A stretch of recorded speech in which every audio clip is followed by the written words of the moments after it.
footy. Plenty of Tigers around the footy as our Redbacks bursting through. On the left there was George. He's kicked it straight through the middle, and the first major of the game goes to Ringwood. They are 1-1-7. The free kick here. Spears the ball inside forward 50 now.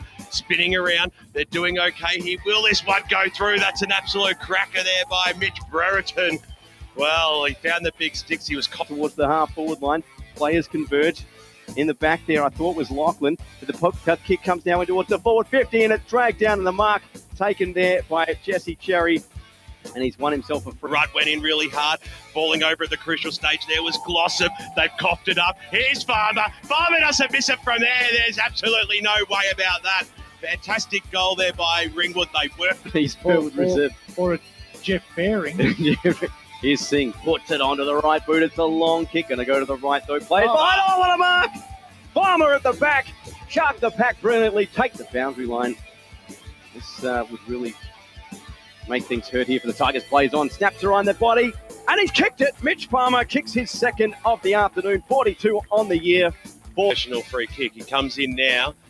He'll kick from just outside the arc. He's already got two. He just loves it. He's an absolute gem.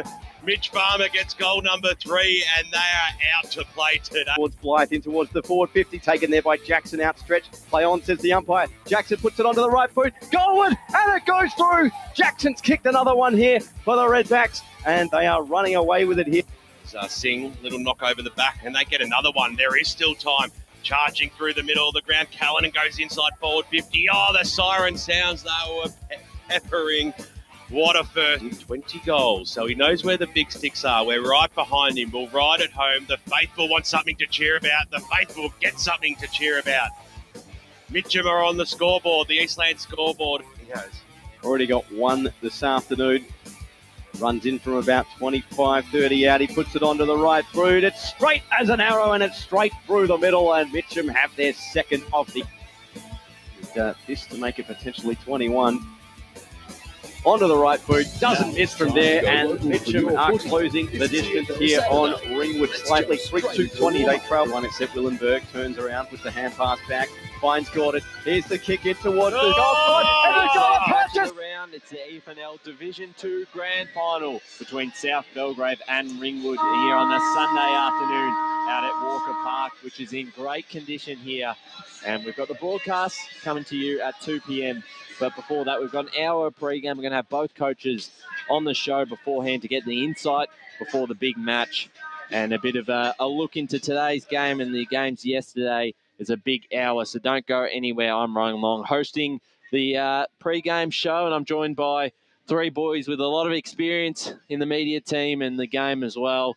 I've got Matt Spider-Lee on my left here. No Rams today. No Rams. They didn't make it. But I'm sure you've had a good look at both sides, and I'm sure you're pretty excited for this match still. And good afternoon to all the listeners and viewers and everyone that's at the ground. It's a fantastic atmosphere, I must say, just walking through the gates here. Grand final day, the music's blaring, the reserves are out having their half-time break, but a lot of anticipation between two teams that have really led the way throughout the course of the season. South Belgrave have been the team to chase right through the outset of the season. They've had the ball in their court pretty much the majority of the year, and then the others have been chasing like Ringwood and Eastland. But Ringwood got their way through to the grand final the hard way. They've had to play 3 consecutive weeks. This is the 4th week where they've had to play a final, so it'll come down to whether they are whether they're a bit tired in the legs or whether they just have that momentum and they can keep rolling it on. But we'll talk about that. But great to be here. Really looking forward to what's going to be a wonderful afternoon. If you're in the area, pop on down because you'll be treated to some great local footy. Absolutely. And on my right, Wayne Brasher, who was out there with me yesterday in a one-sided affair. I'm sure you'll be looking forward to a much tighter contest this afternoon. Yes, thank you, Ryan. And look, it's another enthralling grand final set down for decision once again this afternoon. It's first versus second. This is another one of these grand finals that we were all hoping would happen throughout the season. Unfortunately, Ryan, I was talking to you off air. I was walking, well, if you could call it walking back to my car last night. It was probably more a hobble than anything else. A shuffle. Yeah, soft shoe. And I was talking to a Moorabah supporter as I was walking with him, and he said, I've been following First Division football for a long time. And he goes, I can't believe how a side completely took us apart. He goes, I don't think I've seen a performance like that in First Division for a long while, especially in a grand final. He said, we were basically finished 15 minutes into the first quarter. Yeah, I think you're right. And it wasn't pretty, but we will touch on that result quite Later shortly, on. Yeah. a bit on. And also, just sitting outside the box, media manager Matt Fodia, Lilydale Premiership player. Thank you, Ryan, Matt, for squeezing that in. Yeah, I know. Just thought I'd add to your resume there. Yeah. Looking forward to this match. It's, again, a 1v2 and a lot of history with the Ringwood Footy Club in the last 5 years in grand finals. South Belgrave come up recently into the division and have been a standout this season. So we should be set for what we think would be a good grand final. Yeah, we shouldn't get two stinkers in a row. I think this division, unlike Eastland and Moorabah, where if we'd played that grand final in round 10, it would have been an absolute thriller. Obviously East Ringwood nailed their timing of how they ran into the grand final, and Moorabah, as we mentioned probably a couple of times on the pre-game, had just sort of spluttered their way to the grand final. In this one, it looks like both teams are sort of timing their run a little bit better. Ringwood have won, they've only lost the one game in the last 6 weeks, and that was to South Belgrave, where the scores were level with 10 minutes to go in the last quarter. And then obviously South Belgrave have been almost seamless other than 2 losses to Mulgrave. So I think that we've got two sides that are a lot closer to their best than we did yesterday, where we had one side at 110% and the other literally by the end of the game we're hanging together from using some elastoplast and a bit of other things. So really looking forward to this game. And Mitcham, the venue, you rarely get big blowouts at Mitcham just because of the size of the ground. Absolutely, and a big crowd building in so far. We've got the reserves game currently going on. It's Knox 5-6-36 leading Templestowe 3 straight 18 at half-time. That third quarter about to start. We're going to touch on Premier Division, the preliminary final yesterday. An important one there, Noble Park, comfortably in the end over South Croydon. 17-16, 118 over South Croydon, 7-9-51 out at Bayswater. So they go through to the grand final next week against Rowville Brash. But quite dominant, and really was that second quarter. They got out 6-1 that set up the win, and then from then onwards, South Croydon never really looked likely. Yeah, look, after a probably entertaining first quarter, Ryan, once again it comes to pass that when the accelerator needed to be pushed for an advantage, Noble Park went up another gear in that second quarter, and with a 6-1 second quarter, it just basically left South Croydon flat-footed for the rest of the afternoon, and it was just a bridge too far for them in the end. Like, the signs for me were the writing was on the wall the week before, because in the third quarter when they couldn't accept that, even though they won last week, they just didn't ping or accelerate like you want, and it almost seems like it was the same fate that Doncaster East. They were really good for 2.5 quarters, but they just ran out of petrol tickets. And I think that was the issue with South Croydon yesterday. I just think that they just ran out of steam, and Noble Park were the fresher side of the two. And, they probably learnt their lesson the week before when they got jumped by Rowville, and they thought, no, we can't afford to let this happen. So they were on the front foot. And Spider, Brash just mentioned that they had the week off Noble Park before the Rowville final before that. So with that little bit of an extra breathing room, and South Croydon had to be pretty much in elimination final mode for quite a while, especially in that back half of the season after a bit of a slower start, and then they had all those runs at home, and they were, I think they won everyone besides that game against Rowville, and then coming into the finals, they still just had to keep winning. Is it just sort of when you play like that, when you got to play those elimination finals back to back to back, eventually it's going to catch up to you? Yeah, I think so. Look, South Croydon, they were always a side that was a premiership contender. But when you go into that mode and you're trying to play the survival game and trying to get that double chance week after week after week, and they just couldn't quite get that third spot. There was a couple of times where we thought the door was opening up for them, but the results were either not going in their favour or they'd drop one. And I think for them, look, where they've finished is probably a reflection on what the season has happened for them. They just haven't been able to quite nail it at times. And I think really when you look back, I mean, they played really a half a footy against Blackburn in that first final, and then they played it took them a little while to get going against Doncaster East. A few things happened, bit of change of momentum, and then got the opportunity against Noble. But when you look at what Noble's been able to do throughout the course of the year, I think now we're set with the two best teams that are going to play on grand final day, and it's going to be a real great clash because we know that these sides will provide a high quality game. They both move the ball very freely, open on a big ground, and now it's just going to come down to whether Noble can really take it up to a Roval team. If South Croydon had got there, look, I still had the belief that South Croydon could have pushed Roval, all the way. But there was just some little signs and little things that were starting to appear in South Croydon where it just wasn't quite connecting for them over the last couple of weeks, and probably all that effort just to get there and get that final spot locked away was probably starting to take a bit of a toll on them. Yeah, and that grand final now. So Roval, Noble Park. Interestingly, Roval have been Noble Park 3 times throughout the season. So, Matt, they obviously have a bit of a psychological edge over them. They do, but they're due. You could look at it two ways. It depends. It depends if you're pessimistic or you're optimistic. So if you're optimistic, Roval, you go in and go, we've got the wood over these blokes. If you're pessimistic, you would go in and go, well, they are due. I said it yesterday. I'll say it again. Noble Park had 10 scoring shots in that second half of the great comeback. And Roval kicked 11 straight. They kicked 3-7 or something like that. So kick 1 or 2 of those. There was a couple like Kyle Martin had a snapshots that usually converts. You kick 2 of those.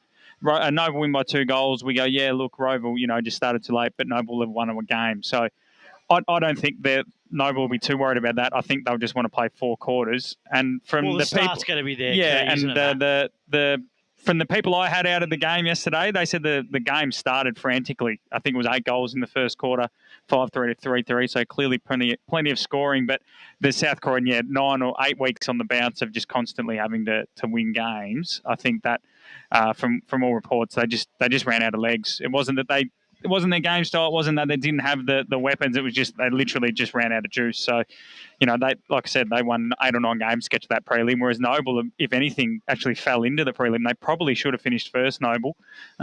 So, like I said, it's all about how you hit the finals too. A prime example was yesterday, and probably the other game yesterday was another prime example that sometimes you can get all the way there, and then by the time you get there, you're so relieved that you don't have any energy left to finish the job. And Brash, what area, there's going to be a lot of focus on this game throughout the week, so we don't have to touch too much on it, but just a quick thing. Where can Noble really start to expose Roval around the ground? Because they are a pretty good clearance side. They certainly rack up a lot of ball in the midfield. They can clearly have a lot of options. 11 goal kickers yesterday. A few were multiple goal scorers. So they do have the ability to put the score on the board, but they haven't quite done that when they've matched up against each other. The funny thing is, it comes down to 1 percenters. Because 1 percenters, because I just the game at Noble Park, and I agree with Matt. 3 goals, 7. 2 of them they kick, they win, and then we're talking, Roval are vulnerable. Yep.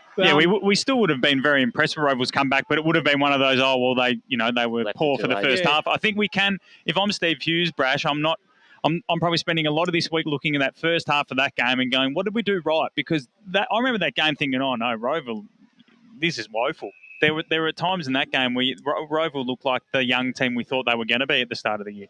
I think you're right. I think probably the other thing is Steve Hughes is he basically has said from the word go when he took over the coach that he wanted to build. He was defence first, and he wanted to build the defence because he knew it was going to be the defence that was going to get them into the finals. And so far, so good. I just think that the thing that I like about Roval is they've got gears. They've got gears in the first quarter. They've had gears in the second quarter. They've had gears in the third quarter. And they've had gears in the fourth quarter. And they've had to use all those gears right throughout the year to win their games of football.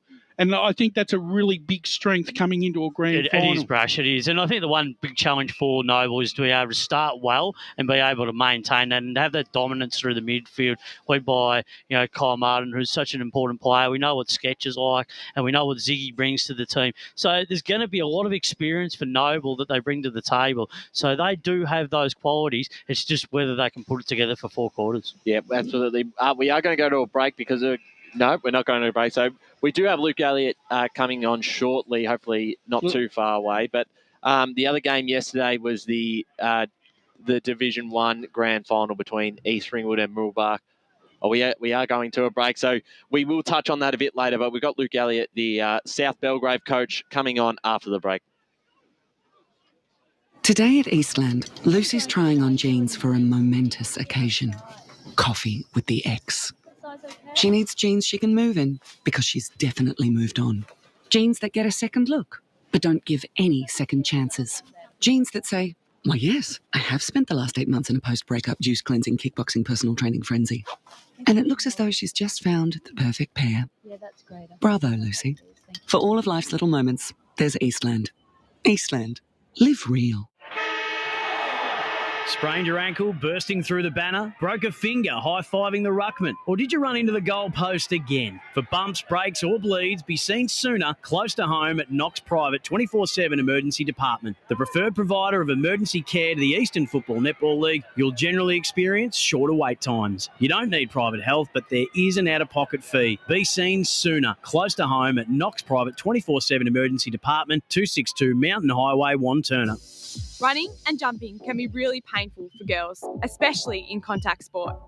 Boob Armour supports your breasts, minimises the bounce and guards against impact and injury. Feel confident, feel supported, available at boobarmour.com.au. At Yarra Valley Water, we know reducing your shower time, or show time, to 4 minutes can save you an average of $200 a year on water and energy bills. Shower shorter. Save water. Authorised by the Victorian Government, 1 Treasury Place, Melbourne.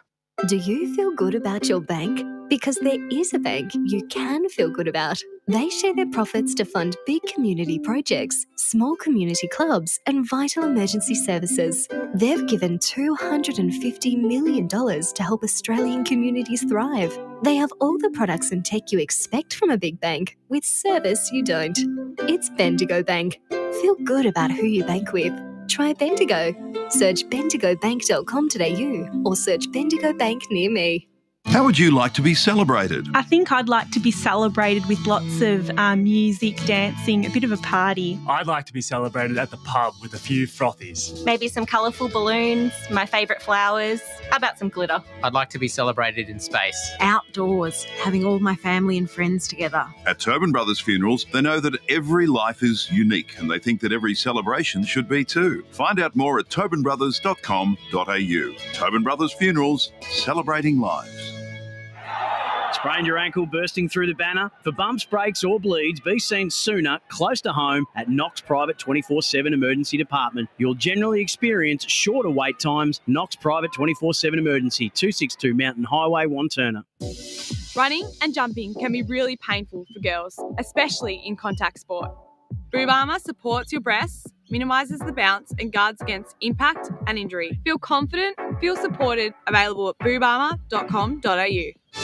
The warm-up continues right here on EFL Saturday. Yes, the Eastland's match of the round, the EFNL Division 2 Grand Final between South Belgrave and Ringwood out here at Walker Park. We do have the South Belgrave coach, Luke Elliott, coming in shortly, so we'll keep that in mind. But before that, we're going to just touch on yesterday's game a bit quickly, the Division 1 Grand Final, Brash. Bit of a blowout in the end. East Ringwood 15-12, 102 defeated Mooroolbark 2-7-19. And unfortunately for the Mustangs, they just never really fired a shot. Yeah, I think for Mooroolbark, they probably would be hoping for Groundhog Day, mate, to get another chance to start again. Yeah, but doesn't Groundhog Day the same thing happen though, Brash? Yeah, it does, but at least they get a chance.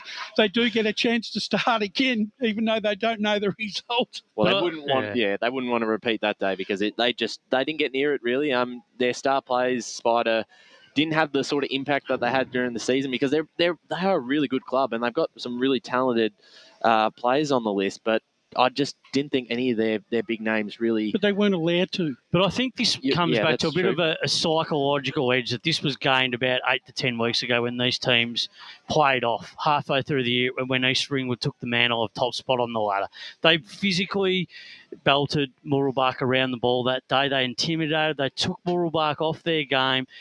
And they really dictated terms and suggested to Mooroolbark, well, you want this premiership, well, you're going to have to get it off us because we're here up for the fight. And I think that's one thing that East Ringwood really did so well. Lawson coming into the team in the second part of the year really gave them some good, some good work up forward, some stability, and that really added to their forward line structure when you got the Farmer boys both up there. And every week they were sharing the load. So if it wasn't, someone kicking 5 1 week, it was someone else chipping in the following week. You had a good spread of goal kickers, but through the midfield too, they were able to spread the workload, and everyone was playing their role right throughout the course of the year. And I think that's the most pleasing thing from an East Ringwood point of view. And the disappointing thing about Mooroolbark is that just the fluctuation in performances from senior players in the back half of the year. They weren't getting the contribution in that last 7 or 8 weeks that they were given so much of in that first part of the season that was driving that success. So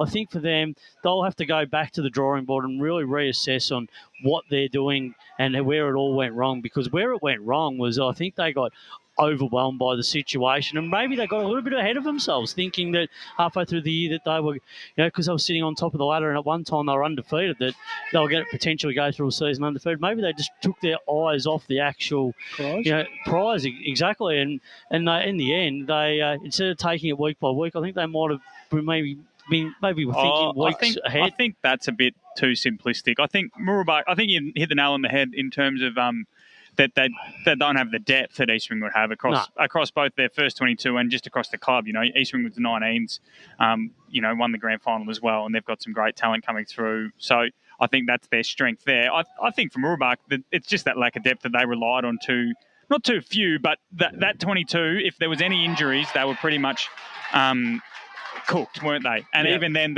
they went into yesterday with blokes playing injured, and East Ringwood didn't really have anyone with a niggle. So they limped there a little bit. That's what I mean. So I think it's a bit simplistic to say that they got ahead of themselves. I think that they just did. I think if you scratch below the surface at halfway, that was Mooroolbark's best, and East Ringwood had a lot more below the surface. I think that's a fair example. I think it'd be unfair because Brett Lavers is a great coach. I don't think at any point he was getting ahead of himself. Maybe the players. Maybe the players had that. I just think they have. Their best 22 is good enough, but after that they weren't. I think they just weren't as good as East Ringwood. I think the best team won. I think we'll carry on that debate after we've spoken to Luke. Yeah, so we do been welcomed here by the South Belgrave senior coach, Luke Elliott. Luke, it's been a fantastic season, and I'm sure it would have been a great week down at the club. I'm sure the boys are excited, and yourself? Yeah, no, it has. It's been a sort of slow build-up. I think, with the top 5 and the first final we played, 2-week gap between that and then another 2 weeks. So it's been a slow build-up, but we're ready to go. Have the boys enjoyed having that bit of time off? Because Ringwood obviously had a much different run where they've been playing each week. You guys have played just the one final so far, and now you're into the grand final. Is that something they've enjoyed or something a bit more stressful because they haven't been able to get out and play on match day? Not stressful. I think the last 2 weeks have probably been as well as we trained, but just speaking to a few of the guys, it has been a bit of a longer build-up, and they're sort of probably anxious at times to get to the game and want to play the game and see how it goes. So, yeah.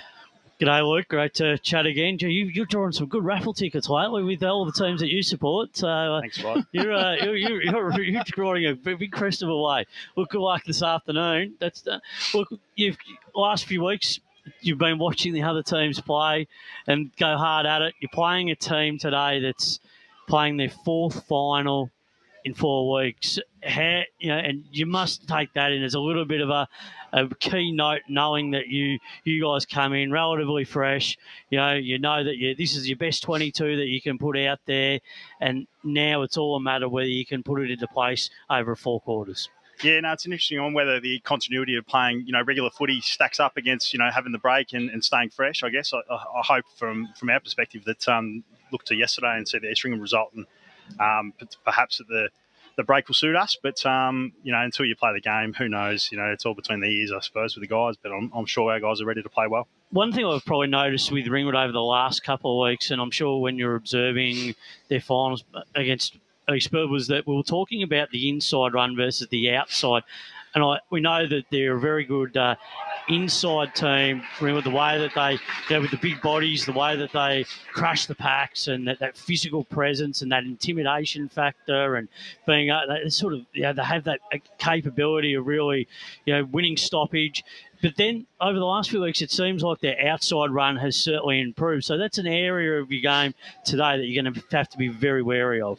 Yeah, I think their midfield's really balanced. I think Jackson's clearly the best runner in the whole competition, and he works harder than anyone else. And I think what we'll probably do a little bit differently at Eastfield, we'll watch him really closely.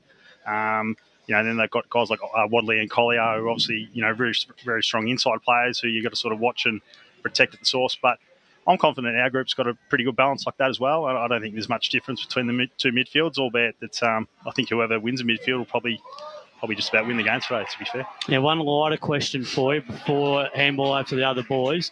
Has Peter Moody given a message to the boys? He's a big South Belgrave fan. He's always around the club and drops in from time to time. Is he going to be at the ground today, or is he going to be down the sail races and have his ear on the broadcast? I think he'd be here over sail. I've got a funny feeling he's in the state or something like that, but I'm not sure. You'll see his fat head around somewhere, I suppose. I'm sure.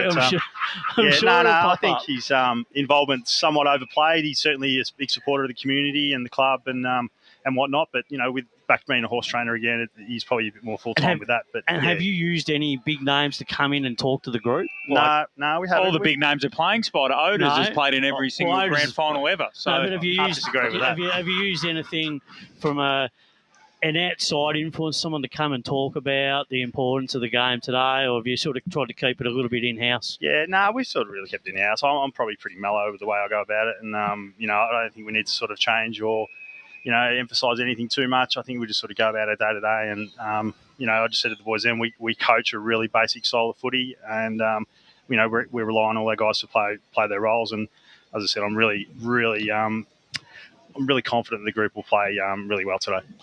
Luke, when we covered the East Burwood game against when you played them, I said to you at the time that I think it was roughly 6 weeks out before the finals, and some of your players were just coming back off injury. Yep. And I said to you that by grand final day, do you think that you'll have your best side on the park? And unequivocally, you said yes, you would. Have you been happy with those players and the amount of game time that they've been able to get leading into this grand final, to have them cherry ripe for it? Yeah, again, good question. I just spoke about it to our group, and I spoke about our preparation, and I said, while it hasn't been perfect, because we really missed the key guys throughout, long patches of the year, but we knew we were sort of going to get them back, and we have got them back. I think there'll be 7 or maybe 8 changes even from that East Build day. Probably, I think it was around 15 or something like that, but I think that 7 weeks ago, the guys, the injuries they had, that were sort of like hands and thumbs and stuff like that. So, the running side of things were sort of under control. I think, Taylor prepares as well as anyone in his own way. So I don't really have any real concerns. And I think what we've been able to do is get our best 22 in the park today. So, anyone that goes on the footy ground, we won't be hiding them. So in that, we're really confident in all 22 players that are going to perform today. Luke, like yourself, Brett Rose, an astute coach, and not only are the players going to have to get the job done today, but even you as a coach, you're up against the opposition coach this afternoon. How do you feel? How do you feel going into the contest? Because I'm sure he's got things that he still wants to put on the table, but equally, I think you've still got some things to put on the table. So it's going to be a real interesting contest, even in the coach's box. Yeah, look, we'll bring a few tweaks to what we did a fortnight ago. I think we learned a heap about not only them, but us, I think, as individuals and as a group a fortnight ago. So I think we had 6 or 7 guys that were below standard, and they sort of acknowledged that, and we've spoken to them about that. And we went in with the same group where we could have made perhaps one change, but I'm really confident those 6 or 7 are going to, play really well today. But to your question about Rowie, I think he's clearly probably the best coach in the comp. I think you only have to watch the way they play. They're probably as predictable and as honest as any club going around, and I think that's a credit to him and the way they want to move the ball and the things they do, because they're just, they've played together for a while now, to be fair, but he's got them really well organised and really well drilled. So they'll be very hard to beat today. Look, I think the 2 ways of looking at this game is that the Ringwood have probably got a lot more leg speed out of the contest. You already mentioned Mitch Jackson and Wadley, but blokes like Callanan, Burton when he's around the footy, Jimmy Parker on the wing, they've got leg speed away from a contest, but you guys have just got the marking power. And I think that, looking at Mitcham, are you a bit happier the games at Mitcham than opposed to maybe a Jubilee Park or something like that, where there's a bit more room to move? Yeah, I'm not sure about that. I think I've been asked that a fair bit. Obviously, our ground being a small ground, does this suit us? I think we play well on bigger grounds because it gives our forwards a chance to isolate and get separation. And it's harder for them to probably move the ball quickly against us on a bigger ground and score. So I'm not sure whether there's a really big difference either way. I think I don't want to sound like a wank, but I think we're sort of anywhere, anytime sort of team. And, today I think suits both sides, to be honest. I just think it'll be a fantastic game of footy because both sides, 22 guys are going to, put their head over at every contest. They'll stick tackles at every contest. And, it'll just be a really tough, hard game of footy. It might not be high scoring, like it was last week against East Bill. It'll be probably similar to the other fortnight. But, that's what you expect from guys that are really committed to getting the job done. And then final question for me is that coming into this year, a lot of people expected you to get here, but everyone assumed you would have Liam Kidd for the whole year, and he was pretty much done by quarter time, half time of round one. Correct. How big? I know he's down as an assistant coach today. How big of an influence has he been on the group, and how well has he held himself this year, given how much he's put into the club over the last 3 or 4 years? AFL Victoria, with support of leagues and clubs, are committed to keeping our game great, and we're strong in our stance that any form of abuse across football at all levels is not tolerated. Any form of abuse is not welcome on our turf.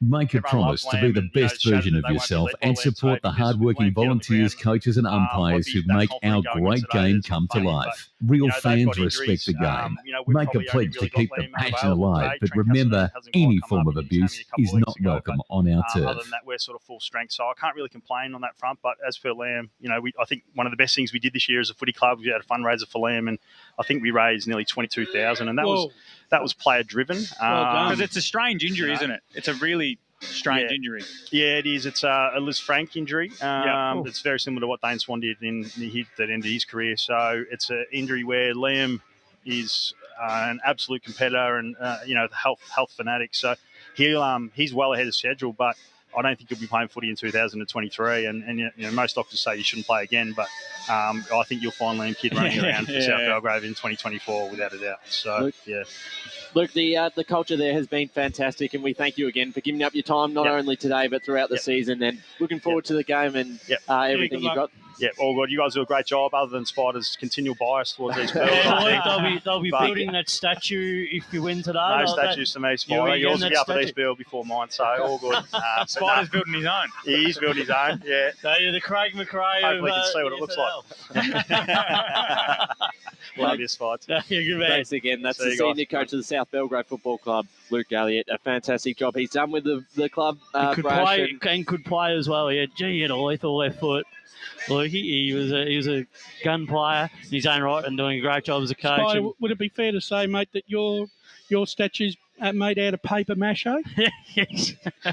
And it'll get rained on and it'll just fritter away to nothingness? Yeah, probably there'll be other statues before me, I would suggest. But just hitting on Luke's thing about it being a high-scoring game. Mitcham in general... Low scoring, he said. Yeah, low scoring, sorry. It probably will be a low-scoring game. I think Ringwood. It's Ringwood's system that'll make it low-scoring. Yeah. Well, the thing is, the average score for senior football in this ground this year has only been 75 points. Yeah, you're right. You think about Mitcham, the way they play, because it's not Parenti or bust, but he kicks a lot of their goals. Yep. And then I guess the only time Mitcham have ever really got past 100 is when they've belted an opposition. There's rarely a shootout. So yeah, you're right, Brash. It's one. I think, and Luke made the point there too, that whilst if you're a centre clearance-based side, like an East Ringwood, you probably score 150 here. But teams that like to use the ball a bit differently, they don't have the space to do it. So, and South Belgrave, despite the fact they play on a smaller ground, probably, as Luke said, have the talent that would actually like a bit of room to move. I've got some head-to-head stats just for both sides this afternoon. I got for South Belgrave, they've averaging 106, ranked number 1 in points, ranked second in defence with 56. For Ringwood, 88 points and ranked 3 and against 47, and so that they're the number 1 ranked defence. They've won, South Belgrave have won 55 quarters out of 76 for a 72% win rate, whereas Ringwood have won 60 out of 84 for 71, so no difference there. Average winning margin is 58 for South Belgrave, 56 for Ringwood, so there's nothing in it there. Goal kicking accuracy, 51.6 for for South Belgrave, 52 for Ringwood. So once again, ranked third and fourth. So there's nothing in it there. Inside 50s, 45 for South Belgrave, ranked one, and for Ringwood, 36. That ranks them equally third. Now, based on my own, this is one of my own statistics, average goals per minute, and it's based on a 100-minute game based on 4 by 25-minute quarters. I've got South Belgrave kicking a goal every 8.7 minutes, and for Ringwood every 9.1, which equates to about a 12-goal game for each side. And head-to-head, that's where South Belgrave have got the big edge, 3-zip over Ringwood this year. So all the key performance indicators basically say that this is as close as you're going to get it statistically. However, there's a couple of stats that probably will come to bear as the broadcast comes through for the rest of the afternoon. But you mentioned that, that's right. And the times that they've met, I think, during the season have all been pretty close. So Ringwood have been competitive. They've been within the game and had chances probably maybe even to win. But you would imagine again today, I can't see either side, doing what East Ringwood did yesterday. I think it has to be another close contest, Brush. Well, it has to be. I just think that but I've been in contact with Brett Davidson lately, and a very astute judge and he said to me that... Did he tell you to say that, Brad? No, only just working with him for many years. And he is a very astute judge, Java, and he basically said to me that probably the Ringwood backline is the most is probably the most underrated backline in the competition. And in some ways he's right, because there's no superstars, but the whole back six do a job. And I think, and the fact that they've only let through averaging 47 points a match, that's testament to to the work that they do, that they put behind the ball. But it's also that flexibility that South Belgrave have. I think that they've got a number of options, as Luke sort of alluded to, that can go forward. So if it's not working for some reason or another and they need to move the magnets around, then they have probably a little bit more flexibility pushing players forward and other players, stepping up, whereas Ringwood pretty much... they don't have as much flexibility if it's breaking down across that half-forward line for them, where they don't probably have two or three guys that can, really change position and go down there and rest or try and see if they can get the game back on their terms. Well, our friend, the Oracle. Oh, the great man. Yeah, he's like I said, he sent me his tips yesterday, and he's done well so far this weekend. He's got the two winners so far. Today, he's got South Belgrave at 90. He's rated South Belgrave at 96 and Ringwood at 87. So he's rated it only a 10-point game between the two sides, roughly. That's very. I think that's pretty fair. I'll take that over the 90-point one we got yesterday. No, yeah, you're absolutely right. As I said, I can't see either side really blowing out. Just the way that Brett Rowe coaches, the way they're structured behind the ball. Ringwood, they're real. I think they're a pretty strong defensive side, as you've mentioned through your stats. My question is, we watched probably a couple of weeks ago where Burton really got off the lead against East Burwood. I don't think he can have the same sort of influence with South Belgrave's back line. Spot, I don't know if you disagree or not, but I don't know if who's going to kick your 3 or 4 and be the big key forward. That's the question. I just don't think they have a exact player that you can identify and say, well, he's up for 4 or 5 goals. I think it's very hard to pinpoint. I think that's... Nathan Cairns kicked 5 last week, he hasn't done it consistently. He's done it on one-off and 2-off occasions. But you see people in grand finals bob up out of nowhere. And I heard Luke Galliot, interestingly to me, he said he was praising Brett Rowe, but I think there was a little tinge of confidence in the fact that he said, Ringwood are the most predictable side in the comp. So maybe that's something Brett Rowe's been holding up his back pocket, that maybe he can swing one of the Kansas or something like that forward, and because no one's going to be expecting it. That's the thing about Ringwood. Everyone sort of knows what they're going to expect when they roll in to watch them. So maybe Brett's going to finally swing a couple magnets around and see if he can throw a curveball at them. And something we spoke about with Luke just before is that the different lead-ups coming into this grand final. There's a similar thing yesterday, and we thought, maybe East Ringwood have only played the one game in the last 3 weeks. Maybe they're a bit off in the first quarter. Completely opposite. They were just on top straight away. Is that just a non-factor? I think if South Belgrave, obviously they've been training pretty well. Some of the players probably haven't had the game time that they would have liked coming into a final series, coming back in the side late in the season, Brash, but you still would think that it wouldn't be an issue. No, I don't. And the thing is, Ryan, I sit back and the stats only tell part of the story. For me, there's two things about today's game that is basically for the reasons that I'll be tipping this particular side. I think Ringwood are about 2 or 3 goals short. Are they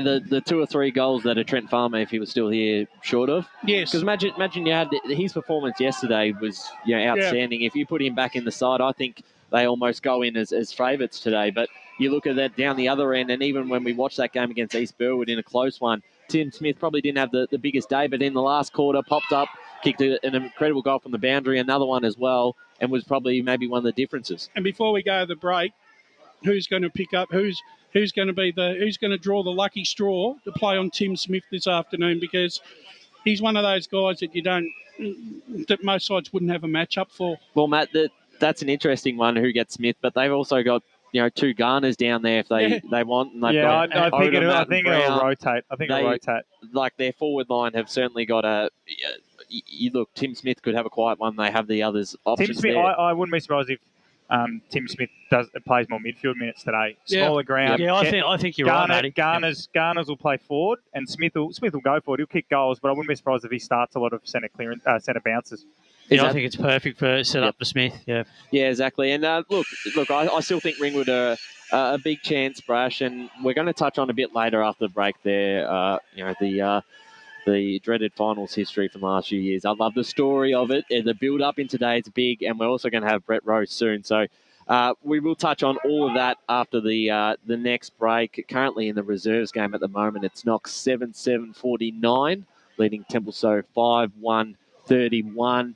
Gone 6 minutes into that last quarter. So looking good there, Knox, to come home for a premiership, and they're lining up for a goal right now. So to bring that home, but after the break, we're going to have Brett Rowe, the senior coach of the Ringwood Football Club. You're listening to the Eastland's match of the round. It's the EFNL Division 2 Grand Final. South Belgrave versus Ringwood at Walker Park.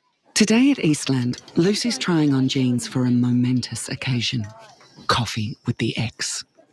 She needs jeans she can move in because she's definitely moved on.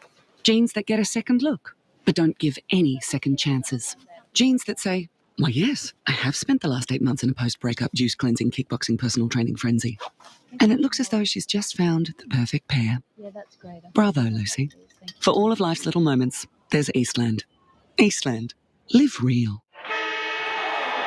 Sprained your ankle, bursting through the banner? Broke a finger, high-fiving the ruckman? Or did you run into the goal post again? For bumps, breaks or bleeds, be seen sooner, close to home at Knox Private 24/7 Emergency Department. The preferred provider of emergency care to the Eastern Football Netball League, you'll generally experience shorter wait times. You don't need private health, but there is an out-of-pocket fee. Be seen sooner, close to home at Knox Private 24/7 Emergency Department, 262 Mountain Highway, Wanturna. At Yarra Valley Water, we know reducing your shower time or show time to 4 minutes can save you an average of $200 a year on water and energy bills.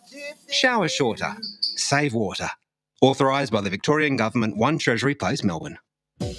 Running and jumping can be really painful for girls, especially in contact sport. Boob Armour supports your breasts, minimises the bounce and guards against impact and injury. Feel confident, feel supported, available at boobarmour.com.au. Do you feel good about your bank? Because there is a bank you can feel good about. They share their profits to fund big community projects, small community clubs, and vital emergency services. They've given $250 million to help Australian communities thrive. They have all the products and tech you expect from a big bank, with service you don't. It's Bendigo Bank. Feel good about who you bank with. Try Bendigo. Search bendigobank.com.au or search Bendigo Bank near me. How would you like to be celebrated? I think I'd like to be celebrated with lots of music, dancing, a bit of a party. I'd like to be celebrated at the pub with a few frothies. Maybe some colourful balloons, my favourite flowers. How about some glitter? I'd like to be celebrated in space. Outdoors, having all my family and friends together. At Tobin Brothers Funerals, they know that every life is unique and they think that every celebration should be too. Find out more at tobinbrothers.com.au. Tobin Brothers Funerals, celebrating lives. Sprained your ankle bursting through the banner? For bumps, breaks or bleeds, be seen sooner, close to home, at Knox Private 24/7 Emergency Department. You'll generally experience shorter wait times. Knox Private 24/7 Emergency, 262 Mountain Highway, Wanturna. At Yarra Valley Water, we know reducing your shower time, or show time, to 4 minutes can save you an average of $200 a year on water and energy bills. Shower shorter. Save water. Authorised by the Victorian Government, 1 Treasury Place, Melbourne. The warm-up continues right here on EFL Saturday. The Eastland's match of the round. It's the Division 2 EFNL Grand Final between South Belgrave and Ringwood at Walker Park. I'm Ryan Long, joined by Matt Fodia, Matt Spider-Lee and Wayne Brasher for this pre-game show. We should have Brett Rowe coming on soon. We've also must be a good address to the players. Good address down there. We did see him out on the ground before. We also spoke with Luke Galliot, the South Belgrave senior coach, just earlier. I want to touch on this, and I know it's probably forbidden down at Ringwood, but it's been an incredible 5-6 years, but it's been a tough one because let's go through some of their history. So last year, 2021, they were the minor premiers, but they didn't get a chance in the final series with the end of season restrictions happening. Take back 2 years ago. Before that, the 2019 Grand Final, a loss against Mitcham, a heartbreaker. We don't want to go into the nitty-gritty about that one, but they certainly were favourites in that, Spider. You go back another year, 2018 Grand Final, lost to Bronya. They were the minor premiers again that season, and they were undefeated going into that game. A big upset, a boil over there. And that was the day Trent Farmer kicked 5 points. Yes, you're right. And yes. I think you even tipped Bronya on that. I actually went back and had a look. So good on you, Brash. And then were you doing that for any particular reason, Ryan, or you just randomly like to watch that flag? Just randomly. Yeah, not sure. He was the team mascot. The year before that as well, 2017 preliminary final loss to Heathmont. So they've been. He kicked a lot of points that day too. Did. Brash, they probably should have won that game. So they've been in this situation quite a lot. But the difference is today they come in as the underdog, Matt. And I like the story. I like they've got the history. Oh, the hunch? A hunch? A hunch. You got a hunch? Yes, I do. You can talk about hunches in a sec. We certainly will, but we're just being joined here by the Ringwood senior coach. It's Brett Rowe. Brett, congratulations to another grand final. It's been another successful year, and we really appreciate your time again. Yeah, no problem. Thanks, guys. How's the week been? Because obviously it's been probably a different one from the last couple of grand finals. You've come in as the sort of the red hot favourite. Today you're the bit of the underdog. Is it the same thing, or a different build up, or sort of the same process as the last couple of times? Yeah, look, it's been a lot relaxed this time, to be honest. We've just did things a little bit different. Obviously, we've been here last couple of times. I'm just out of breath after running up that hill. So yeah, look, we're pretty relaxed, and the build-up's been really good, and just kept things pretty simple this week. And I think it's really worked for us so far. And you've had a busy month. You've been playing finals each week compared to South Belgrave, who've only played the one against yourself. A close one against South Belgrave, but you lost, and then you've comfortably beaten East Belgrave twice. Is it a bit of confidence that you've been close to South Belgrave the times you've played them, and you haven't got it across the line, but you certainly would be able to pick out some points where you can beat them on the field come today? Oh, absolutely. Like, we take plenty from every time we've played them this year. As I say, you learn from your losses, and we've definitely done that every time. And look, they're a quality team, quality side, but I think we just think if we can get our brand of footy the way we want it to be played, we give ourselves every opportunity to win today. But again, a lot of things can happen. But we think if we can just learn from what we've learned from over the last few weeks, it'll go a long way. G'day, Ro. Great to have you up in the box again. Good Always luck a pleasure, this Spider. afternoon. Always good. Now, you talk about you feel like you've covered all the bases for this big game. What are some of the things that you've learnt probably as a playing group, and some areas that you might have improved in just in the last couple of weeks? Because this will be 4 weeks in a row, 4 tough finals to play to win the ultimate prize. Yep. do you feel like with the momentum, do you think you've really stepped it up in each particular final and now you're just primed and ready? Or how do you sort of look at it and go, well, is there a certain area we've got to look at today, particular focus that we've just got to be ready for to make sure that when the ball's bounced, we're ready to go. We don't leave all the work that's been put in over the last couple of weeks in the sheds. Yeah, look, we feel we're really match hardened over the last few weeks. So yeah, there've been some tough, but our brand of footy, which is contested, we're just built. We're built for that type of hard type footy, and we've pulled up really well over the last few games, and we just feel if we can win it, like all things, if you can win it at the source, it goes a long way to winning a game of footy, especially with their forward line. It's really important that we win in the stoppage, and then if we can get them on the outside and get our entries right, I think that'll definitely help. Well, I think the outside run during the final series has really improved, because I think the big question mark has been the outside run we know how good you are on the inside, but the outside run just seems to have improved and been the real KPI for, I think, over the last month, that you've really stepped it up. Yeah, no, absolutely. I mean, to be honest, Spide, I think we've been reasonably good out there anyway. Yeah, look, we like it in tight, because it's finals type game big style we're bodies after. and Yeah, physically but intimidating. we've got some really good runners on the outside, and we need to use them. So over the last not just this final series, but it's been a slow burn and a slow build up to start using that outside run. So especially look at when we played Jubilee, there's so much space, so it's really important. And then you come to these type of grounds, you can still make the ground really big, even though it's a little bit tighter. So it's really important that we just keep improving in that area, and we think if we can get the ball on the outside, it's definitely going to go a long way. Brett, congratulations once again on making another grand final. Thanks, Brash. Funny thing is, right, Ringwood over the last 6 years, right, you've run the full gamut of all the finals combinations. You've won a second semi, gone into a grand final, come from the first semi, come from the elimination. You played all these various combinations of finals, and yet obviously success has eluded you. But it almost seems like to me that as the final series has got better, your blokes this time around are really starting to run on top of the ground, because normally preliminary finals are really hard slogs. But your guys really lifted another notch in that prelim. You must be taking a lot of confidence going to a GF based on that performance. Oh, absolutely, Brash. They're a pretty driven group at the moment. It's been 3 years since that 2019 grand final, so they're just driving themselves. All I'm doing is I just steer the ship. Yeah, they're the motor. They're the one making it work. So. I just look at them and just in awe, and just how they've just got themselves right and ready to go. We set training at a certain standard, but they just take it to another level, and they've just and I think that's gone a long way into us playing the way we are at the moment. We're starting to score. We scored heavily last week, which was really pleasing. So, which means we're getting a good spread across the board, which has been a real focus this year. So, if the way we're just moving the ball, and we are running definitely across the ground, and hopefully we do the same today.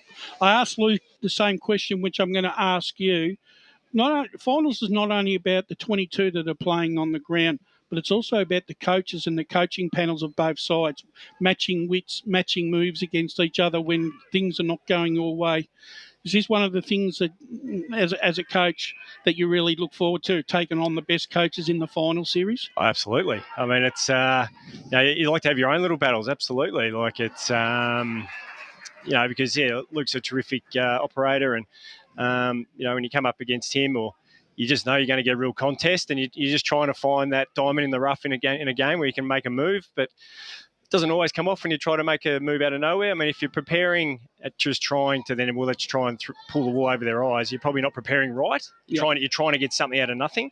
So we just try to just make back ourselves, back our structure, back the way we move the ball against them, and just hope that we can execute it really well. Rowie, Matty, how are you, mate? I'm all right, mate. I'm down here. I've flicked my mic off there. It's not very... I've zoned out a little bit. Mitch Burton, he's wearing the number 5, not the 27, so an interesting move there. Yes. Him coming back into the side, does that mean Cairnsey will slide back into defence, or after 5 majors, has he decided to just post down there in the goal square? I'm not really alluding to that, Matt. No. He's the swing man. He's the Brett Norton. Yes. No. Look, no. We won't change much there. I mean, Nathan and Brez have played together up forward, so that's nothing new. And we just getting Brez back, just gives us that real dynamic of his explosiveness, and when the ball hits the deck, he's just so lively. So no, it'll still be as it's been in the past with those two there. He's got a real head for TV, too, doesn't he, Brez? It really fills the screen. He's had a haircut. He has. Well, of course, I saw a few boys with their haircuts out there. But make sure you zone in on the mustache, and it really fills the screen when Brez gets around. Last one. This one's a bit more. I'm sure you won't want to answer it, but I'm sure there were a few people amongst the committee and the onlookers that were pretty happy when the final schedule came out and you were at Mitcham, not East Burwood. Maybe, is that the secret anecdote, maybe? Well, we can only hope, mate. It does have happy memories here, no doubt. Absolutely. It's... to be honest, the committee were all over it when they found out where it was. So, so you can imagine. I've got a few people that were texting me straight away, thanking me for my work, despite not playing a role in that at all. And just, Brett, you've got a good mix of the guys who have been around for the grand finals, and then you've got some guys coming in today who haven't played that. Jet Latchford has been fantastic this season. Yep. How about some of those younger guys? Are they really learning from the older guys coming in today for the big experience? And how excited are you just to be able to see them grow and play in the grand final today? Well, that's probably been one of the most pleasing parts of coaching this year, this group. We've got our experienced heads that have, as you said, have been there. But our young blokes have just stepped up every time and just embraced the challenge every week. And look, they're going to be nervous. It's their first grand final. It's natural. And I've said to them, look, it's okay. Embrace it. Even Brash is nervous. Is that why he's sweating up? I'm always nervous when it's grand finals. Exactly. So they've got to embrace the nervousness and of a grand final, because sure, we've been here, this is our third time, we've been lucky, but sometimes these guys may not get another chance, so enjoy it, embrace it, and just play with freedom. Don't worry about mistakes. I love that analogy that Craig McRae came up with about the windscreen wipers, that you're going to make mistakes, but like a windscreen wiper, it moves it away like the rain and clears it up again. You just start again. So that's kind of a bit of a path we've gone down as well. So that's a bit of a hook and a theme to what your last key message will be, in a couple of minutes' time before the boys run out? Oh, yeah. Look, it's always those sort of themes, and we haven't really raised it a lot. We spoke about it a couple of weeks ago, and they just take everything on board with what we say. But it'll be a pretty strong driving message, absolutely, Spide. Well, instead of having the wipers on intermittent, you'll be having it on full stream. Full tilt, mate. It's pouring down. Brett, thanks again for your time today and throughout the season. You're one of the most generous coaches. We've really pleased to have you there, and we're excited to see you guys go again today, and hopefully all the best for the match ahead. Thanks, guys. Really appreciate it. Good luck. There we go. That's the senior coach of the Ringwood Football Club, Brett Crowe. Fantastic job. Falcon boys are winners. Falcon boys are we. Falcon boys are fearsome as we. We never fight or quarrel. We never disagree. And the password of the Falcons is time for victory. So join in the chorus and sing it one and all.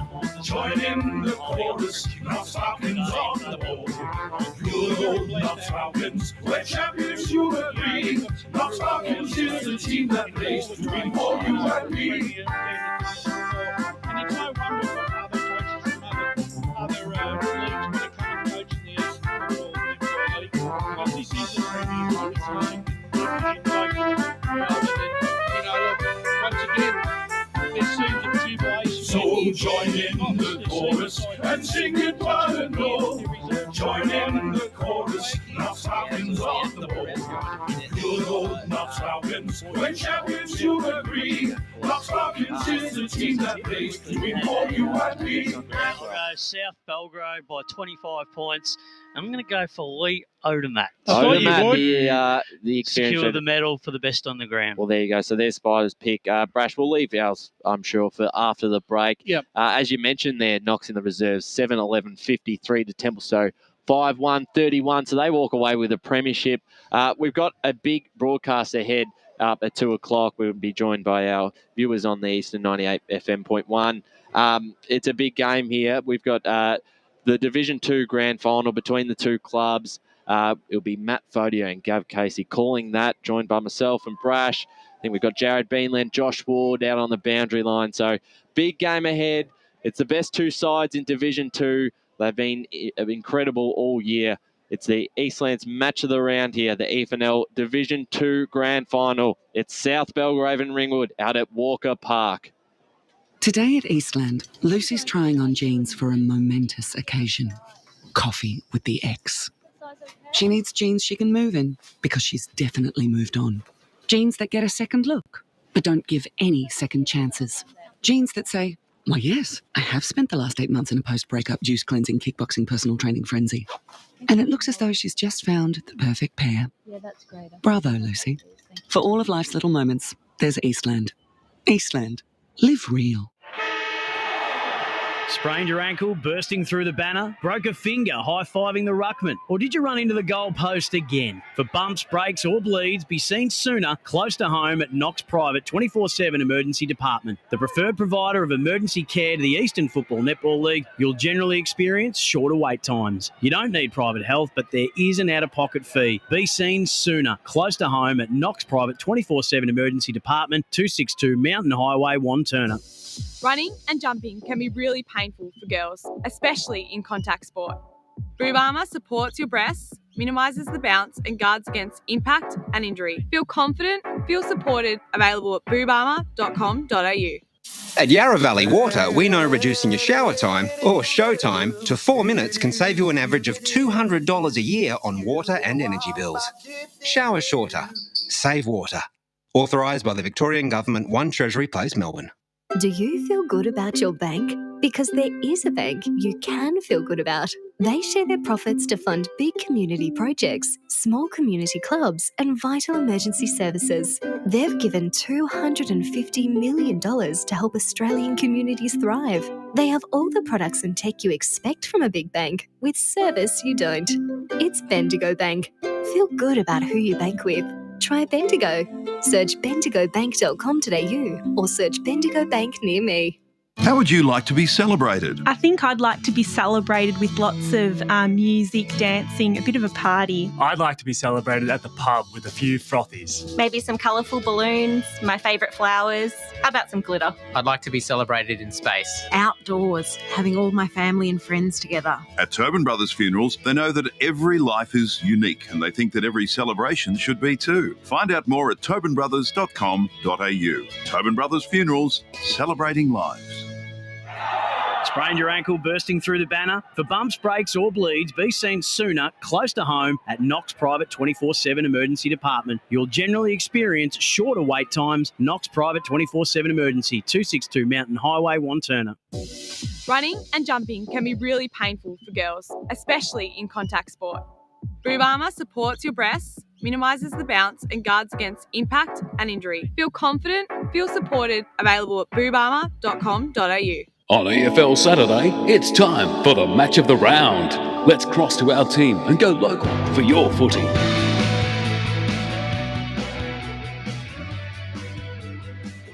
It's showtime. It's the Eastland's match of the day, the EFNL Division 2 Grand Final. South Belgrave and Ringwood out here at Walker Park.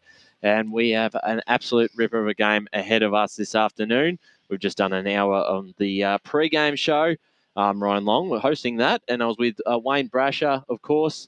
Brash, we talked a fair bit. It was a pretty good show. We had both coaches on. They gave up some good insight on where the clubs are at the moment going into today's game, and it was really good to hear from them. It was, and I think, talking to the two coaches, obviously Luke Elliott, as he said, that with Rowie, it's it's a solid, predictable Ringwood unit that goes out on the Templestowe, if you can make your way to the far side of the dais. But Brett Rowe was saying underway. Pretty much the same thing, and it's going to come down to some of the moves that either coach are going to have to make throughout the game, right, to give their side the best advantage. Because the 22 players can go out there and do it, but there's going to come a time where some match winners that you've got are going to have to play a part. It was one of my favourite questions you asked about the coaches' battles. We always talk about the on-field between the players of both sides, but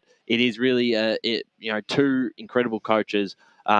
Luke Elliott's had this side going at full pace this season, and Brett Rowe's been incredible over the last 5 or 6 years, however long it's been. He's just been phenomenal. And the thing is, though, Ryan, I think it's gone right across the board. Have a look at Mitcham. They've had Neil Winterton. He's been in our competition for a long time, not only as a playing coach. And Mitcham have played finals in consecutive years. You've got Baroni, you've got Matty Clark. Who's here as well. I just saw him before out in front of us. So another one of those guys that's been part of the successful program and taken Baroni to successive final series. So the coaches that have proven their longevity and have taken their sides to finals, doesn't matter at what stage of the finals, but getting them into finals, they're the coaches in the most demand, and they're the real and at finals time, that's when they really come to the fore. And I expect once again, like I said before, that not only is it the 44 players, but it's the 3 swingmen and the coach on each bench that's going to decide the game. Absolutely. And also joining us for the first time this afternoon, he had called the Division 4 Grand Final last week. He's been doing the socials today. It's Josh Ward. G'day, Ryan. G'day, Brash, Gav. Great to be alongside the four of you. Down on the boundary today as well. Very excited. It's going to be an awesome atmosphere. These are by far, the two best sides in Division 2 all year, and I reckon it's going to be a very climatic ending out here at Walker Park. Absolutely. And also joining who will be calling the game again, who is also calling the Division 4 Grand Final, it's the very experienced and talented Gav Casey. G'day, Ryan, and great to be with you all today. And it's going to be a fantastic game. I know we've been disappointed with how the grand finals have gone in terms of evenness in recent times. Yes, but I reckon this one's a good one because watching the semi-final, there was only a point the difference halfway through the last quarter before South Belgrave kicked away to qualify first for the grand final. And I like the battle that's going to come in the stoppages and around the contest. Both are strong there, and that's where it's going to be seen a lot. And just trying to get the ball open to advantage is going to be where the battle's at. And it's something that Brett Rowe mentioned in the pre-game show, the importance of those stoppages and those clearances, Josh, because looking at South Belgrave's forward line and just, you can run through a couple of names here. You got obviously Tim Smith, Odomat, the experience there. You've got some Garners, and we also talked about Smith may move up the ground, but you got the Garners down there. You got Brown. They're stacked. So the importance of that midfield battle for Ringwood, especially because if they can limit the ball in South Belgrave's forward 50, they might be a bit better off. Yeah, and South Belgrave are much like Sylvan from last week. Whenever they get it inside 50, usually they're going to take advantage. When you've got two Garners roaming down there, got Tim Smith, who's simply been phenomenal since coming across from the AFL level as well. There is plenty of goal kickers in midfield as well, and they just they need to win that midfield battle, and they can. They're led in there by Mitch Jackson, Jet Lashford. He's done terrifically in his first season in ruck, and Daniel Jordanov could potentially go in there sometimes, and there is plenty of talent in there, but they really do need to win it in midfield, otherwise they're in trouble. Josh, I just want to ask both you and Gav, one of the trends that I saw yesterday, and just having a look at the tapes from last week. Yesterday there was in the first quarter, both sides were very, very wary in the opening 10, 15 minutes of each other's outside run. Did you sort of see that sort of trend? I thought I saw that sort of trend in the grand finals last weekend as well, before the game sort of settled down. Do you see that happening again today? I don't. The game breaking open is going to be an interesting one, because I think both these sides get used to dominating around clearances, that they can hope for an advantageous hand pass to hit the mark. Whereas against each other, it's so even in tight that I'm not sure they've got that injection out of the contest until it opens up naturally through fatigue and other aspects. I think South Belgrave, when it finally settles into a pattern, have got one advantage, and that's marking around the ground. Yeah. And they can control tempo a little bit that way, where Ringwood are much more surge mentality when they've got that clearance going. So I think it's too in tight. They're very competitive. When it opens up, it'll be two different ways of trying to do the same thing. And we'll see who gets on top, because as we've been talking about, clearances might be momentous today, I reckon. And Gav, you saw them. I think you called that grand final a couple of years ago with Ringwood. Well, they had the 2 grand finals in a row. The big difference there, they had Trent Farmer up forward as the big figure, and we saw what he could do yesterday with the 5 goals and best on field performance. Does it make them a little less predictable going forward, or can you?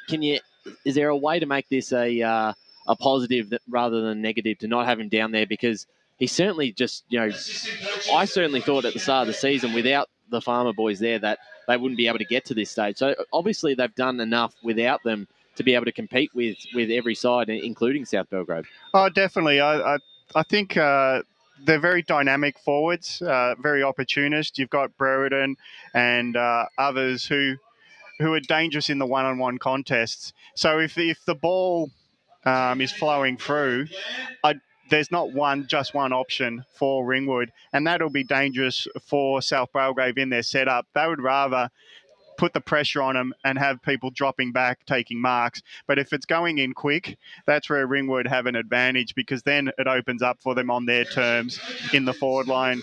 And I just think South Belgrave, though, they can also be a little bit less tidy with their possessions and probably know that Garner, one of the Garners will bring if not mark it, bring it to a ground level where they can predict. The unpredictability of Ringwood would have to be something they try to make advantage of. Yeah, Josh, I was just going to say the ruck's going to be key today, because Mitch Garner is a premier division ruckman.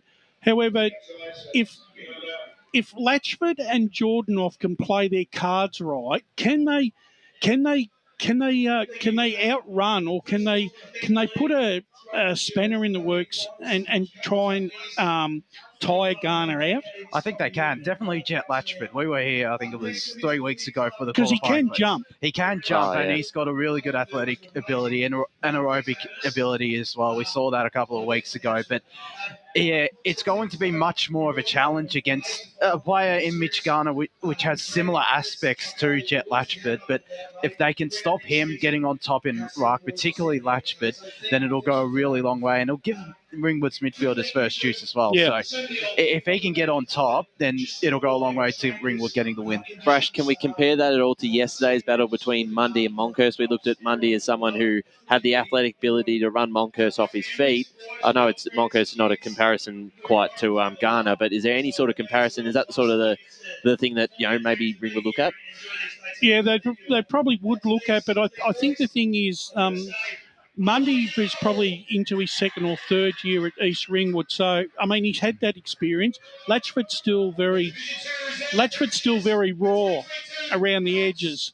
And I think the changes between him and Jordanoff have to be really quick, and really quick throughout the contest, just so that they can introduce a bit of unpredictability around the ground, and so Garner doesn't get comfortable playing against one ruckman for the rest of the afternoon. Yeah, well, that's interesting. And then you've got the 3 Garners. We haven't seen them with yet ourselves with all 3. Surely that makes a bit of a difference. And you've got they are stacked when they're at this full strength. Well, put it this way, look, South Belgrave are on a mission, right? They have been for the last 5 years. It's been in their blueprint. They want to go up the ladder, right? And they've been able to do all the right things. This year they've recruited the right type of players, right? That's going to take them to the promised land. Now all they've got to do is fulfil their prophecy today, and repay the faith.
bendigobank.com.au or search Bendigo Bank near me. How would you like to be celebrated? I think I'd like to be celebrated with lots of music, dancing, a bit of a party. I'd like to be celebrated at the pub with a few frothies. Maybe some colourful balloons, my favourite flowers. How about some glitter? I'd like to be celebrated in space.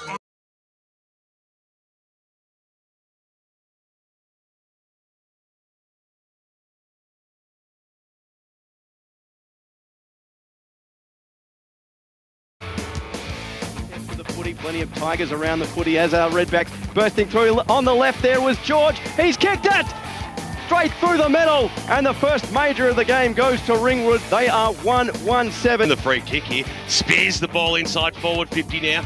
Spinning around. They're doing okay here. Will this one go through? That's an absolute cracker there by Mitch Brereton.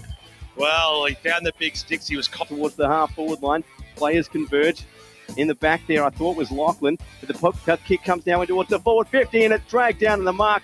Taken there by Jesse Cherry. And he's won himself a free. Rudd went in really hard. Falling over at the crucial stage there was Glossop. They've coughed it up. Here's Farmer. Farmer doesn't miss it from there. There's absolutely no way about that. Fantastic goal there by Ringwood. They worked. He's forward reserve. Or a Jeff Baring. Here's Singh, puts it onto the right boot. It's a long kick, going to go to the right though. Played by, oh, what a mark! Farmer at the back, shark the pack brilliantly, take the boundary line. This would really make things hurt here for the Tigers. Plays on, snaps around their body, and he's kicked it. Mitch Palmer kicks his second of the afternoon, 42 on the year. Professional free kick. He comes in now. He'll kick from just outside the arc. He's already got two. He just loves it. He's an absolute gem.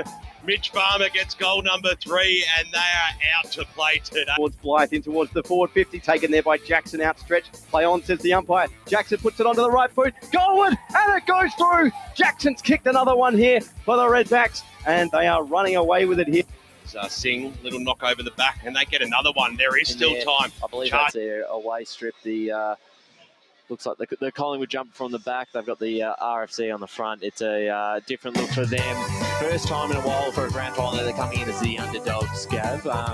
But they've had the experience and they've got a good mix. As we said, they've had a few turnovers, but they've still got a lot of players who play grand finals, and then they've got those players coming into the side for the first time this season or last season who are new to this. There's definite quality there. Familiar faces, so familiar to the heat of the battle. They've nearly won a premiership in recent history, but this is a new list, hopefully unscarred by any history that they might have, but knowing that they can compete against South Belgrave is something they'll take in for this current moment, and at any time they can get on top in the midfield, they will know that they are in for a chance to win a much-deserved premiership, if not for 2022, but for the history of the recent history of Ringwood Football Club. Absolutely, and Matt Ferdia, good to have you here calling the grand final. I'm sure you're pretty keen to get this underway.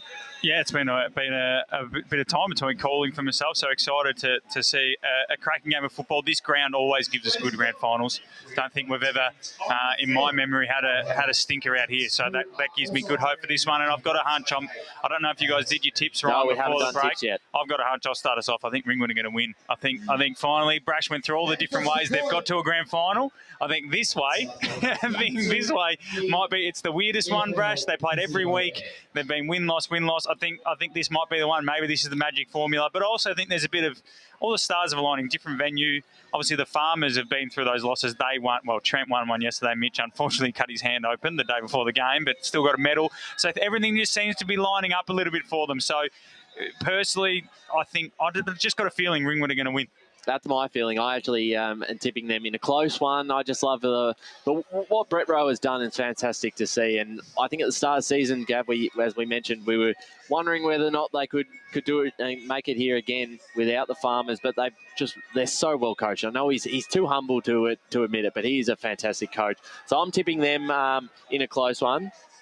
Well, I'm going to go against you. But in terms of a contest, in the AFL, it's trickled down. If you can be in the contest, you can harass, you can chase down, you can pressure, you will always be in a football game.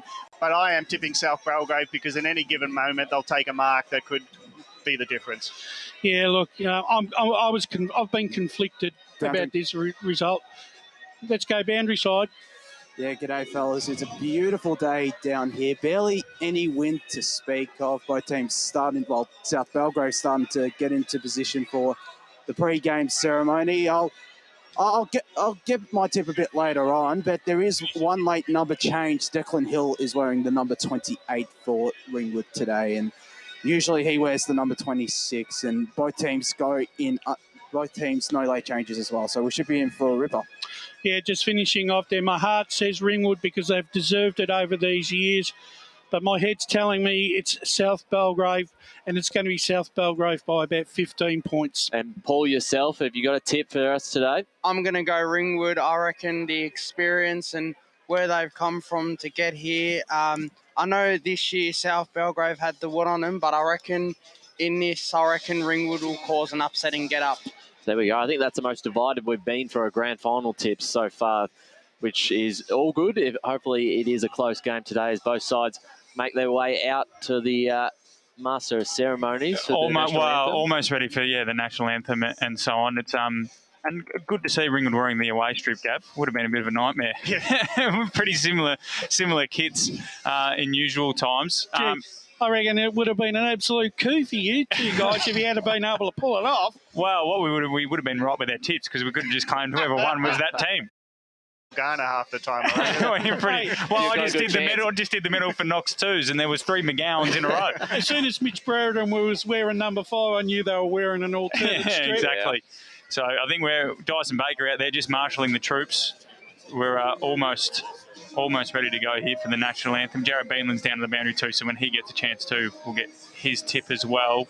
But nice atmosphere building here at Mitcham as well as we go down for the welcome to the game and the national anthem.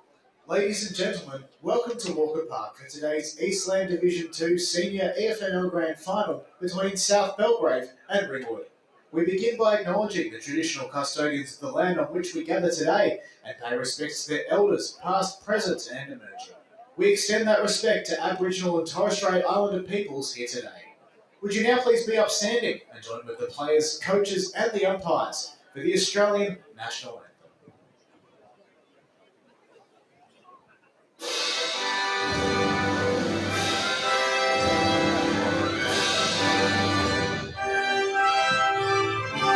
Australians, all their hearts rejoice, for we are one and free.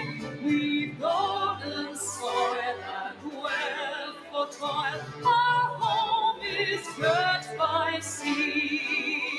Our land abounds in nature's gifts of beauty, rich and rare. In history's page, let every state advance Australia fair. In joyful strains, then let us sing, advance Australia fair.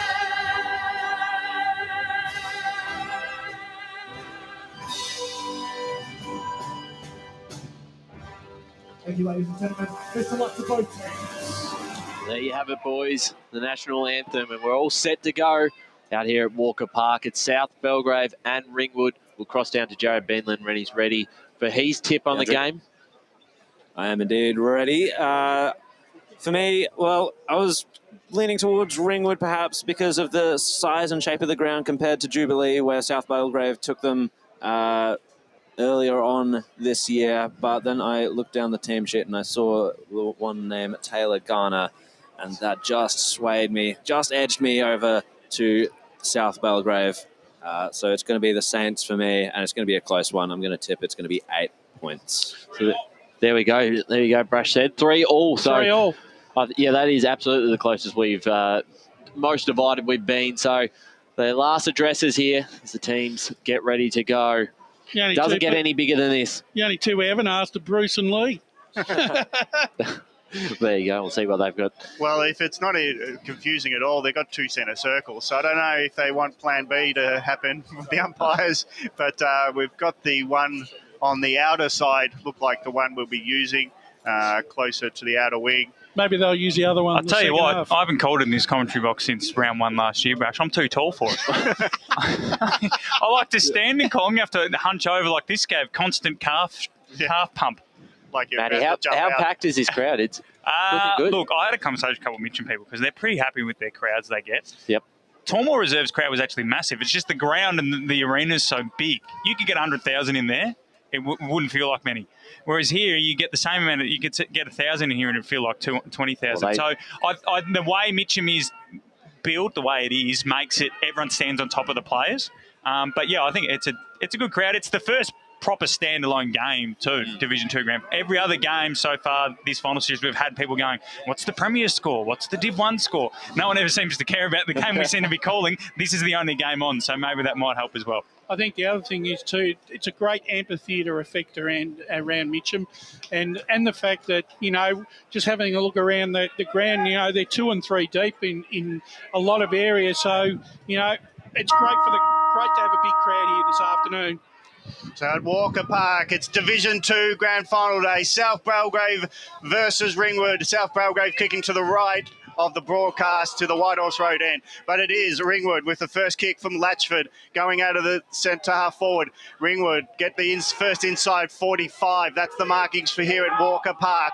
But it's South Belgrave repelling that attack, getting it inside 50. Defender getting their back is Whack. He's just trying to clear the area and is going to hope to find the boundary as his saviour.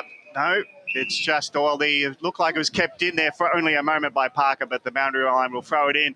And interesting, on the day that Australia have declared a new King of Australia, who will be the Kings of Division 2? Did well to shoehorn that in, Gav. So it's thrown in, half-forward flank for South Belgrave. Caden Black was around that football coming through Ashtag, and we'll have another boundary throw in. Maybe that was the thing holding. Maybe that was the thing holding Ringwood back, bro. Yeah. The Queen. Yeah. Maybe that was it. Maybe that was it. Bit of a stretch. Well, we started early with those stretches. Good hands in there from the South Belgrave midfield from Bryce Hards. He's a bulky man, but the free kick's going to Daniel Collier to inside Bulls going at it. Collier goes short to Scott Lang on the half-back flank, and he pokes it looking for Jimmy Parker, but it's a turnover. Charlie Peters had a good year for the Saints, cuts the football off on centre wing. We'll go down the line in the Smith direction. Drops a chest mark unlike him and then gives away a free kick immediately to Jack Murfitt for a hold. And Murfitt handballs off to Cairns, who steps inside. Sam Brown got the handball. Eventually they work it out through Latchford. Back to Murfitt, now to Tim Jones. And his spearing ball is good on the outer side to Steve Brown. So Brown's got it at half-back outer side. He's looking at options now. It's slow down. He's just going to go down the line. Well, eventually after one attempt just to look inside, but now goes outside wide, and South Belgrave holding up nicely and Costa trying to break through with his tackler, and Stagg will hold up the momentum for the Saints. You talk about how big the crowd is here, Ryan. There's blokes 2 rows in front of us watching the UFC on a laptop. So clearly enthralled. Well, we might hopefully see in football terms an equivalent contest. Cage match. Yes. Well, because I walked up, I thought maybe he's doing some work, maybe it's a journalist. He's genuinely watching the UFC. I saw that before, and this is how the world has changed. Well, they've paid the $15 entry, so as far as the league's concerned. No worries at all. It's Garner there, Mitch Garner, who might dominate in the ruck. He's such a big body. He's got some help through Bartels, but he's tackled to the ground, and it's close to the boundary line and out of sight in front of the Mitcham Footy Club's little tent that they've created for their supporters, the marquee. The Tiger tent, it says there. As there's South Belgrave have got theirs set up at the White Horse Road end, so if they're attacking with glee, it might just light up there. As South Belgrave try to get it forward, but it's with the tackle, it's going to be a hand pass not executed, so it's going to be holding the ball, and Ringwood have got it. Going through the corridor they are. Nice little short pass, finds the target. Callanan's another short option at centre forward. He's going to be ignored. Inside 50 options, just put with fingers up. So long ball, hoping for Jordan Vaught to go late, but he's too late. But the bump comes in and Peters roves the ground ball for South Belgrave. His kick under pressure must have been touched off the boot because the umpire's calling play on in the air of that flight of kick. Now it's still at half forward for Ringwood and they can't get possession, and it'll be a ball up It's a real feeling out period here early for both sides. It's a bit like yesterday. No one wants to take that outside run yet. So again, from the tap out, Garner taps it to the boundary side, probably hoping to use that for a secondary contest. Tackle flies in, and Stagg again doing well as a tackler, and he holds up. Oh, sorry, that was Kidd again. Sorry, on Brown, and it's Kidd doing some nice work in tight. Ball up again, half forward flank for the Redbacks. Still no score, as Brash mentioned. Both sides just sort of finding their feet in this clash. Tim Smith playing up for it at the start. Got Jaden Cairns on him, but we'll watch him to see if he pushes forward into the midfield a bit later on. A lot of space down there at the moment. Of course, we mentioned the Garners on pre-game, Ron. We've got to mention Lee Odermatt, the man who loves a best-on-ground medal in grand finals. I wouldn't be surprised if he gets isolated at one point, just from the big occasion. The man, he grows an extra leg or two, Brash. He doesn't. Freak. The thing is, though, with South Belgrave, they've got 4 players that are capable of kicking 5+ goals. Well, so far, no one looks like doing anything, which just stoppages galore, although there's a free kick in that ruck contest, and it's going the way of Mitchell Garner. He's had a fantastic year after crossing from Rowville. Goes down the line, looking for Smith, who comes out, drops another mark. Team defence at the moment, winging out for Ringwood. Cairns slapped it on the boot. It found its way to Latchford. His handball made Wadley work for it, and then he'll get the free kick. On the far side of the ground, Sam Wadley, speaking of Premier Division recruits, coming down from Vermont. He'll handball to a runner in Collier, who was flat-footed, gave his handball over top to Brown. He'll hook one to the top of the square. It's Burton down there. Can't get to it. Players come from everywhere. And the mark is taken down there for the Saints in defence. So that's probably not the way they want to deliver the ball inside forward 50, Ryan and Brash. No, they've certainly got the height down there, don't they, Brash? The Saints? Yeah, the Saints, sorry. That will trouble Ringwood if they just launch it in like this. And it's Wadley, just quickly, he rushes it inside 50. Jordan off late, creates a spill ball. Ground level, Cairns couldn't get a hold of it. So South Belgrave holding up nicely in front of Costa. And Costa just hand passes in front of himself and tumbles it out of bounds. And that's opportune time to cross to our boundary riders. Yeah, the wind's starting to pick up, heading towards the left of your radio dials and left of your screens as well. So Ringwood kicking with the wind this quarter. That's interesting, and I reckon it's got a bit of a left to right away from the broadcast side, so it'll be interesting when shots finally go. We haven't had a shot at goal yet, and South Belgrave do well to kick it out of their defensive area. Bouncing ball. Garner just left it behind Damien, so he's got some help, though. Finally gets through Brown. Now they've inside 50 again, or inside 45. I've got to get used to changing my vernacular, but a mark by Jones in defence holds up nicely. Inside the arc. Well, yeah, we could go there. I wouldn't mind calling it 45 just for context. But I don't even think it's 45 if we're being honest. Could be a bit of a guess. Jones went one way and the other, confused everyone, and even his teammate May. And May got caught holding the ball close to the boundary line, so it's a turnover. Great pressure and corralling by the Saints. Now the Saints go forward through Odermatt. He kicks it long. Marked by Smith. Beautiful. No, sorry, Garner. Taylor Garner, who's kicked 31 goals this year, has been very good in there. Deep, and he just stood underneath it. The ball was a bit wobbly off Odermatt's boot and in good position, and really didn't have the defender on him until very late. They got caught napping there 5 yards there, the Ringwood defence. So it's Taylor Gardner, 31 for the year. He's put it through, and that's the first of the 2022 Grand Final Division 2. It's South Belgrave, 1 goal. Ringwood yet to score.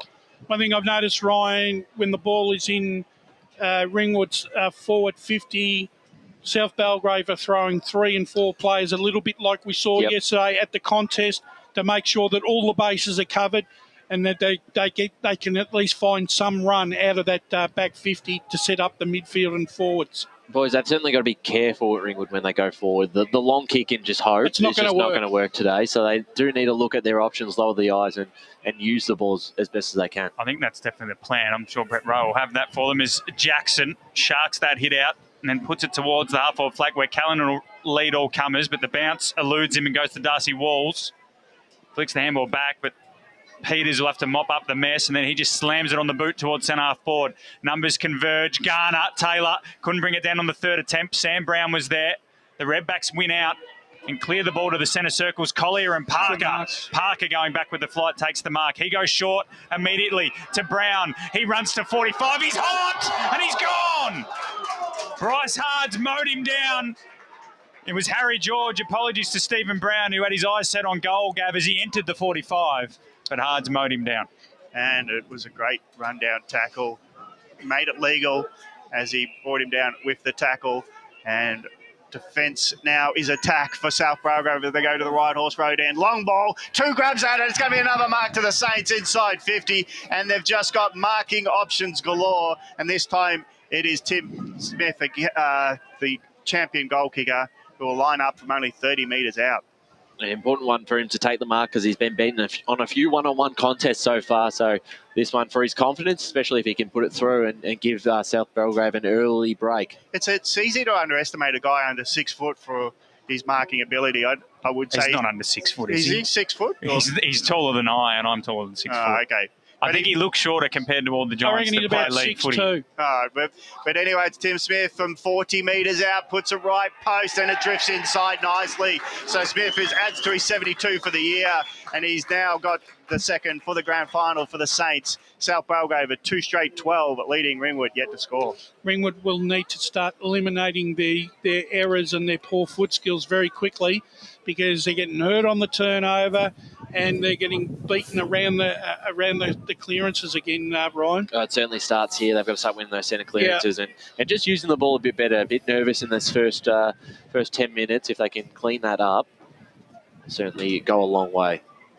Yeah, Ringwood have got their hands on the footy. It's just South Belgrave's ability to just take a mark inside forward 50. This is probably an area Ringwood are doing quite well. I'm not sure if Paul's got the stats on the clearances, but Ringwood look to be doing definitely better in the centre.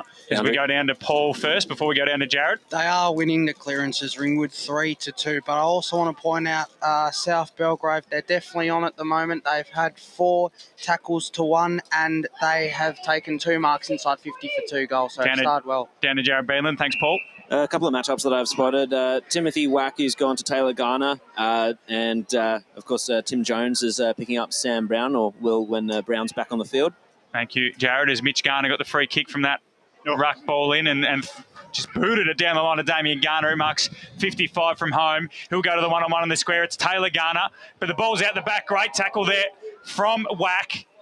And then eventually Ringwood do get a clearing kick, but Trigart or Trigiert is there. A sort of kamikaze effort there from the Redbacks defender. Doesn't do enough. And we'll have a boundary throw in the forward pocket as we go back down to the boundary riders. Another matchup that I saw was May going to Damien Garner, and over in the Ringwood forward line. I'll come back to you with those ones. Thank you, Jared. He's had a frantic weekend. Jared back from Europe on Friday to the footy last night after 2 games on the commentary team this weekend as the ball flicks out to the half-forward flank now. Trigiert there again, handball back to the top of the 45, looking for a target in Withers, who's confronted by Mitch Jackson, who disposed him of the footy. The umpire said play on, and now we'll have a ball up 40 metres out from the Saints goal. They lead 12-0 as we go back down to Jared for another one of those matchups. Yeah, it's actually Josh now. Yeah, so for the Ringwood forward line, Ryan Silver has the job on Mitch Burton, and Rory Neat has Daniel Jordanov. So hopefully for Ringwood's sake, they get the ball down there as Garner sharked the hit out and then hooked it around the body towards Damien. And the ball bounced out for another boundary throw in. I don't know whether to go first names with the Garners or just say Garner D. Yeah, it's surname then first name, to clarify. Especially if they do something good. Yeah. As it's been planted. Sorry, Rush? Just call them Damo or Taylor. Yeah, I don't know if they'll take that, given that I've never met any of them. So we're going to have another boundary throw in here. So things have settled a little bit, Ryan and Brash, but the Saints, they haven't really played scintillating football, but those 2 tall marks inside forward 50 have given the edge at the moment as it's thrown in again. Tim Smith doing the ruck work against Latchford. Latchford one out. And the Redbacks got first hands to it, but they're pretty clumsy in getting it out of defence, so it might come straight back in. There'll be a free kick going the Saints' way, surely. It was Tim Smith on the left boot, across the body to the top of the goal square. Has there been a mark taken? There hasn't. It's through for a behind. So a rush behind. South Belgrave 2-1-13. Ringwood yet to score. We have gone 13 minutes in this first quarter. Can short. He's dangerous. Didn't have enough on it. And slipping in there's Dario, who's just was luck of fortune, just standing in a zone going, I'll just be here. And the ball didn't even get past him. So Dario will have the shot from 40 metres out. There's the surprise. If you look on the replay, it's almost like... Well, Tim Jones, the man threw the kick out. It's like he couldn't see him. The kick, though, was a wobbly one, as was handed off in a minor score. So in all that, it's more scoring for South Belgrave. Another mark inside 50, not the traditional way. It was from the kick out. 2-2-14, South Belgrave lead Ringwood. And the Bronx cheers will be on the kicker, Jones. Jones, though, goes longer and he's like, get me out of here, but he can't. And it's now not a mark taken by Bartels. So ground level struggle, and it's going to be an umpire coming in at half forward for the Saints. I thought Doreo should have taken responsibility for that. He should have been able to kick the goal. Surely at Mitcham anywhere inside the centre square, you're half a shout. As Broad got a handball away, looking for George, but it's the Saints who come away with it. And then running to 50, this time having a shot at goal. Looked to be Tregear. It's 2-on-1 down there in the Redbacks' favour. Players come in from everywhere and eventually they get them over the line. That was Brandon Stelfox. So Redbacks defending grimly at the moment, Ryan. And a couple of times they've had those the number advantages. The 2-on-1 there. Before on Garner, there was 3-on-1. So they've certainly getting their numbers back, but they are under the pump trying to escape this back 50. Well, yeah, I think it's just the ability to the Saints to take a mark inside 450 or at least half the contest as Keeley, is tackled there by Tim Jones. And we'll have a ball up the teeth of the goal for the Saints. So if they get a third here, it'll be a red-hot start, which the Redbacks didn't plan for. Tim Smith got the hit out. Tim Jones should gather and does. So it might have been cans for the Redbacks. A lot of sideshow bob hair in that defensive 50 for the Redbacks, Gav, with the two Kansas and Tim Jones. But we'll have another stoppage. You need to stop being a clown there, mate. We started with royalty. We're now already down to the court jester, Gavin. As it's a ball up again. Brown tried to break the tackle. Wadley, don't know how he disposed of that. And we'll have another ball up. So the umpire's getting plenty of work with the whistle there. Luke will certainly be happy with the forward pressure that they've been able to put on, though. Well, I think from Paul's stats, they're dominating the tackle count. If we go again, this time Garner will go in the ruck. He just got rid of his opponent there in Nathan Cairns and wobbled his left foot ball towards the pocket. That was Mitch Garner, and he was looking for Damien Garner, but the boundary line one out. And we'll have another boundary throw in 16 minutes gone this first quarter at South Belgrave. 2-2-14, Ringwood yet to score. And they're just getting more aggressive around the contest. Tim Smith uses his hip very well, gets possession out of the ruck contest, puts it on the right boot, but misses to the right in his rush. On the Maroon Highway. White Horse Road, maybe Maroon Highway. Let's contest that later. But it's South Belgrave 2-3-15 leading Ringwood yet to score. How about that bodywork though, Gav? Just the strength that he has in his core strength. Jeez, he's a nightmare to match up on. He's got so many weapons in his arsenal. It's not just taking marks, drifting in. He leads up to the ball. He's got great ground level nous. And just in a ruck contest, he bundles out someone who had the front position. The one thing I'm liking about South Belgrave at the moment is they're mentally working mentally to break down the Ringwood defence here. So Jones, this time, can he clear the defence with a hit-up target? This time, did it touch anyone? It's got to be out in the full effectively because it was untouched by Ringwood, and South Belgrave will go inside 50 and again, and now the stats will look awfully one-sided as here's a long ball. Markers coming at it. They fly from every direction. Couple of grabs at it. Out wide it goes. Black's got a chance. Black puts it on the boot, and the goal umpire drifted a long way, but he'll come back to the middle, and he'll signal the third for the Saints, and Black adds to South Belgrave, and the pressure's on Ringwood. South Belgrave 3-3-21, leading by that margin as Ringwood are yet to score. And well done to Tim Smith, who won it out of the ruck and then saw Caden Black coming through and was able to get the hands over the top. And we touched on Black just a little bit in the pre-game, but he's crucial to the side. We missed him when we were there early against East Burwood, but he's a big, important player for them. Down to Paul Uconi in the stats centre. South Belgrave are definitely putting the pressure on Ringwood boys. 8 inside 50s to 5 in favour of South Belgrave, and Ringwood have turned it over 4 times to South Belgrave, none. Well, they go inside forward 50 once again, the Saints, and it's onto the chest of Tim Smith, who's making an early run at the Best on Ground medal. If he goes back, he'll kick his second of the term after setting up the last one, and I hate to say this, given 3 of us tip Ringwood, it's starting to get a little bit worrisome for the Redbacks. We'll go to you after this shot at goal, Paul. Smith comes in from, well, he could probably kick it from where he's standing right now, but he'll have his shot from about 40 metres out. Slide angle. Comes in, kick, looks left off the boot. He's left. This time the goal umpire does not return to the centre of the goal, Gavin. It's one behind. So 3-4-22. Tim Smith has 1 goal to himself. The Saints Ringwood yet to score. We've gone almost 19 minutes in this first term. Down to you, Paul. That was their 4th mark inside 50 this quarter for South Belgrave, so worrying signs early for Ringwood. Thank you, Paul.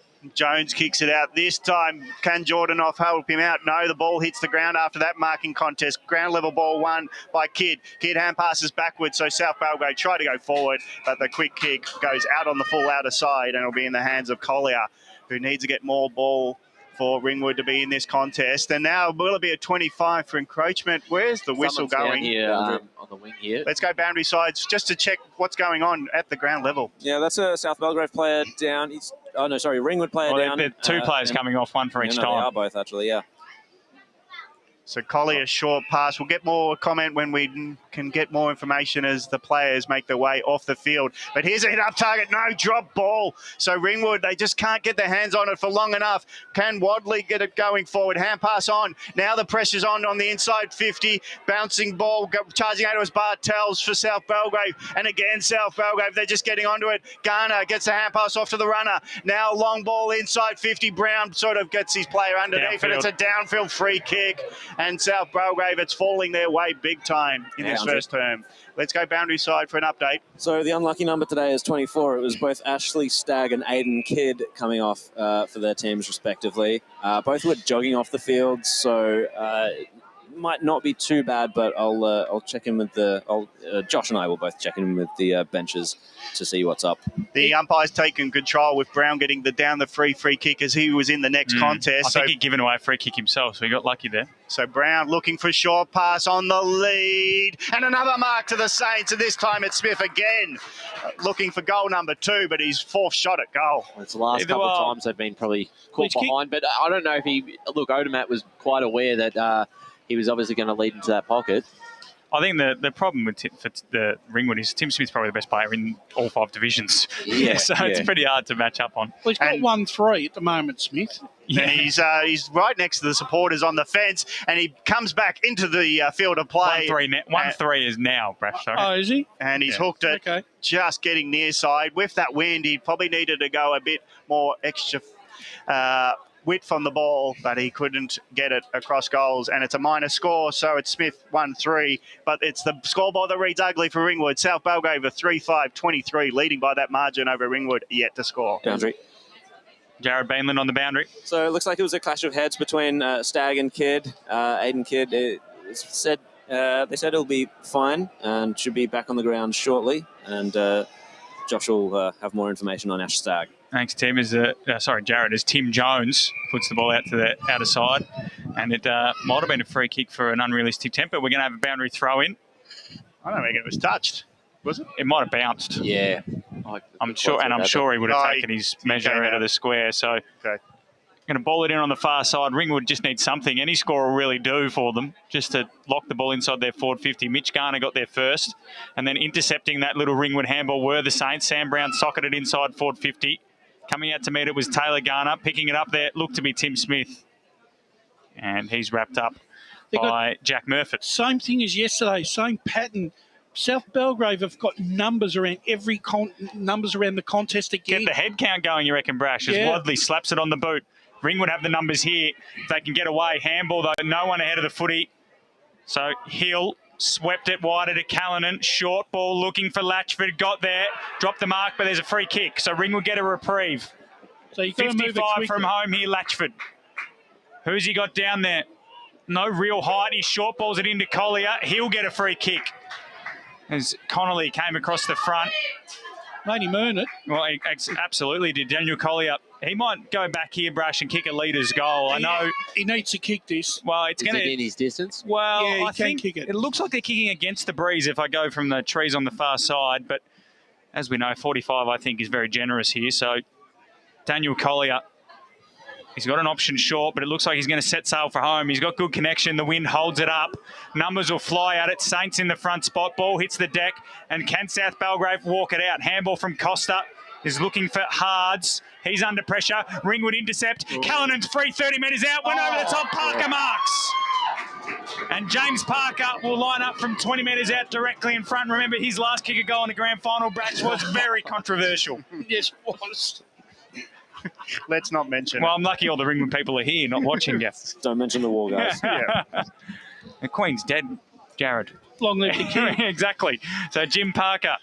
Gee, this is a badly needed goal here for Ringwood. But it was Ringwood to its core, that delivery, Brash. The player there, I didn't exactly catch who it was in the far pocket, didn't blaze away. Jimmy Parker, 20 metres out, directly in front, comes in and kicks a much-needed goal for the Redbacks.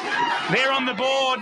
They're 1 straight 6. South Belgrave 3-5-23. We've gone 24 minutes in this first quarter, and that passage of play gives me a bit more hope that we won't see an East Ringwood Murrabbuck like demolition today, Ryan. The last thing we wanted there is for South Belgrave to walk that out as they're having a few of those transition balls going down forward. So they were to keep it in, kept repetitively inside 50s and giving themselves a chance.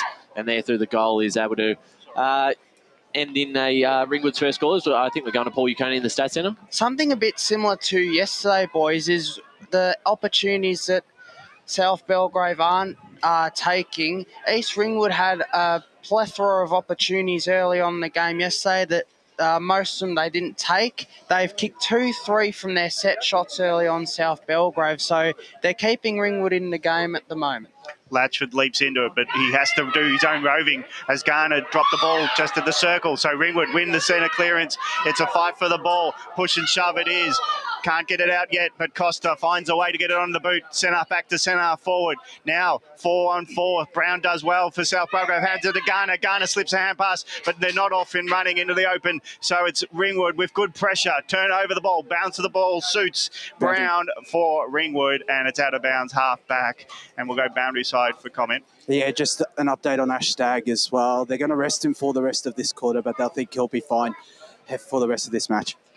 So Ringwood under a heap of pressure when the ball gets inside 50. Garner's release hand pass nearly got it going to goal side, but it didn't work out. So Ringwood just trying to hold up. Back into the game, in effect, with that goal for Parker. Collier just couldn't get his hands down to foot level, and his foot knocks it out of bounds on the full as he bent over. So it's a free kick going away of South Belgrave, outer wing. So long driving ball will eventually come. Is that too far running? The umpires gives South Belgrave the latitude. Now inside 50, hotly disputed ball. Smith's onto it. Hand pass out, finds Wine. Wine gets smothered kick, and that is great defending there by... I think that is that Jones. It was one of the Cans. Cans, this time with Jaden. the mop of hair, and Jaden Cans did well, just emerging onto Wine, and Wine was rushed into a kick that was smothered, and it's a boundary throw in 40 metres from the Whitehorse Road end. Ringwood have got to hold on here. That's a powerful throw in, like a bullet. And Ringwood might beneficiary from here, but the smother came there from Garner. His handball over top. He's intercepted by Wadley, but he went straight back into traffic. But it was a high tackle by Sean Bartels, and Ringwood will get a chance. So they've last couple of minutes, the Redbacks have come back into it. Paul Uconi has got something in the Stats Centre. Ringwood lead the free kick count 6-4, and the inside 50 count, South Belgrave lead 13-8. Well, there's been an intercept, and there's another inside 50 for the Saints as Garner fended off one, check side to the top of the square. Cairns went back with the flight there with Odomat. Trickier picked it up, handball out wide, looking for a teammate coming through and wrapped up in a tackle. Is another Saint. So Ringwood, again, Gavin, Brash, Ryan, just they're trying things. Was Odomat at the bottom of that pack, just nothing's quite coming off at the moment. That kick out to clear out to Jones, it was just too high, and it's just, put him under too much pressure. Especially into the wind too. Is Brown, left foot ball to the square. Odomat couldn't bring it down. Bartels can't miss from there.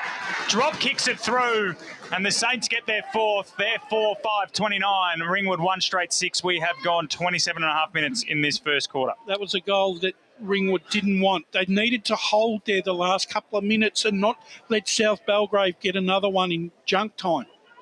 Right, they'd worked their way back into it, Gavin, and gave away a pretty cheap one in the fact that Sean Bartels was able to actually miss the footy the first time and then just hack it through as we go down to Paul. One stat Ringwood are competing in this first quarter, boys, is the clearances. They're down by 2, but to give themselves a better chance at kicking goals, they need to get some more clearances. Latchford versus Garner. Garner won the tap, but it's sharked by Jackson. Jackson gets to the outer wing before he kicks it forward. On the lead, it's up broad and a mark taken inside 45. And now the short pass is on. Will it pop up a second grab at it? No for Hill. And it's now a contest at ground level. The umpire says push in the back. And it's a relieving free kick to the South Belgrave side, who are under a heap of pressure of a couple of now short passes hitting targets. Hill laid the tackle, Ryan, and then he stayed on top of, I believe it's Withams. Withers, sorry, Taylor Withers. Oh, is it Robertson? Oh, it might be. I saw a 0. I gambled. But he stayed on top of him. Yeah. You'd already get off. That's why the push in the back was there. So long ball out to the wing. No mark taken for the Saints, but it's a fight for the ball as Smith's been taken out of the bounds. They've been a bit of a dance, and it's out of wing. And there looks to be a bit of Melbourne. A few Melbourne players there as we pan away. Bailey Fritsch, Sam Wiedemann, Alex Neil-Bullen, all in attendance. Well, their season's done. Yep. Yeah, I didn't want to mention it, but it is. So it's Garner at ground level. Just ruck not one this time, but Ringwood can't keep it in tight, and Wadley looks over to the Melbourne boys and hands it back to the boundary. Does anyone want to kick? I wouldn't be surprised. Join us, please. I wouldn't be surprised if the Farmer boys are here watching today. Oh, no, they're at the coach. East Ringwood posted up Sunday session at the coach, so they might walk up later, Brash, as the ball's thrown in. The wind, I will say one thing, saving grace for Ringwood is the wind looks to be favouring the right of your radio dial, or the Whitehorse Road / Maroondah Highway end of Nunawading's Walker Park. Unfortunately for Mitch, you'll be only able to hold a can or a glass in Well, one someone hand. could feed it to him. Someone could funnel it to him as it's thrown in again. Mitch Garner is dominating the ruck at the moment for South Belgrave, despite the fact the Redbacks are doing okay in the clearances, and we'll have another boundary throw in. So we'll probably see more of Jackson, Matt. Yeah, I think maybe they're putting before. Luke Elliott did say they're going to put some work into him, and it looks like it's Taylor Withers that's doing the job with him. And even that last entry when Broad was trying to hit up Hill, Jackson was just sort of knocked off the ball. They're trying to stop him have that free run he gets against so many other sides as the Redbacks clear their defensive 50. Flyers come from everywhere. Good fist from Connolly. Garner tried to slap it back into the corridor, but Latchford sharked it, handballed it to Jackson. Wrapped up immediately by Withers. Got his handball free, but the Saints will get away again. Kidd. Gone. He's tackled. Umpire said play on. Little soccer forward ends in the hands of Broad for Ringwood. His handball out wide to Wadley. Runs to about 60. He's got Callanan heading back towards the goal square. That's where the kick heads. Callanan underneath it. Ball hits the deck. And it's all the Saints. Cleary kicks a shocker. Parker might get a chance on the bounce. Runs to 40. Handball over the top to Jackson. He takes the tackle. Must have been taken high. Umpire says give it to me. That had to be high. It was assault. It had to be high. Gee, but he nearly took his head off. He went straight through him. It's almost like a charge. So a chance for Ringwood in the dying moments of this first term. We're into 31-minute mark. Garner punches it clear. Gathering his Parker. Wants his right boot. Wheels onto it. Sets sail from home from 40. The wind will hold it up. Burton's coming back, but the mark's taken by Costa. And Brash in the goal square. About the numbers behind the ball. That's happened a few times, even before it was a 3-on-2 contest. So Phil Costa, he'll be looking to wind the clock down. 31.5 minutes gone. Going to be a long day out here at Walker Park as Tim Jones takes the mark. Now the umpire said he's been paid it. Now he's a beautiful kick of the football, Tim Jones, but he's kicking into a fairly strong breeze. So I don't suspect he'll have the journey, but he'll give it a crack. He's gone the top and he's got absolutely none of it. Would have been a good pass if someone was there. So it's quarter time here at Walker Park. It's South Belgrave 4-5-29. Ringwood 1 straight 6 after the first quarter of the Division 2 Grand Final. We'll be back to bring you all the action from the second quarter after these messages. Today at Eastland, Lucy's trying on jeans for a momentous occasion. Coffee with the ex. She needs jeans she can move in because she's definitely moved on. Jeans that get a second look but don't give any second chances. Jeans that say, "Why yes, I have spent the last 8 months in a post-breakup juice cleansing, kickboxing, personal training frenzy." And it looks as though she's just found the perfect pair. Bravo, Lucy. For all of life's little moments, there's Eastland. Eastland. Live real. Sprained your ankle, bursting through the banner? Broke a finger, high-fiving the ruckman? Or did you run into the goal post again? For bumps, breaks or bleeds, be seen sooner, close to home at Knox Private 24/7 Emergency Department. The preferred provider of emergency care to the Eastern Football Netball League, you'll generally experience shorter wait times. You don't need private health, but there is an out-of-pocket fee. Be seen sooner, close to home at Knox Private 24/7 Emergency Department, 262 Mountain Highway, Wanturna. Running and jumping can be really painful for girls, especially in contact sport. Boob Armour supports your breasts, minimises the bounce and guards against impact and injury. Feel confident, feel supported, available at boobarmour.com.au. At Yarra Valley Water, we know reducing your shower time, or show time, to 4 minutes can save you an average of $200 a year on water and energy bills. Shower shorter. Save water. Authorised by the Victorian Government, 1 Treasury Place, Melbourne.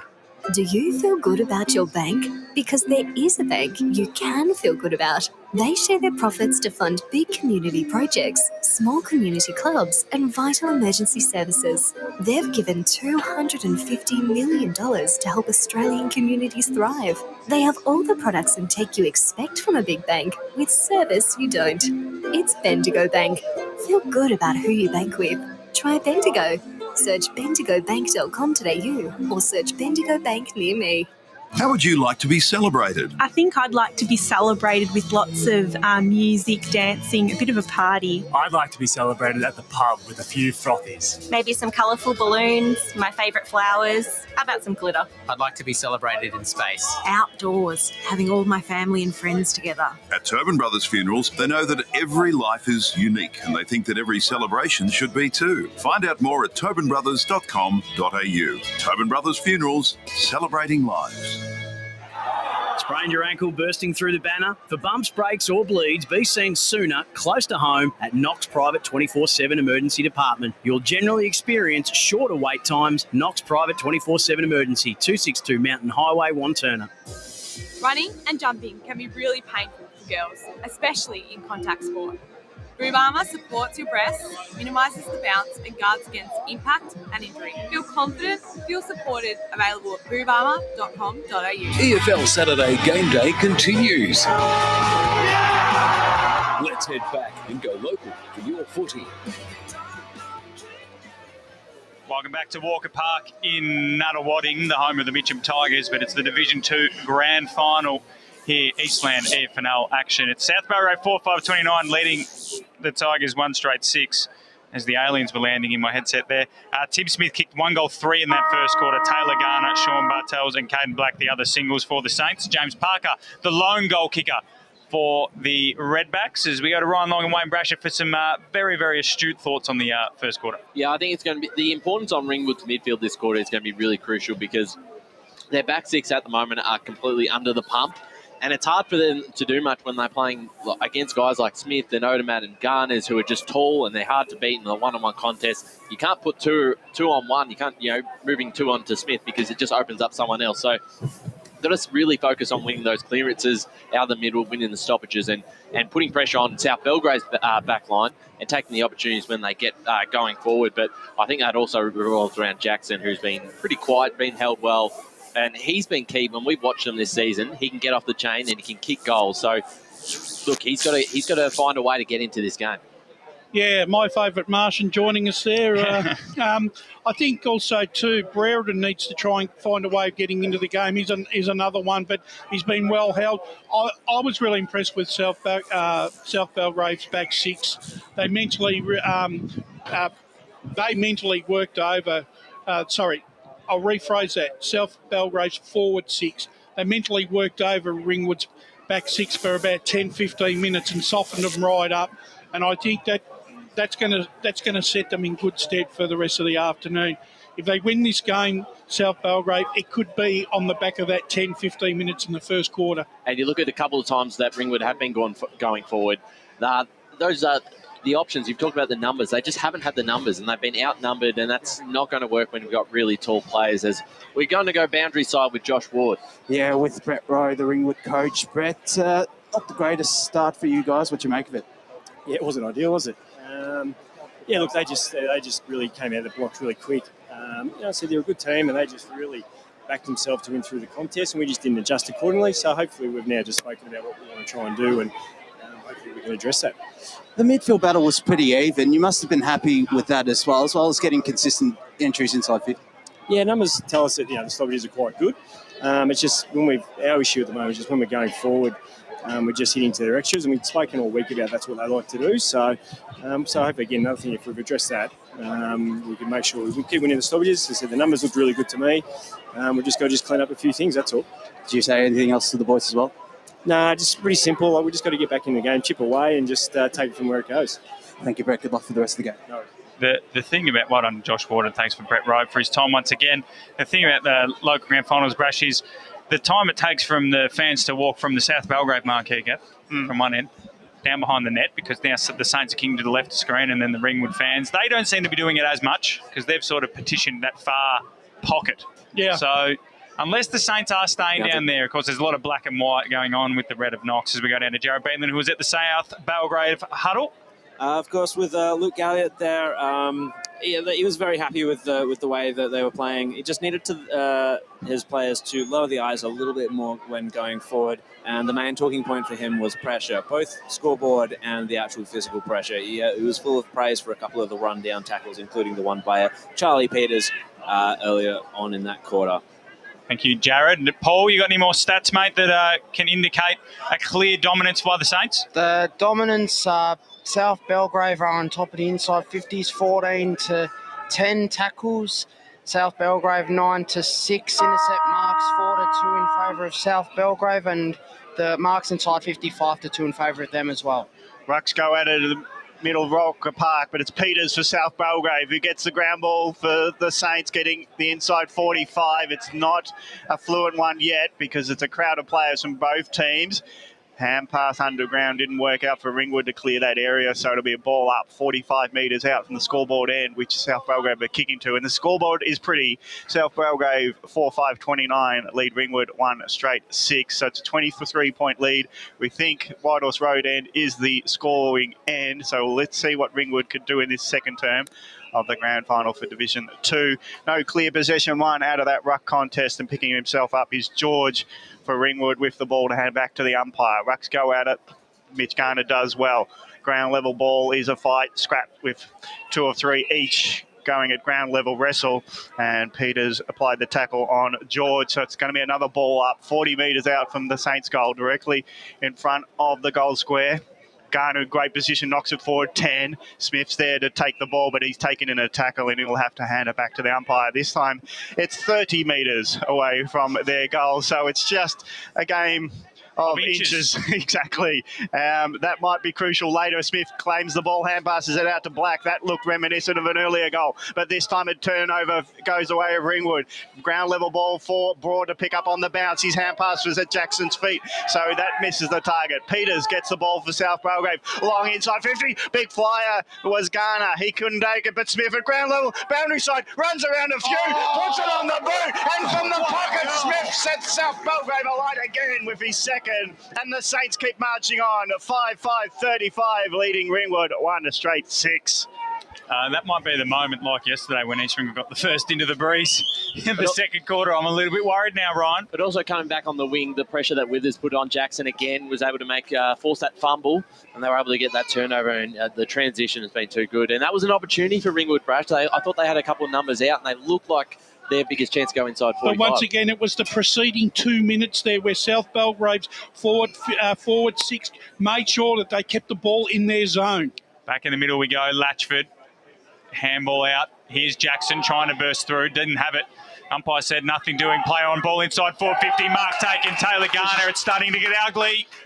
He'll go back 40 metres out, slight angle to make it 6-5-41 to 1-6. We got to Paul Uconi in the Stats Centre. They've been very sloppy in this game so far, Ringwood. They've turned it over 9 times to South Belgrave 4, and that is the 5th mark inside 50 for South Belgrave in this game so far. Yep, as I said, getting ugly. So Taylor Garner will come in on the arc, slight angle, kick off the boot, pretty good one.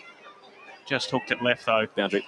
Beautiful kick into the breeze. So it's 5-6-36. Ringwood 1-6. We go down to Jared Beanland. As on what Paul was saying, I definitely attribute Ringwood's sloppiness to the pressure of South Belgrave. Ringwood have been pretty clean with it all year, and South Belgrave, they're just turning it on a lot like East Ringwood yesterday. So Jones went short and found Lang, and then Lang got it to the other side, and they moved it pretty well. This has been their best passage of play today, the Redbacks. So they get it to half forward seamlessly. But it's all the Saints clearing their lines. Looks to be Costa high up and under the wing. Early fly came from Connolly. Latchford timed it better and took the mark on centre wing. He'll send it low towards half forward. Good kick to Callanan, being one of the Redbacks' best. He's got it 55 from home. Jordanov is the deepest forward. Wants it in the goal square. That's where it heads. Jordanov worked his way to the front. Ball hits the deck. Broad might have been taken without it. Umpire said play on. Handball came from Robertson. And now South Belgrave will clear through Silver to the halfback flank where Callanan has given away a free kick. And it'll go the way it looks to be Bartels. So Bartels off halfback has been told to go more to the boundary line before he can play on in any direction. Wouldn't want to go right because then he'd be out in the full. But it's now on the wing and a big fly. 2 grabs at it, another mark to Tim Smith. He is lighting it up. Making our job easy. Yep, if there's a medal vote counted, he's getting it. And a kick goes inside, another mark inside 50. This time it's Damien Garner. And we had so much time to call Damien Garner out because he was all alone in effect with no marking contest to be seen as he took that 40 metres out. Very hard here for Ringwood. You've got 4 match winners in here. So Garner Damien has kicked 41 goals this year. Before today, he's put it in the direction of the goals again and just right post where it drifts further right. And it's a just miss. It's a let-off for Ringwood. It's South Belgrave 5-7-37 leading Ringwood only 1 straight 6. 5 minutes second term. It's a 31-point lead to the Saints. So Jones goes short, got a target there in Wadley. So we're doing this part okay. It's the next couple of kicks. Just got no flow on the ball, Ringwood. So it goes short to Latchford. Telegraphed it. Brown, handball over the top towards Latchford, goes out of bounds. So defensive side of the wing for the Redbacks. It's 37-6, as Gavin said. 5.5 minutes gone second quarter. Down to Paul Uconi in the Stats Centre. South Belgrave at the moment are doing what East Ringwood were doing yesterday, taking marks inside 50 at will. However, like East Ringwood early on yesterday, they're not taking their opportunities. They've kicked 2 goals fired from their set shots. Well, hopefully for the neutrals, they failed to do what East Ringwood did for at least a quarter or two and let Ringwood back into this one. It is really hard for their back six. They are playing against it's not. You can't blame footballers. Them. And that's why it's so much pressure on the midfield to stop the easy ball going inside 50. So here's a chance for Ringwood. Callanan to Jackson. First real go at it today for the star of the Redbacks. Inside 450 looking for Burton. That's all right. That's an all right result. You lock it in now. This is a big chance for him just to hopefully get a goal, but at least not allow the easy kick out and just provide a couple more chances. And first time Jackson's really got some room to move there as it's thrown in now. Jordanov and Garner, the ball held up in the breeze, and then it's cleared by the Saints once again. This time the mark's taken by Jaden Cairns. So they've got a chance, if they want, to use the corridor of the Redbacks. Cairns is slow to move it. The Saints have just got so many numbers behind the ball. So he's going to just put it back to where it came from, into the pocket. Connolly is underneath it. Silver came across the front. Burton gathers it. Kick was smothered. The Saints can just walk it out. This time they will. Peters, long. Damien Garner's the target. Big fly. Jaden Cairns spoiled, brought it to ground. May was there. Cairns went back and got it. Might have been taken high. Handball to Latchford. Back to May. Little kick around the corner. Will bounce up for his teammate. But coming through was Dario. And we'll have a ball in front of the Jealous Craig signs here at Walker Park. It's South Belgrave 37, Ringwood 6. We've gone 7.5 minutes in the second quarter. Yeah, it's all those signs, all the signs here. Once again, South Belgrave, it's numbers around the contest that is determining the fact that there's a lot of factors here again. Latchford allows Garner to front position, but he does well in the secondary effort. And Cullinan helped him out. Kicks marked at centre forward. So Ringwood go long. Jordanov finds himself underneath it after the lead. Goal square. It's all Saints at ground level ball. It's been mopped up by Robertson, and he's clearing kickers long. 2v1. And then Garner might help out Peters, but the ball will go out of bounds. And Ringwood just don't have the numbers in the forward line. But they don't have it anywhere. So they were outnumbered in the goal square and then outnumbered where the outlet ball went. Where are their numbers? Well, they've got to be somewhere. They are starting to probably equalise around the contest. Latchford has got a great tactic here. He's probably not engaging as much in the ruck tap. He's trying to get involved later. This time he does win the tap, in matter of fact, so good on him. But Garner's the one mopping up with a kick. Clears that area. Bouncing ball to centre half forward. Can't be taken on by the Saints. The bounce, though, does suit, and it did sit up nicely for Hards. Hards looks forward. He's got Brown coming in late, but in the way was Lang, and Lang took a nice, great intercept mark, but he'll look backwards because there's no one forward. But he does transition. This is dangerous, holding up Cairns underneath it. He's been taken on by Dario, but from front on, it's going to be, that's Jones again. Thought the umpire could play on for a second. So it's Jones underneath it. The switch was dangerous, but he gets the free kick for the front on pressure. That's the kick we need. Now in the corridor. This is good use to Wadley. Wadley short is a nice hit-up target, and now they're off to the run. And it's Collier trying to get it to Jordanov, who's trying to use his muscle late into front position. Bouncing ball. Cullinan gets gets there and he puts it on the boot. He was right next to the right post. The boot's enough to get a goal, I reckon. Hang on. There you go, and it's signalled. It's a goal. It went through the middle, and it was just Jordanoff getting in good position. Ground level, Cullinan did the rest from the goal post. That's a great goal. It is, and Brash, they used the corridor that time. They hit up targets leading up, and probably their best play. Amazing what happens when you show a bit. Tim Jones kick, used the corridor, kept it low. Amazing what happens when you show a bit of poise and intent too. Well, it took Murabak 4 quarters to get 2 goals on the board, so Ringwood are ahead of schedule. Well, if the schedule is losing by a lot, then this is not a good schedule to keep. That's a good point. So we're back in the middle. Latchford, you're right, he's performing pretty well against a very experienced opponent. Went back and got the footy, but coming through was Dario, got his handball out wide. Eventually it ends up in the hands of Bartels. He fumbled it. He's under pressure from Cairns. He'll run inside, attacking 45. How did he dispose of that? He didn't. Holding the ball.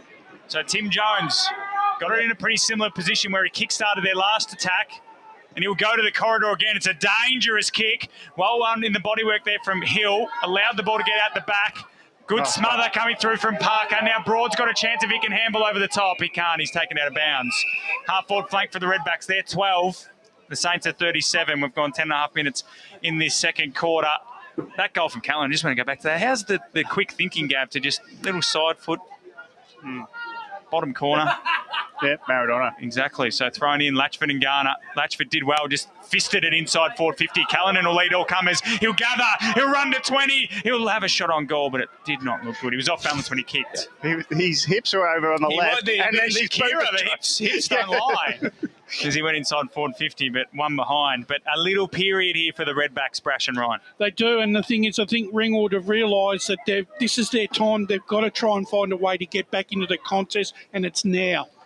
Long kick out. Sal Belgrave in away. Better at kicking out from that end, and it's out of bounds. Let's get more stats from Paul. Ringwood have upped the ante in the tackle count this quarter. They lead the tackles 4-3. They have also upped on the defensive, taking 3 intercept marks, Ringwood, and the inside 50 count is 5 apiece. Good tackle there, Latchford. Sam Wadley. Right on cue from Paul's point. Make that 5 tackles to 2. Thanks, Paul. And the stats have been incredibly great. Good Well, on you, he's Paul, been so all far. over it, Paul. So it's Wadley going along inside 50. Jordanoff late gets underneath it, even though he's trying to take a specky, and it's in the pocket, and it's been escorted out by Neat. Well, clearly their plan, Brash and Ryan, is get them along to Jordanoff, and then they're just sort of hoping they can lock it in that way because they're not trying to hit anyone up on the lead at all or find one-on-ones. And Broward and Jackson could be playing that front and square. Wadley takes it, but on the bobble, he gets it back in his grasp. But on that time, the tackler comes onto him, and it's a 30-metre ball up. Boundary. Ringwood's way. We'll wait for our boundary riders in a sec. There's maybe an opportunity for Ringwood. Wadley just couldn't take it on the run. Now it's trying to get it. There was Burmeister, and Burmeister couldn't break free of a tackler in forward line. So Ringwood trying to get back in this game by applying what is only pressure they could do, and that's scoreboard. They trail by 4 goals, 37 plays 13. We'll just do one more ball up before going boundary side. Rucks go at it. Jordanoff gets good position and unkindly tries to get his body to the tap. Broad's trying to juggle it as he tries to get possession. Tackles are flying in. Broad's flying in, but he can't break free of a tackler, and we might get a second to go boundary side if it's a quick one. More good news for Ringwood. Ash Stagg ready to come back after that head clash.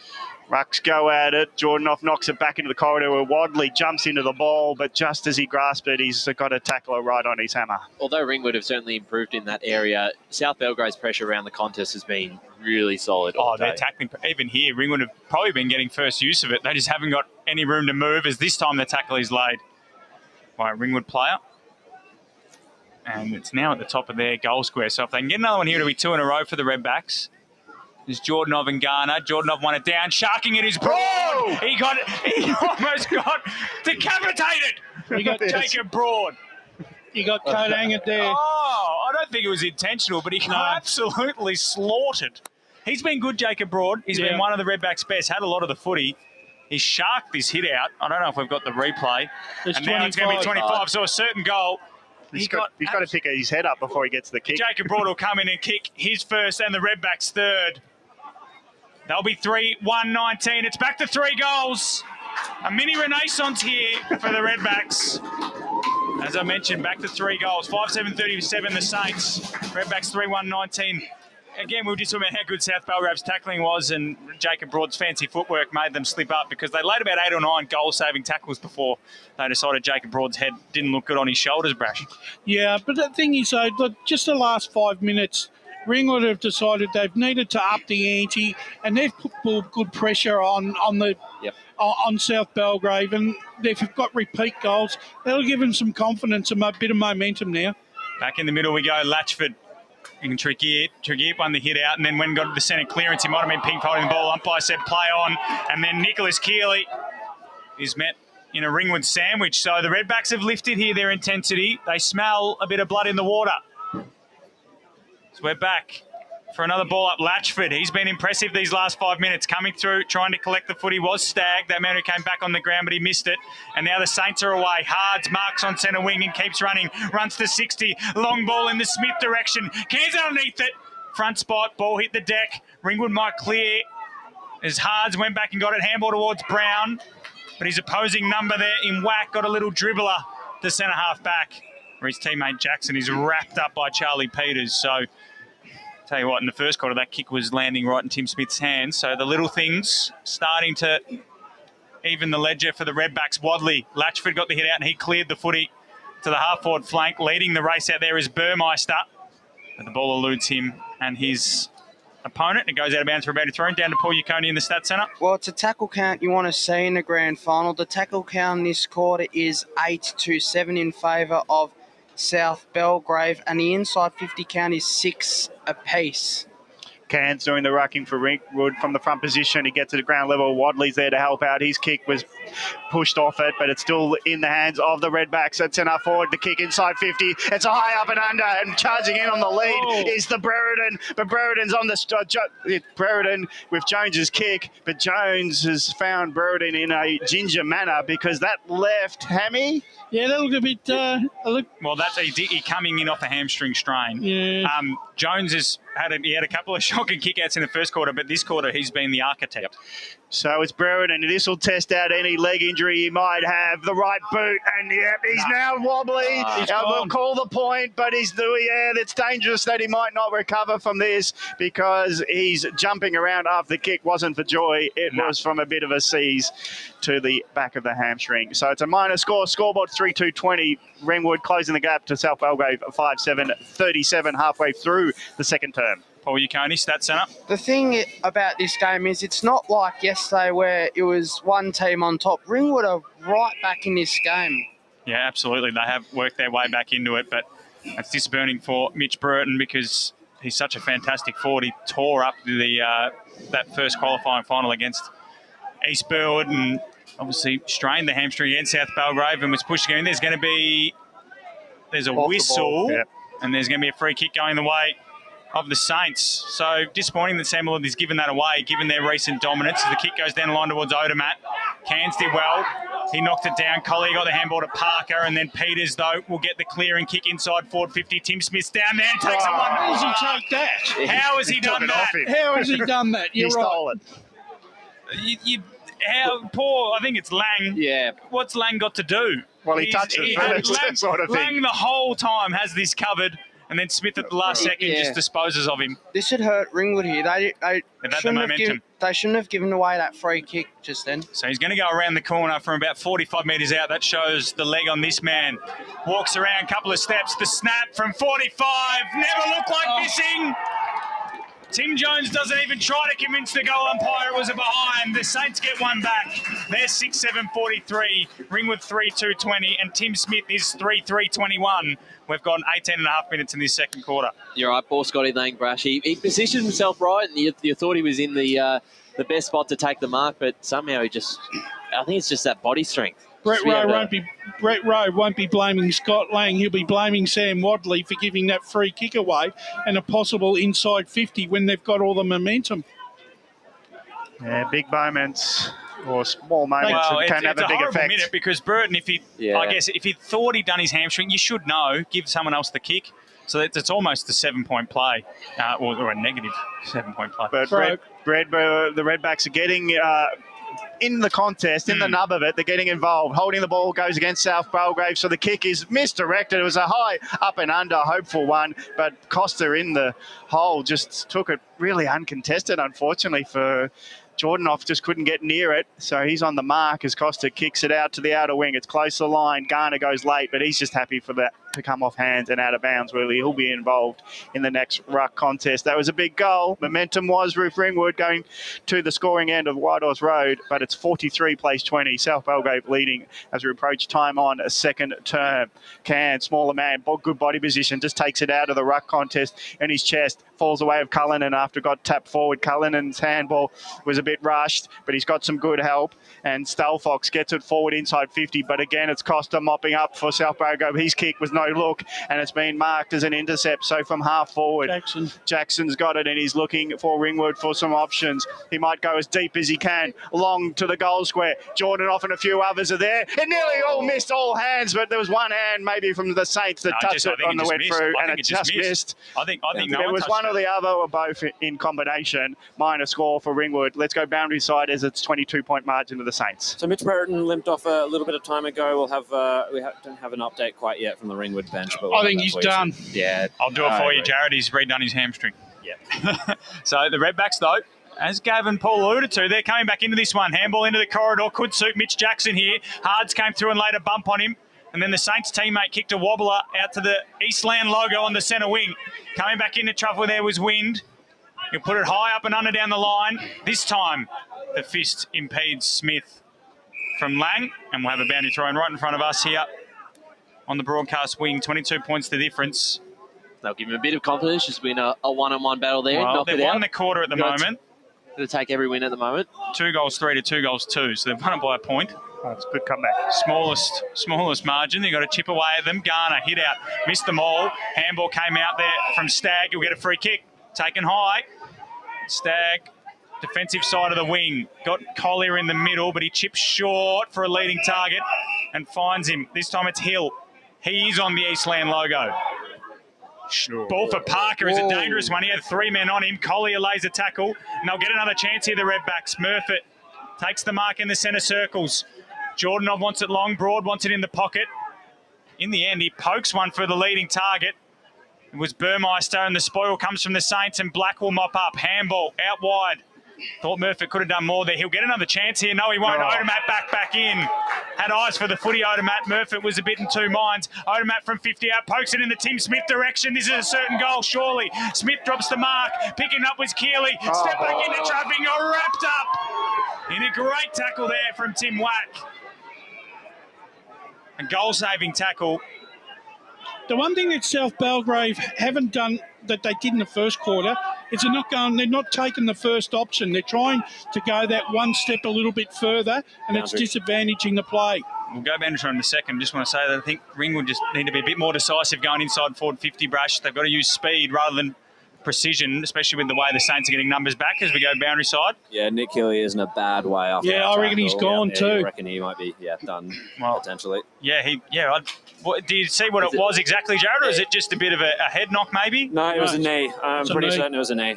Well, there you go. So it looks like an injury aside as we're thrown in dead centre wing here. Cairns, not Garner underneath it, and slapped it in the path of Stagg, who just keeps slapping it forward. Tried to slap it into the path of Jackson. He loves this situation, but he couldn't win it out. Now Walls will go on the left boot. Could be downfield. He's downfield. Was touch and go from the umpire there, but he was decisive.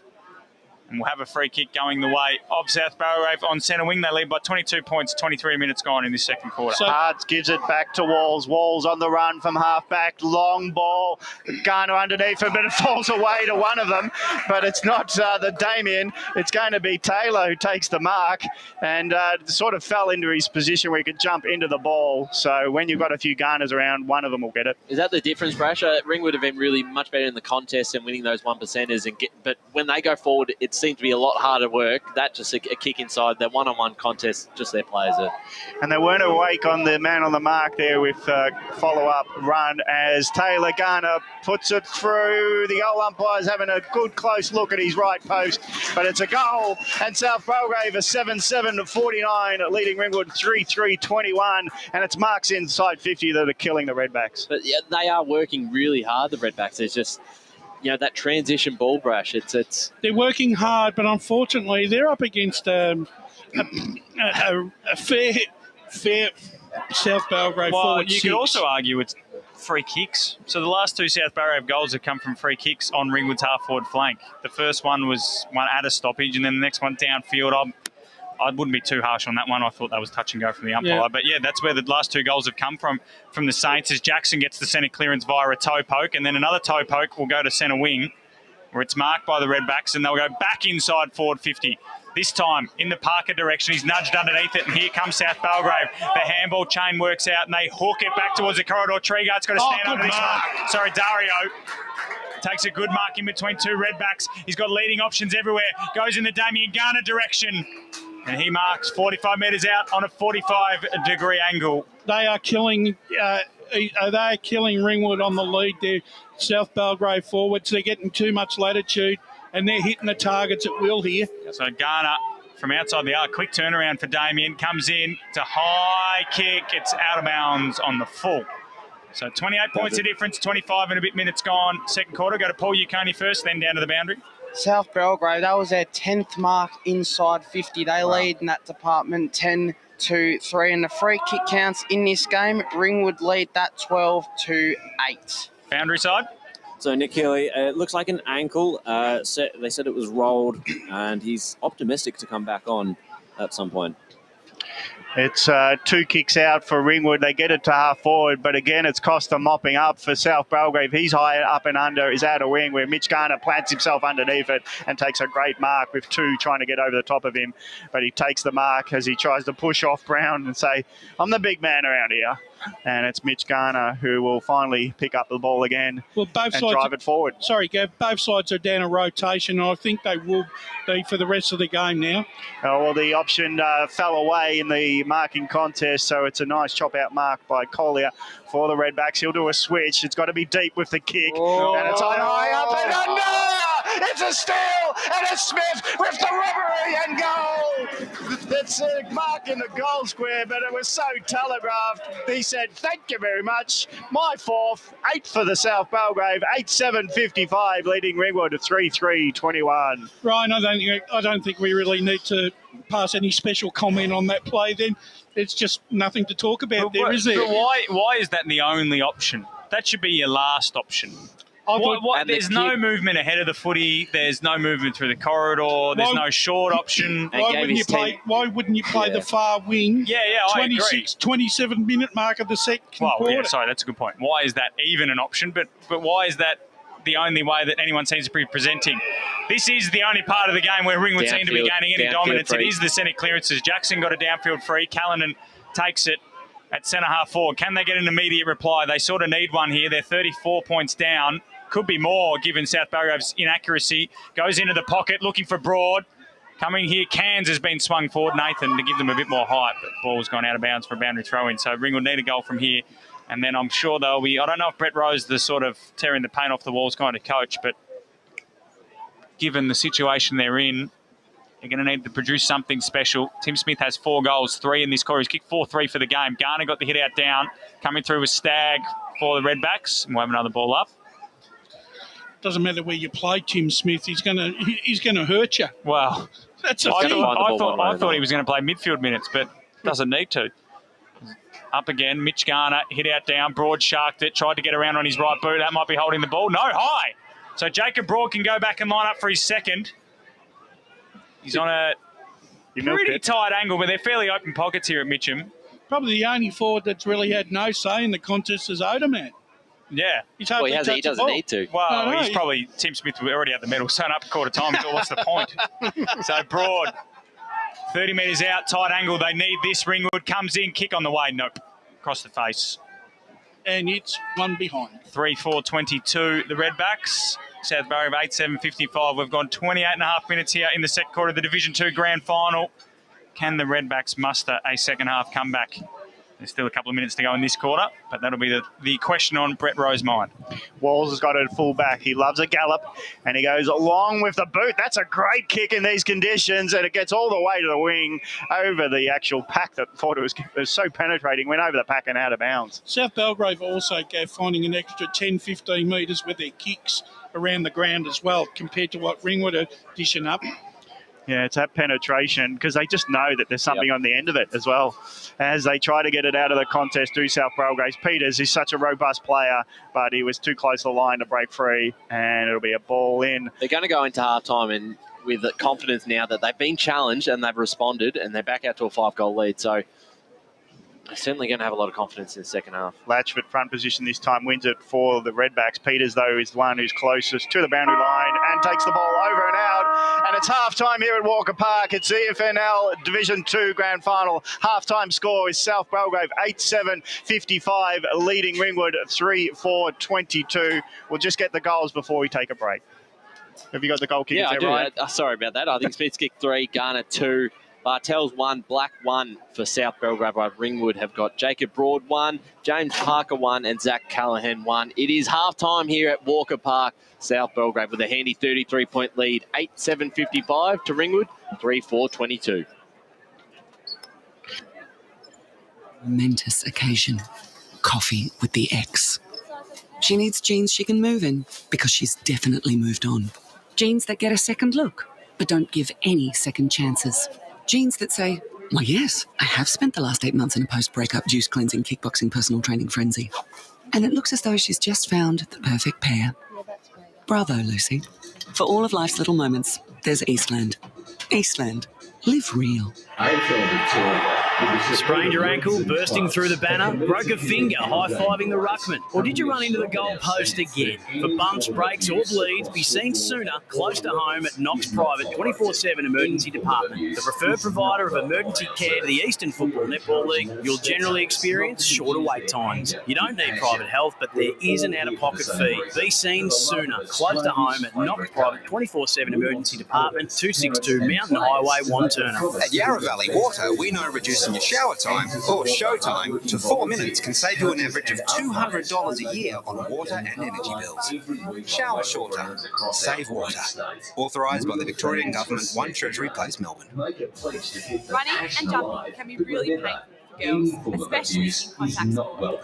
Boob Armour supports your breasts, minimises the bounce and guards against impact and injury. Feel confident, feel supported, available at boobarmour.com.au. Do you feel good about your bank? Because there is a bank you can feel good about. They share their profits to fund big community projects, small community clubs, and vital emergency services. They've given $250 million to help Australian communities thrive. They have all the products and tech you expect from a big bank, with service you don't. It's Bendigo Bank. Feel good about who you bank with. Try Bendigo. Search bendigobank.com.au or search Bendigo Bank near me. How would you like to be celebrated? I think I'd like to be celebrated with lots of music, dancing, a bit of a party. I'd like to be celebrated at the pub with a few frothies. Maybe some colourful balloons, my favourite flowers. How about some glitter? I'd like to be celebrated in space. Outdoors, having all my family and friends together. At Tobin Brothers Funerals, they know that every life is unique and they think that every celebration should be too. Find out more at tobinbrothers.com.au. Tobin Brothers Funerals, celebrating lives. Sprained your ankle, bursting through the banner? For bumps, breaks or bleeds, be seen sooner, close to home at Knox Private 24/7 Emergency Department. You'll generally experience shorter wait times. Knox Private 24/7 Emergency, 262 Mountain Highway, Wanturna. At Yarra Valley Water, we know reducing your shower time or show time to 4 minutes can save you an average of $200 a year on water and energy bills. Shower shorter, save water. Authorised by the Victorian Government, 1 Treasury Place, Melbourne. EFL Saturday Game Day continues. Let's Let's head back and go local for your footy. Welcome back to Walker Park. It's the Division 2 EFNL Grand Final between Ringwood and South Belgrave, thanks to Eastland. My name's Jared Beanland, and with me, as he has been for this first half, down on the boundary, is Josh Ward. G'day, Jared. Yeah, it's been not the closest first half. South Belgrave, they could be up by more. It's a positive for Ringwood fans, I feel, but one half away from... they've got one hand on the Division 2 Premiership trophy and one step in the door into Division 1 next year. They're doing really well this first half. Absolutely, and they're definitely showing why they've been the top dog throughout the entire year. I believe only Mulgrave has beaten them, and they've beaten Ringwood twice already. They definitely have that mental edge over them, and it's starting to show, isn't it? Yeah, it definitely is, and the last I think they've beaten them three times, and true. 2 times. Well, the last 2 times actually. Second semi-final, it was only 3 goals, and I think that South Belgrave ran away with it in the final quarter, and I think they again ran away with it in the fourth quarter in their first meeting, won by 25 points, and it was a similar margin in their second meeting. And this is a bit unexpected as well. I wasn't really expecting South Belgrave to get on top early. I thought it would have been a hard-hitting contest, and South Belgrave would just have the legs to, get them over the line. But yeah, they've just run over the top of them. Whilst it's been even on the inside, it's just been their delivery inside forward 50, I feel. Yeah, and not just the delivery inside forward 50, it's what they're delivering too, isn't it? That's such a formidable forward line. I can't wait to see, if South Belgrave do end up winning here, how they'll do in Division 1. That'll be fascinating. But to come back to the day at hand, Ringwood, where is it going to come from? Because as you said, it's been even enough in the middle. They've acquitted themselves in the middle at least. Where's the difference going to be? I think it is in the middle, but it's their delivery inside 50. It hasn't been at their best. And, Brett Rowe mentioned it when I spoke with him at quarter time and in his quarter time address.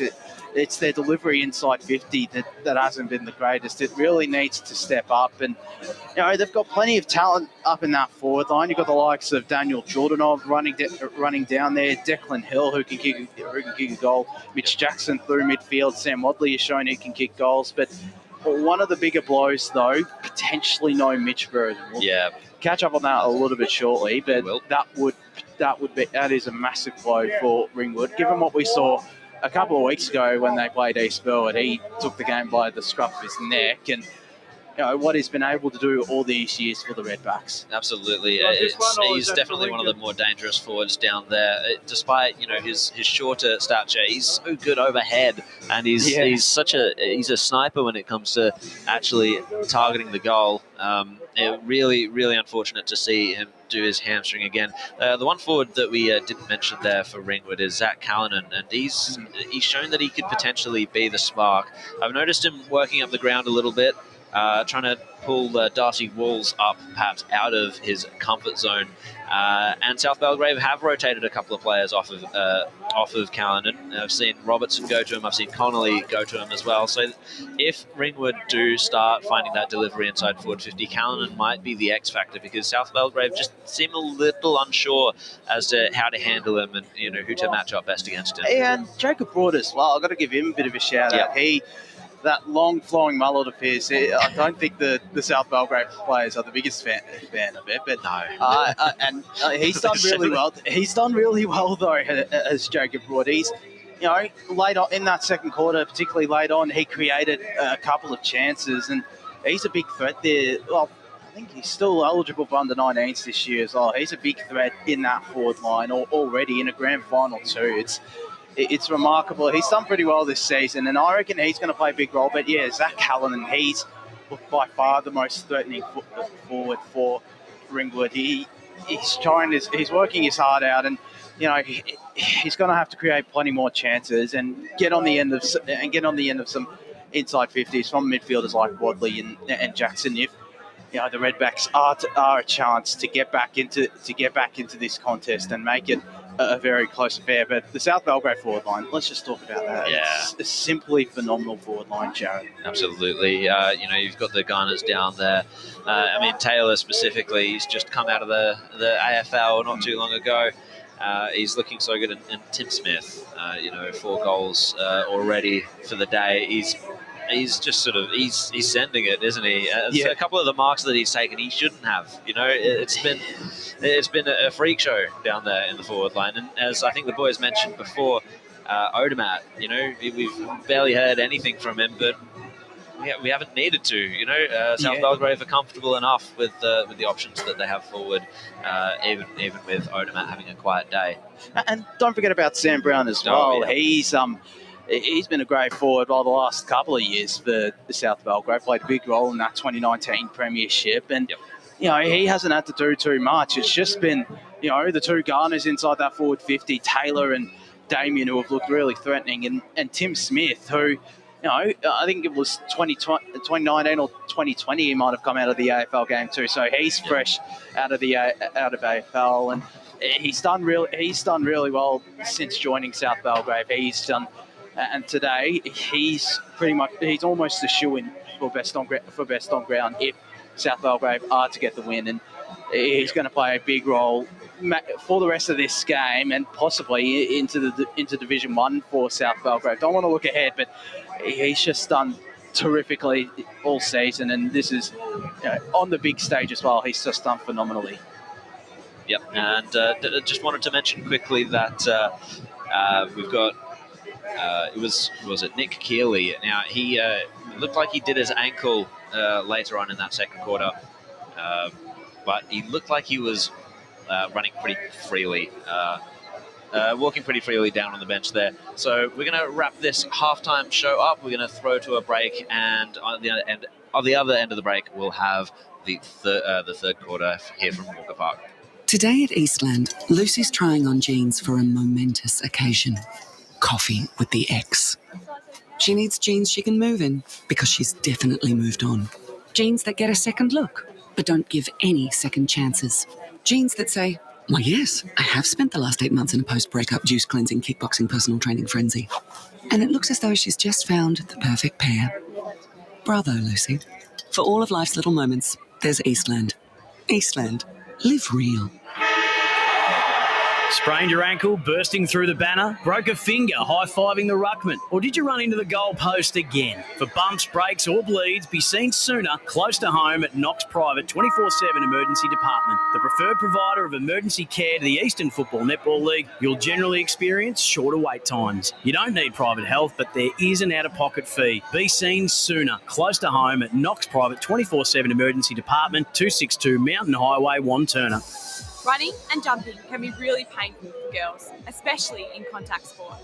Boob Armour supports your breasts, minimises the bounce and guards against impact and injury. Feel confident, feel supported, available at boobarmour.com.au. At Yarra Valley Water, we know reducing your shower time, or show time, to 4 minutes can save you an average of $200 a year on water and energy bills. Shower shorter. Save water. Authorised by the Victorian Government, 1 Treasury Place, Melbourne. Do you feel good about your bank? Because there is a bank you can feel good about. They share their profits to fund big community projects, small community clubs, and vital emergency services. They've given $250 million to help Australian communities thrive. They have all the products and tech you expect from a big bank, with service you don't. It's Bendigo Bank. Feel good about who you bank with. Try Bendigo. Search bendigobank.com.au or search Bendigo Bank near me.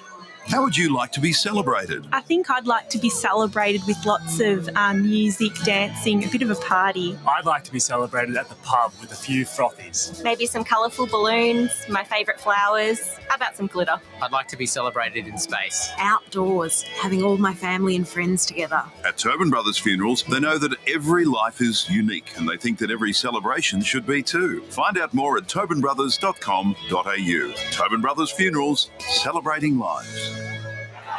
Sprained your ankle, bursting through the banner? For bumps, breaks or bleeds, be seen sooner, close to home at Knox Private 24/7 Emergency Department. You'll generally experience shorter wait times. Knox Private 24/7 Emergency, 262 Mountain Highway, Wantirna.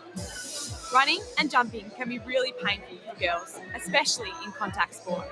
Boob Armour supports your breasts, minimises the bounce and guards against impact and injury. Feel confident, feel supported, available at boobarmour.com.au. EFL Saturday Game Day continues. Let's head back and go local for your footy.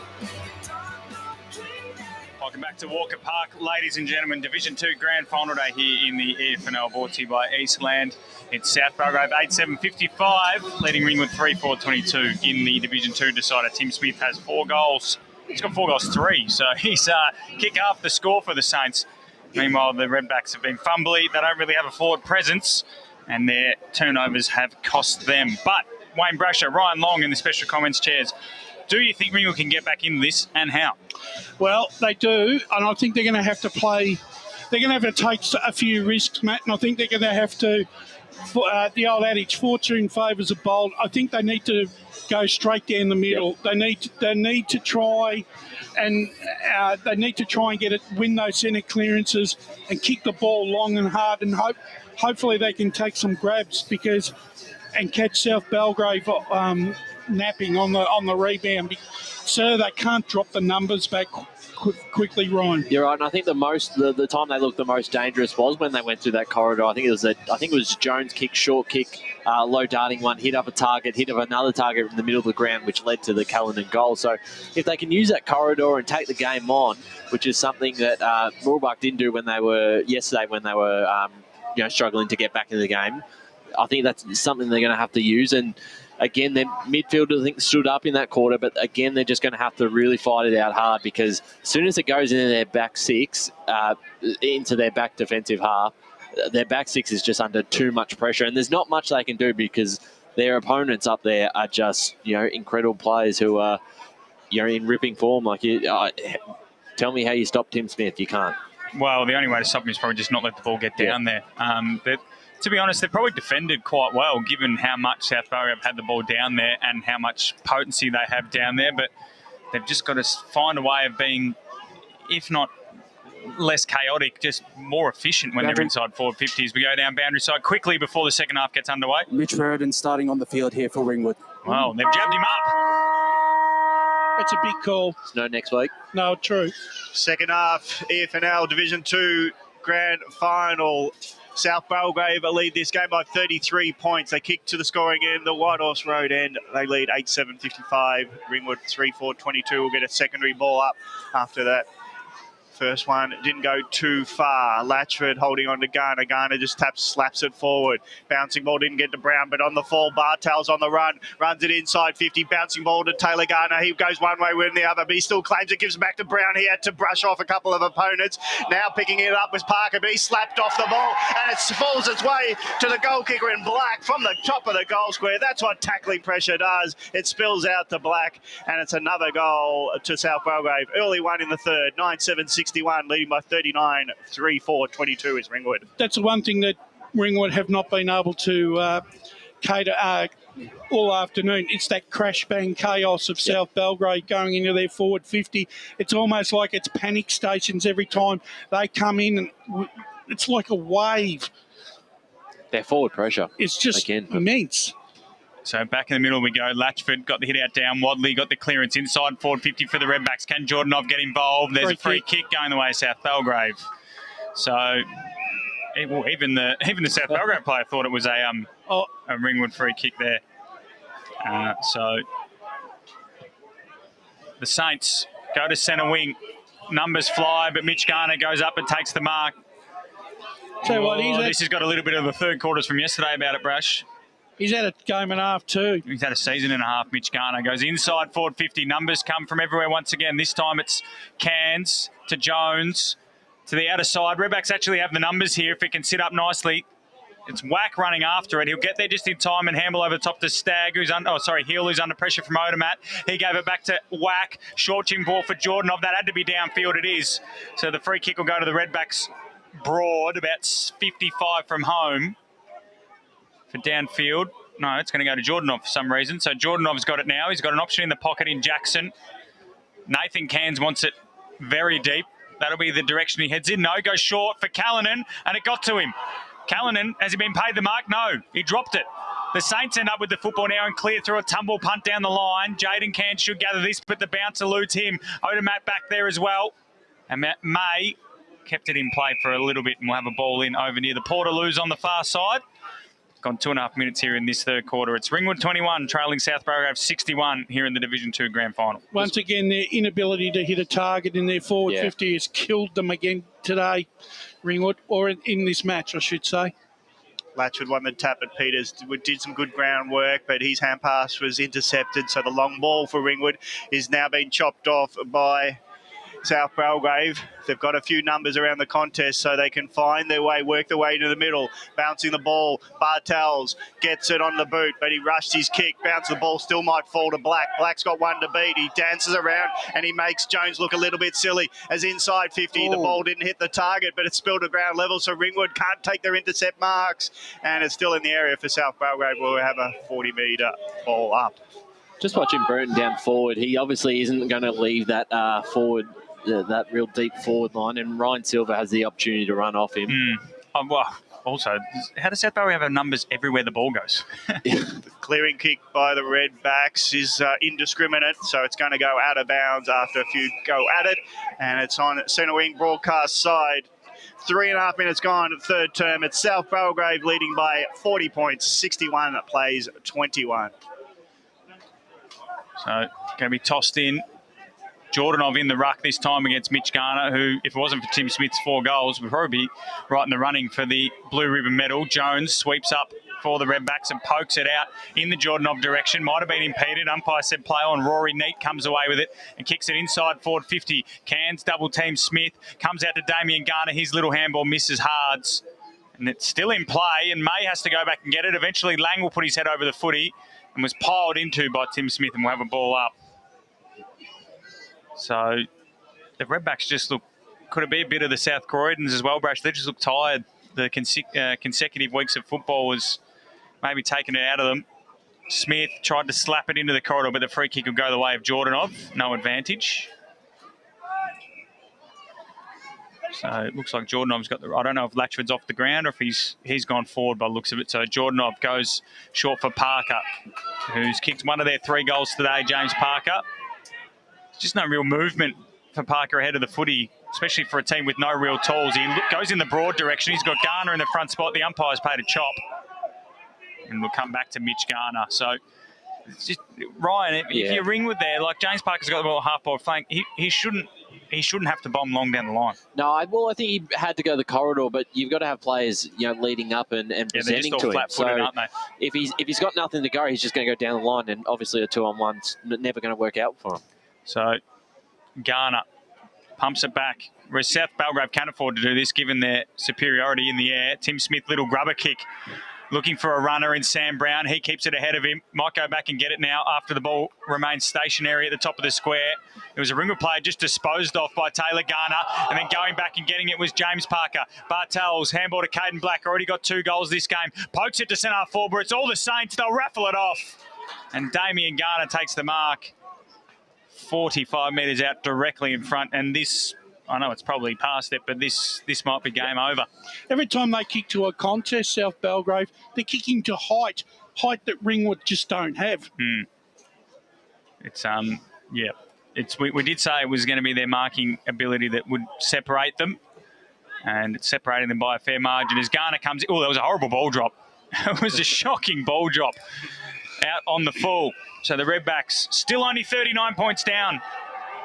Gav, 3-4-22 to 9-7-61. Whilst there's time, there's hope, but the transition kick nearly went the opposite way. Whack gets it into shares it with Brown as Redbacks make a meal of that. Their transition football's just not there at the moment as they try to go from back pocket to half back, but it's not hitting targets. That was a handball to nowhere.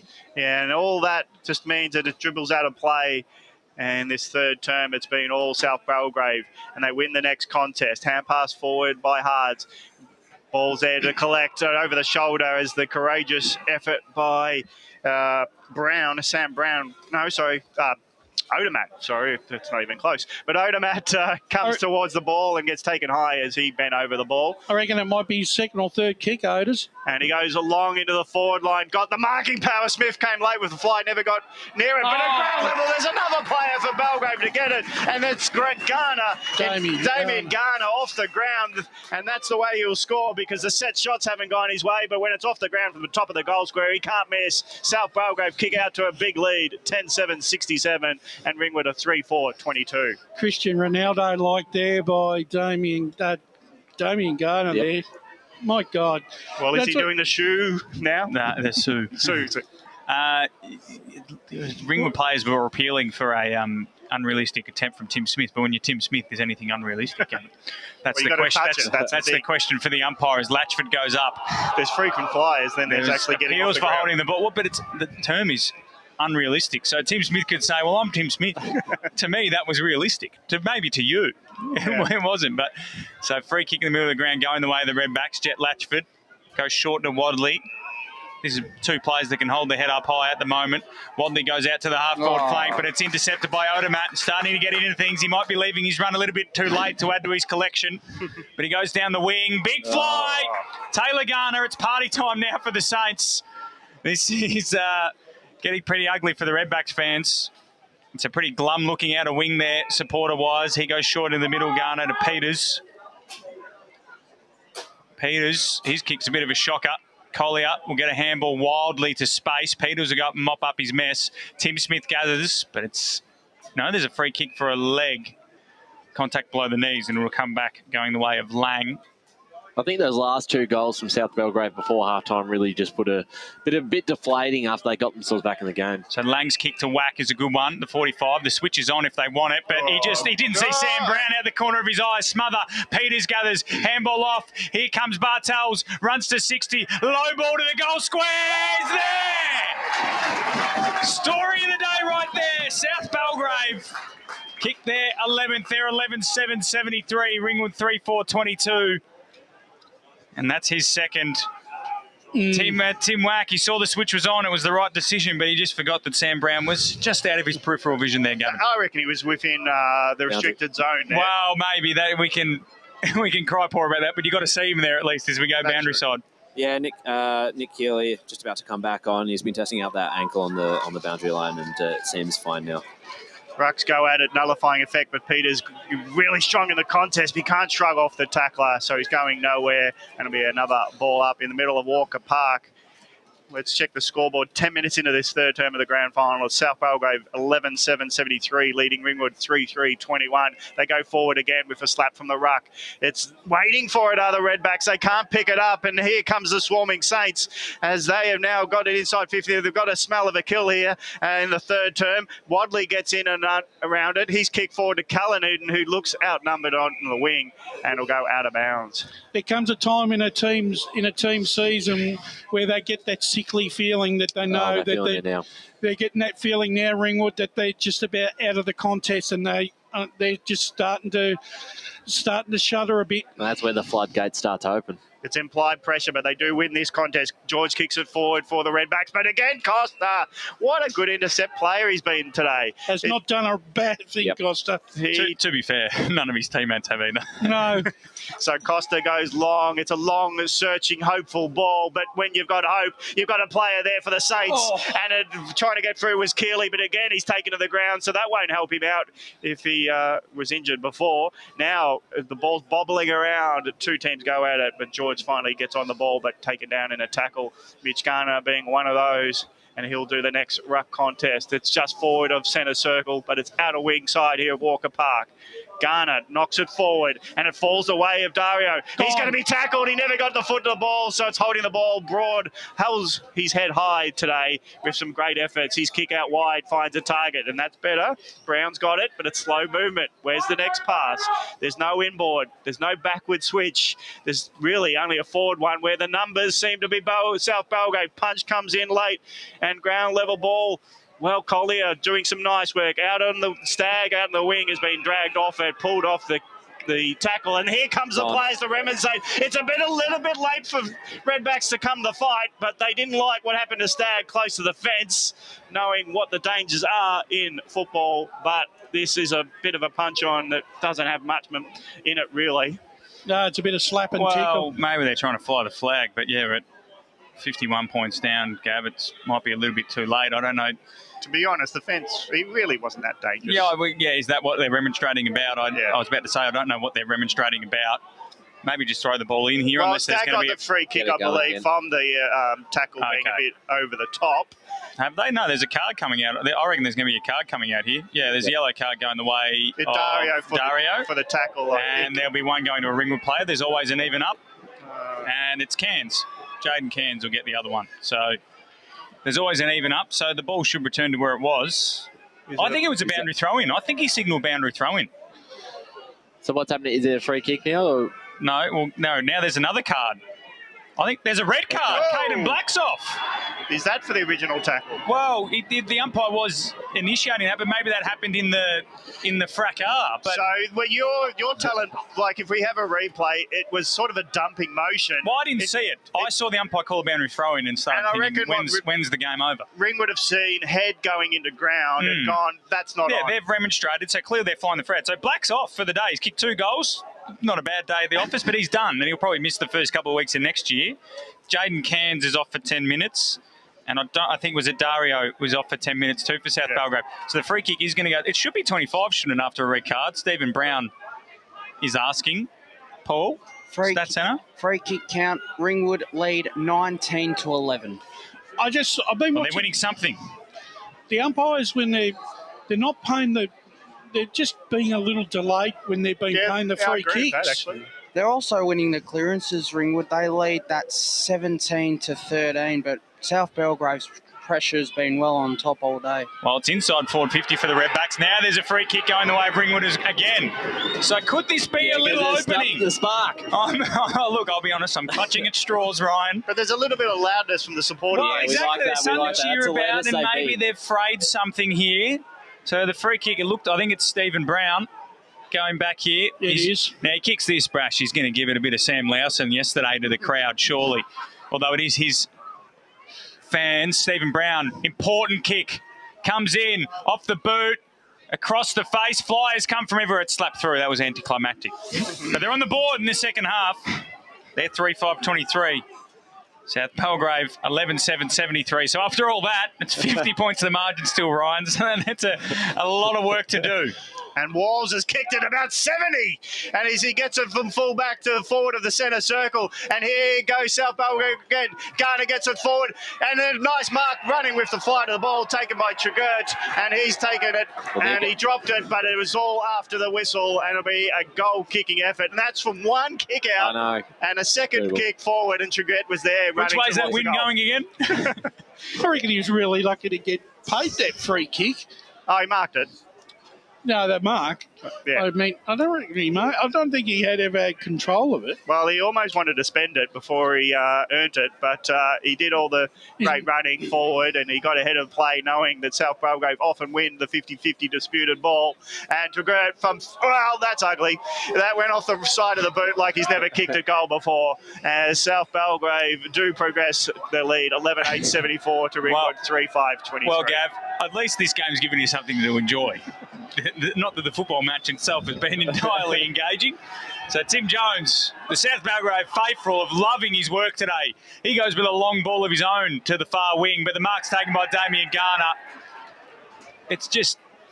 All three Garners have had an impact. What did Einstein say, Brash? You say insanity, definition of insanity is doing the same thing over and over again and expecting different results. That has been Ringwood today. Kicking it long in the air and expecting somehow that South Belgrave won't mark it. Never going to win the height battle. They just don't have the height to match South Belgrave. So Tim Jones has got another crack here. Is that Jeffrey Howell in the background doing the little locomotive on the golf cart, just taking a few kids for a spin.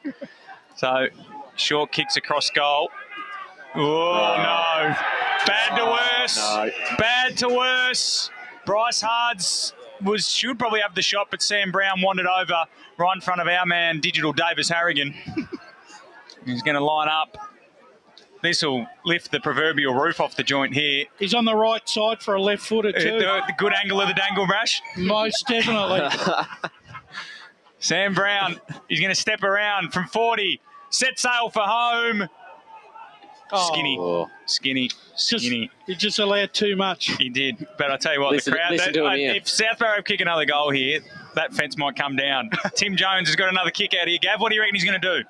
Kick it out the full. Well, that's next in the He'll kick it to the trick far card. side. So Jones, here we go, Gav. Long, same spot. Cairns the target. This time, they've taken the mark. Nathan Cairns, defensive side of the wing.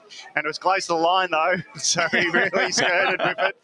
As it's now Cairns. We're having a bit of fun, but Ringwood hard, and the kick into the corridor doesn't work out. Hards picks it off, and Hards has got options. He's got switches both ways, left or right. He goes left, and now it's through Connolly. He goes long from half back to half forward. The Flyers will come late. Punch out from Ringwood, but it's a high punch, so it's in the area still. Short ball out of defence will only be chopped off. Running onto it is Kidd. Kidd loads up into the pocket. Well, he didn't really look where he was kicking it, so it's gone out of bounds on the bounce, and it's a throw in 40 metres around from South Belgrave's goal. It's that fatal attraction getting to that far fence. They just want to kick it there, don't they? I reckon we should set one media. If we put one media team member on that, in the trees. Maybe the ball will just stay in the corridor. Well, fatal attraction didn't end that well, Brash, so let's hope that that's not the result. As the kick goes, or the punch went 30 metres forward for South Belgrave, and there's a heap of pressure on the Redbacks, but they hold up in defence, this time for a free kick, going the way of Whack, being held in the without the ball, and he'll look at options. He's got none. He's got one. Cullinan short. He's rushed by the man being allowed to run at him because it was a play-on situation. Broad's in there. He's been fighting hard for the ball. He's hand pass out wide. Gets them out of run. Can they? Ringwood. This time the kick goes forward. It was really a rush run, but Broad's there to mop up with a mark. He's kicking the corridor. It's dangerous. Again, it's chopped off. And this time it's Shagurt. He's looking forward. He runs onto his right, puts it long in towards Garner. And then at ground level, Brown's at the boundary side, but he can't keep it in, and it's out of bounds in the pocket for South Belgrave. And, geez, the Talls are just always there when they need them.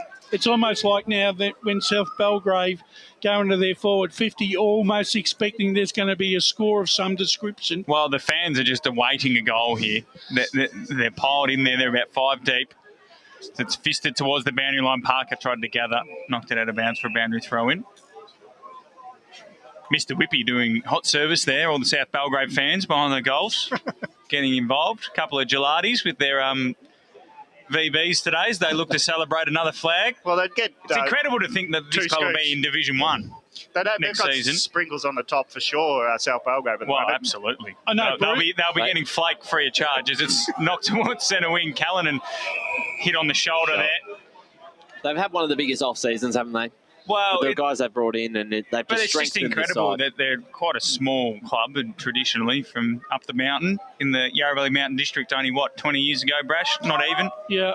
And now it looks like they're pretty much nailed on to be in the second flight of one of the state's biggest footballing competitions. As we're going to have. Well, my running joke was when Moody was around and that they were Black Caviar undefeated in the lower division. Well, but they've carried on from that. Ryan Webster was here today watching the Mulgrave 19s. Surely someone from Ringwood said, Ryan, you know how to beat them. Give us something. It's incredible. They beat them twice. That's what I mean. Incredible that the side that finished 7th or 8th beat them twice. So, anyway, the ball's been ping-ponging around on this centre wing. Mitch Garner's kick around the corner. He's swallowed by Murfitt, who's looking to the corridor, but then decides against it, kicks a wobble at James Parker, who right in front of the South Belgrave bench drops the mark. Yeah, 2 left hands then. Well, that just sums up your day, doesn't it? Yeah, poor Jimmy Parker. He's actually been serviceable. Kicked one of their 3 goals. And Bryce Hards came in and just let him know about it. So, 52 points. He knows what it's like to win a premiership, Bryce Hards. Premiership captain up at Ferntree Gully, unbeaten year. Garner slapped it down. Parker got slung by Sam Brown. Yeah, umpire had to pay that one. Is Parker okay? He doesn't look too bad. There's another card coming out here. Another yellow for Sam Brown. So that's the 3rd card for South Belgrave. They might only have one on the bench at the moment. Have we got enough stationery for the umpires? Well, so Cadenbuck can't come back on. And so Sam Brown and Dario, well, Dario might be able to come back on it. He'll be on in the next few minutes, but Sam Brown now won't be on until probably the fourth quarter. Parker looks like he's going to take his kick, which is good news. That was a dangerous tackle. He really did fling him into the ground. Well, that's where we got to be educated. It's just not on. When you're in control of someone's destiny, the tackle. Parker was like a dead fish in his hands by halfway through the tackle. So the handball from Cairns came to whack. Kick smothered. That's about the third time that's happened today to him. Mitch Garner gave it off to Tim Smith. Ball inside forward 50. 1-on-1. Fly from wind. Ball hit the exec. Good tackle. Good, strong tackle. That might be Parker again at the bottom of that. It is, yeah. He's good to back it up after what he's been through in the last couple of minutes. Been in the wars here, Jimmy Parker. You might do a HIA. Is that what they call it? That's in the NRL. Yeah. Head assessment, head injury assessment. So up we go. Lang, Smith in the ruck. Smith works his way to the front. Right foot ball is well out of bounds on the full. So they're still searching for that goal after the fracas that'll lift the They'll be getting impatient spirits behind the goals. Well, exactly, Ryan. But it's been almost 10 minutes since that and nothing's really happened. It's still 52 points the margin. What was that margin in 2002 when East Ringwood came back from nowhere, Brash? 30-odd points. Yeah, so maybe it's a little bit out of Ringwood's reach. It's a long road back as they go out the other side, the longest way home, and it's out of bounds. Spider would know, wouldn't he, Brash? But he won't want to talk about it. Oh, no. Did we just... I think he's fallen down after you mentioned all that. Somebody's crashed. But it's out of bounds, and we're sort of losing track because it's a domination around the contest for South Belgrave, but Ringwood are trying their best in this little patch. Ground level ball, Stephen Brown tries again for Ringwood, and it'll be a ball up back of centre circle here at Walker Park. So just to recap, 24 minutes gone, third term. South Belgrave leading handsomely, 11-9-75. Ringwood 3-5-23. Have only added a point to this quarter where South Belgrave have kicked 3 to the White Horse Road end. Now the ball comes out of side where numbers do suit Ringwood. Stagg's got it. He's kicked forward. The umpire's called... Well, it must be an off-the-ball decision, is it? Because Stagg kicked it forward. It was a mark taken for Ringwood, but it's going to come all the way back for the Saints, and Hards has got the ball. Hards, long, well, his driving kick really didn't get to his intended in Smith, but he bounces in and he just finds a way to get on the ball. Now he runs around a couple from 40, puts a goal side, doesn't get the accuracy, and it drifts out, misses everything on the right. And just when he's not in the contest, he finds a way to get on the ball. Out on the full this time, no addition to the score. Let's go boundary side for comment. Yeah, there's a bit of concern for Ringwood. Zach Callanan, he came off a bit gingerly with his shoulder, so the pain could be continuing on for Ringwood today. Mate. So I was just about to say Tim Smith's kicked, 4 goals, 3 with 2 out in the full. So closing in on what could have been 10 in a grand final. Another smother from the South Belgrave forward pressure. And this time could be a free kick following the ball. Nothing doing. Ball pinging around in there. Little kick around the corner from Jay Robertson to the top of the square. Garner's underneath it. Mark taken. Back there. Looks to be Lang. He's tried hard, Scott Lang. Well, all the defenders have actually been pretty good, if we're being honest. Like maybe their ball use has let them down, but in terms of genuine defence, they've been good. This kick comes out in the direction of Burmeister, who got a little kick around the corner. Mitch Jackson been really quiet. The job done on him has been fantastic.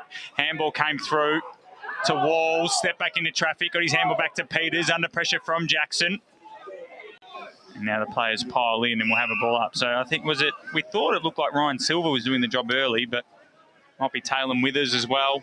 Yeah, Withers has been on him quite a bit this afternoon. And Mitch Jackson, he's been one of the players of the final series in this division and has hardly touched the football. Free kick immediately going to go the way of Nathan Cairns in the ruck for over the shoulder. You just think the umpire's ready for the blowing his whistle. He just thinks there might be some tension there. Yeah, well. And Cairns got underneath. He's recommended Garner against. So Cairns, low drilling ball. This one's a good one to Burmeister, about 60 from home. Needs to wheel and go. Does. Puts it out in the direction of Burton. Brown's there as well. Falls in the hands of Burton. How's that hamstring going? Zigs, zags, left foot ball is behind. 3-6-24. The Redbacks, South Belgrave, 11-9-75. We've gone 26 and a half minutes in this third quarter. Go down to Paul Uconi in the Stats Centre. That was only their 6th inside 50 this quarter for Ringwood. So South Belgrave, for a lot of the game, have really taken a sting out of it. Walls, he runs out of fullback. How long's he going to kick it this time? It's a driving lower ball. Penetration to the wing. Flyers go at it. No one gets near it. And ground level ball, Redbacks. They just walk themselves into trouble even when they claim it. And Burmeister's hand pass didn't find his teammate in Stelfox, and it's going to go out of bounds on the wing. So it's a look at that score. Ringwood just get their second score for the quarter, but it's been 2 minor scores. Garner late into the contest, hands it off to his on-baller in Peters. Peters gets a dribble, just a finesse ball to centre forward, and it was marked by May. And May, he's got a hand pass for a runner of Hards. Hards at half forward, balks, and he sells some candy, gets to the 45, loads it up from the arc, and it just misses as we were about to get excited, and it missed to the left for another minor score. South Belgrave 11-10, 76 lead Ringwood 3-6-24, 27.5 minutes gone. That's the perfect goal to get up for too. The long distance one, Gavin. So Jones again, the fan favourite. You got to feel for the guys to take the kick-outs in these sort of situations. Low spearing ball for Jordanov. It got out the back. Can it set up for Stephen Brown? It can. He goes short, looking for a leading Latchford. Did well to bust through the pack. Ball hits the deck. Jackson goes and gets it. Runs to 50. Little ball across goal, looking for Burton. Kick wasn't perfect. Burton did well to hold his own in the contest, but Tregear will get there first. On half back for the Saints. Goes up the wing, looking for Damien Garner. Got a little shove. Umpire says mark. And May will take it. He will go in the Burmeister direction. He did well to bring it to ground. Wadley stands over the footy, had his head taken off. Could be a fourth card. No. Wadley got a man on his own in Jordanov, and he takes the mark. 30 metres out on a 45-degree angle and can go back and line up for the Redbacks fourth. Bring the margin back to 46 points on the eve of three-quarter time. Brash, I've been impressed by Wadley. I know it's hard to pick him out at the moment, but he's fought hard and he's won plenty of the ball, and that was a good kick that set up a shot on goal here. Yeah, I was just going to... You stole my thunder there, Ryan, because I was just going to say that Wadley has tried extremely hard this afternoon. So Jordanov comes in, kick on the way is right. It's well right. Boundary. So 3-7-25, the Redbacks. South Belgrave 11-10-76 as we go boundary side. Jaden Canton and Ricardo Dario are back onto the ground as well. Thank you, Josh. And we've gone 29 minutes in this third quarter. So Walls has got it full back. The excitement is how long will he drill this one? From 20 metres from the back of his goals, he gets it to the wing. So he's a long penetrating kick. Do you reckon that's the game plan, or he's just having fun now? I reckon he's having fun, because I reckon the licence is like just drill him. It's party time now, isn't it? And expect one of the Garners to be underneath it. Well, they'll probably mark it. Yeah, or Tim Smith to come out of nowhere. That's what's been the tape roll so far. Here's Garner. He's knocked it down to Hards. Hards has 2-3 goes at it. He just leaves it behind as he's trying to run forward. And it's gone out of bounds and cans wrapped up. We'll hand it back to the boundary umpire. Actually, the importance of South Belgrave winning today shouldn't be underestimated, because it gives that area now a point of difference for recruitment of players in that area. Kid was good in tough, but it's left behind by... Not that they've struggled to recruit. But... Trigert might go the shepherd, but it bounces to him, so he couldn't allow Hards to run onto it. So forward it goes. Dario's there, must have come back after his card, and he just allows it to try to go outside, and it's out of bounds as it's not kept in by Trigert. 40 metres around from South Belgrave's goal. They're just muscling their way forward. They need that goal for this crowd. Look at it, Gavin, on the screen. It's 10 deep behind the goals. They nearly got it from Hards, but he just drifted when we're about to hit a climactic chorus there, as now it's a ground level ball where it's in dispute. Close to the boundary line, ball up again. And at least Ringwood are fighting it out in the clinches, but when it's opening up, South Belgrave have got some outside run. They've actually done all right defensively, really. Each quarter, 4 goals, 3 goals this quarter. It's just they can't score themselves.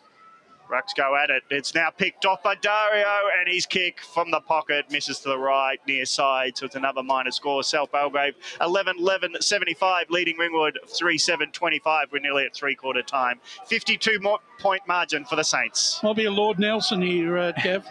We have been very British today in our commentary. Yeah, well, I'm not so here we go. Jones is coming to this side of the ground, Gavin. Amazing. First time today, low ball for Jordanov. Got hands to it, couldn't bring it down. Tried to get it again at ground level. Coming through was Stagg.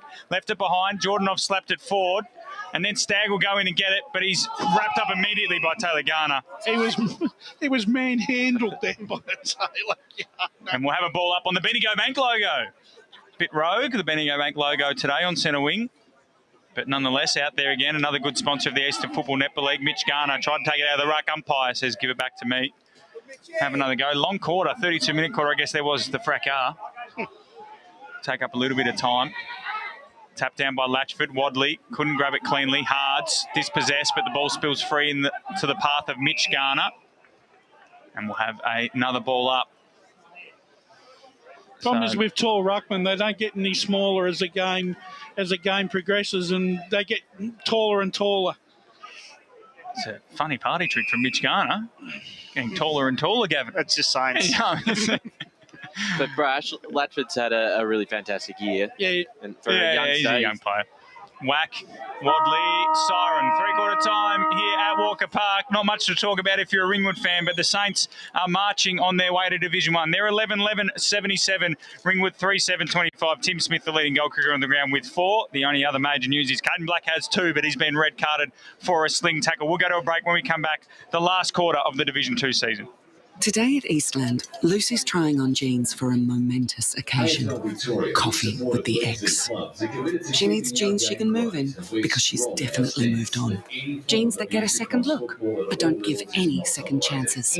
Jeans that say, "Why yes, I have spent the last 8 months in a post-breakup juice cleansing, kickboxing, personal training frenzy." And it looks as though she's just found the perfect pair. Bravo, Lucy. For all of life's little moments, there's Eastland. Eastland. Live real.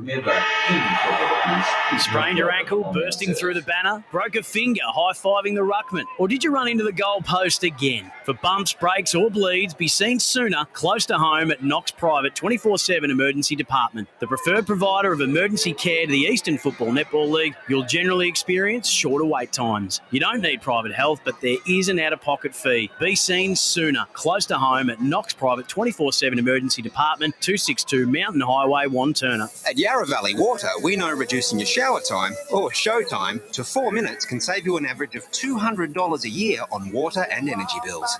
Shower shorter. Save water. Authorised by the Victorian Government, 1 Treasury Place, Melbourne. Running and jumping can be really painful for girls, especially in contact sport. Boob Armour supports your breasts, minimises the bounce and guards against impact and injury. Feel confident, feel supported. Available at boobarmour.com.au. Do you feel good about your bank? Because there is a bank you can feel good about. They share their profits to fund big community projects, small community clubs, and vital emergency services. They've given $250 million to help Australian communities thrive. They have all the products and tech you expect from a big bank, with service you don't. It's Bendigo Bank. Feel good about who you bank with. Try Bendigo. Search bendigobank.com.au or search Bendigo Bank near me. How would you like to be celebrated? I think I'd like to be celebrated with lots of music, dancing, a bit of a party. I'd like to be celebrated at the pub with a few frothies. Maybe some colourful balloons, my favourite flowers. How about some glitter? I'd like to be celebrated in space. Outdoors, having all my family and friends together. At Tobin Brothers Funerals, they know that every life is unique and they think that every celebration should be too. Find out more at tobinbrothers.com.au. Tobin Brothers Funerals, celebrating lives. Sprained your ankle, bursting through the banner? For bumps, breaks or bleeds, be seen sooner, close to home at Knox Private 24/7 Emergency Department. You'll generally experience shorter wait times. Knox Private 24/7 Emergency, 262 Mountain Highway, Wanturna. At Yarra Valley Water, we know reducing your shower time, or show time, to 4 minutes can save you an average of $200 a year on water and energy bills. Shower shorter. Save water. Authorised by the Victorian Government, 1 Treasury Place, Melbourne. EFL Saturday Game Day continues. Let's head back and go local for your footy. Welcome back to Walker Park at Mitcham here. It's the Eastland EFNL Division 2 Grand Final. South Belgrave, I don't like to go the early crow, but I'm pretty confident they're going to take away the premiership here. They're 11-11-77, Ringwood 3-7-25. Leading goal kicking around Tim Smith. The other major news, Caden Black has a red card.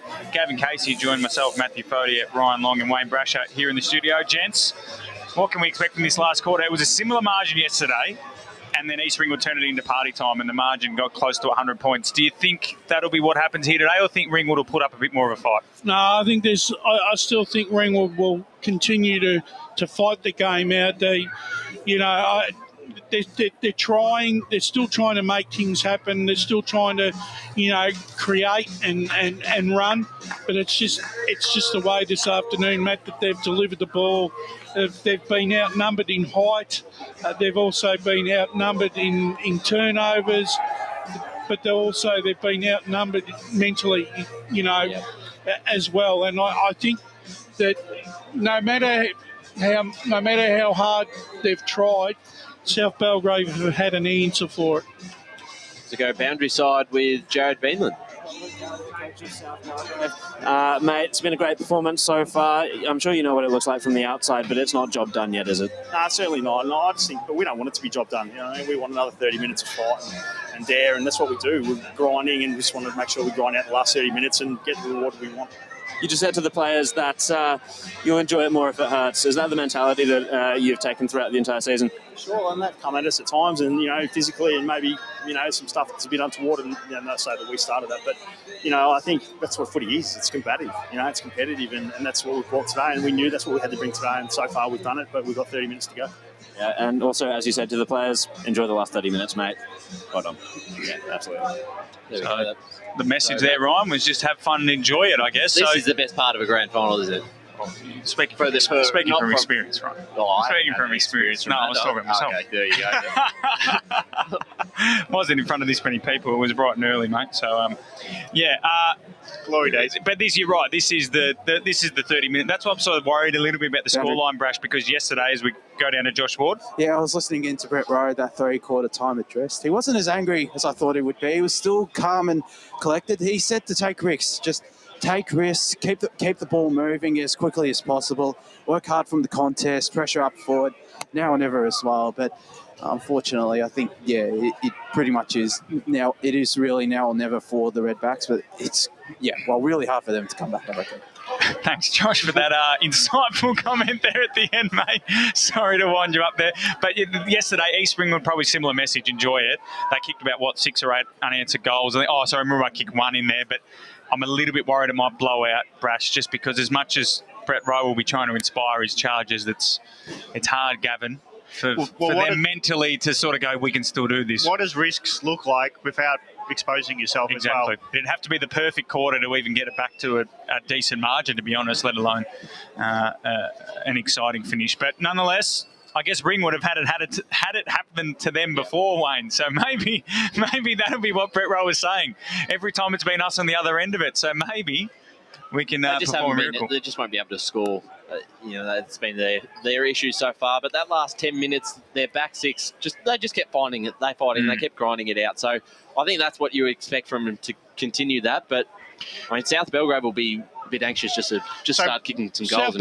South Belgrave they'll be looking at a 16-6 win here. They'll be looking at a 60-point victory. Whereas I think if Ringwood could kick, 4 or 5 and keep South Belgrave to 2, which I know could be, might not even be on the realms of possibility. Ringwood could take some solace in the fact that they really did fight the game out. Not that they haven't; they've just been undermanned and outclassed this afternoon. So, well, Brett Rowe must have said a lot more than just take risks, because they went a long huddle, and the fan base of Ringwood took a long time to get off the field. So we're waiting about a minute and a half in the middle of the ground, but the players now are in action. Collier tries to shark the tap as Ringwood go forward. Wall's running back with the ball. He gets the half back, dodges one, gets on his left foot. He's not his best, but it's a great kick around the corner and finds Mitch Garner to take the mark on the wing. Short inboard pass hits his target in Keeley. Keeley looks ahead at options. There's plenty to look at. So he'll just probably he puts a deliberate ball into space, and here's Tim Smith leading up to the ball, 45 metres out, takes the mark, relatively uncontested. And when you've got players, Garners, and you've got Tim Smith, put it into space, they'll do the rest for you. That's all they got to do. Just put it in front. So Tim Smith, who's kicked 4 goals, had a few misses, including some that went out on the full. But this will be a medal-earning effort I'd say, and this could be just the cream on the cake if he can get an early goal in the fourth term. Driving ball, just didn't get the distance. Punch comes in from the tall Latchford, and it's now over the line for a minor score. 11-12, 78 South Belgrave leading Ringwood. 3-7-25. Let's go boundary side for comment. Just confirming as well, Zach Callanan is out for the rest of this game. He's got a bit of strapping on his shoulder. So Tim Jones taking the kick out. Goes long in the direction of Jordanov. Couldn't bring it down the ground. Burmeister came through, dropped the football after being met by Wynn. Keeley goes in and gets it. Does well. Second and third efforts are really impressive from Keeley. And he's wrapped up on the EFNL logo here. Centre wing. Clouds starting to loom as well over Walker Park. He stopped if he was shot there, Keeley. He's had the greatest comeback since Lazarus. Well, I was about to say, I was a bit worried about him when he was hobbling off halfway through the second quarter. Here's Jackson. Handball out to the running Wadley. Where can he go? Long inside forward 50, but it's all the Saints under this footy. Raffling it off. And the mark's taken there. And then the dangerous kick into the corridor might pay off for them. The fist came from Brown, but Odermatt is sweeping onto it. Socket it forward. Coming through nicely there was Jones. Got his handball to Cairns. Cairns goes to the outer side where Nathan Cairns is, and he marks in space, goes into the pocket. Burton's the target. Good spoil coming over. Burton couldn't keep his feet. And then Broad knocks the ball out of bounds for a boundary throw, and that was Ringwood's best piece of play for the day. Jacob Broad's tried really hard for Ringwood, along with Wadley as well. Yeah, they've played well. Yeah, I don't like the word trying hard. I'm sure they've all tried hard. I know what you mean, though. Broad, Wadley, Latchford have been the ones, and obviously the back six that can really hold their head high. The others have probably not had many moments to smile about, but I guess when you're losing by 50 points, it's hard to have many reasons to smile regardless, as the ball's now back in front of the Portaloos, defensive side of the wing for South Belgrave, and out of bounds for a boundary throw-in. The far wing there. Decent crowd in. Yeah. I think what we were trying to say is it just speaks more about South Belgrave, not Ringwood. South Belgrave have just been phenomenal in every line. Yeah, there's a difference there. I didn't expect this as much as I expected yesterday, as the ball spills forward. Stagg does well. Little handball to a runner in Jackson who missed it.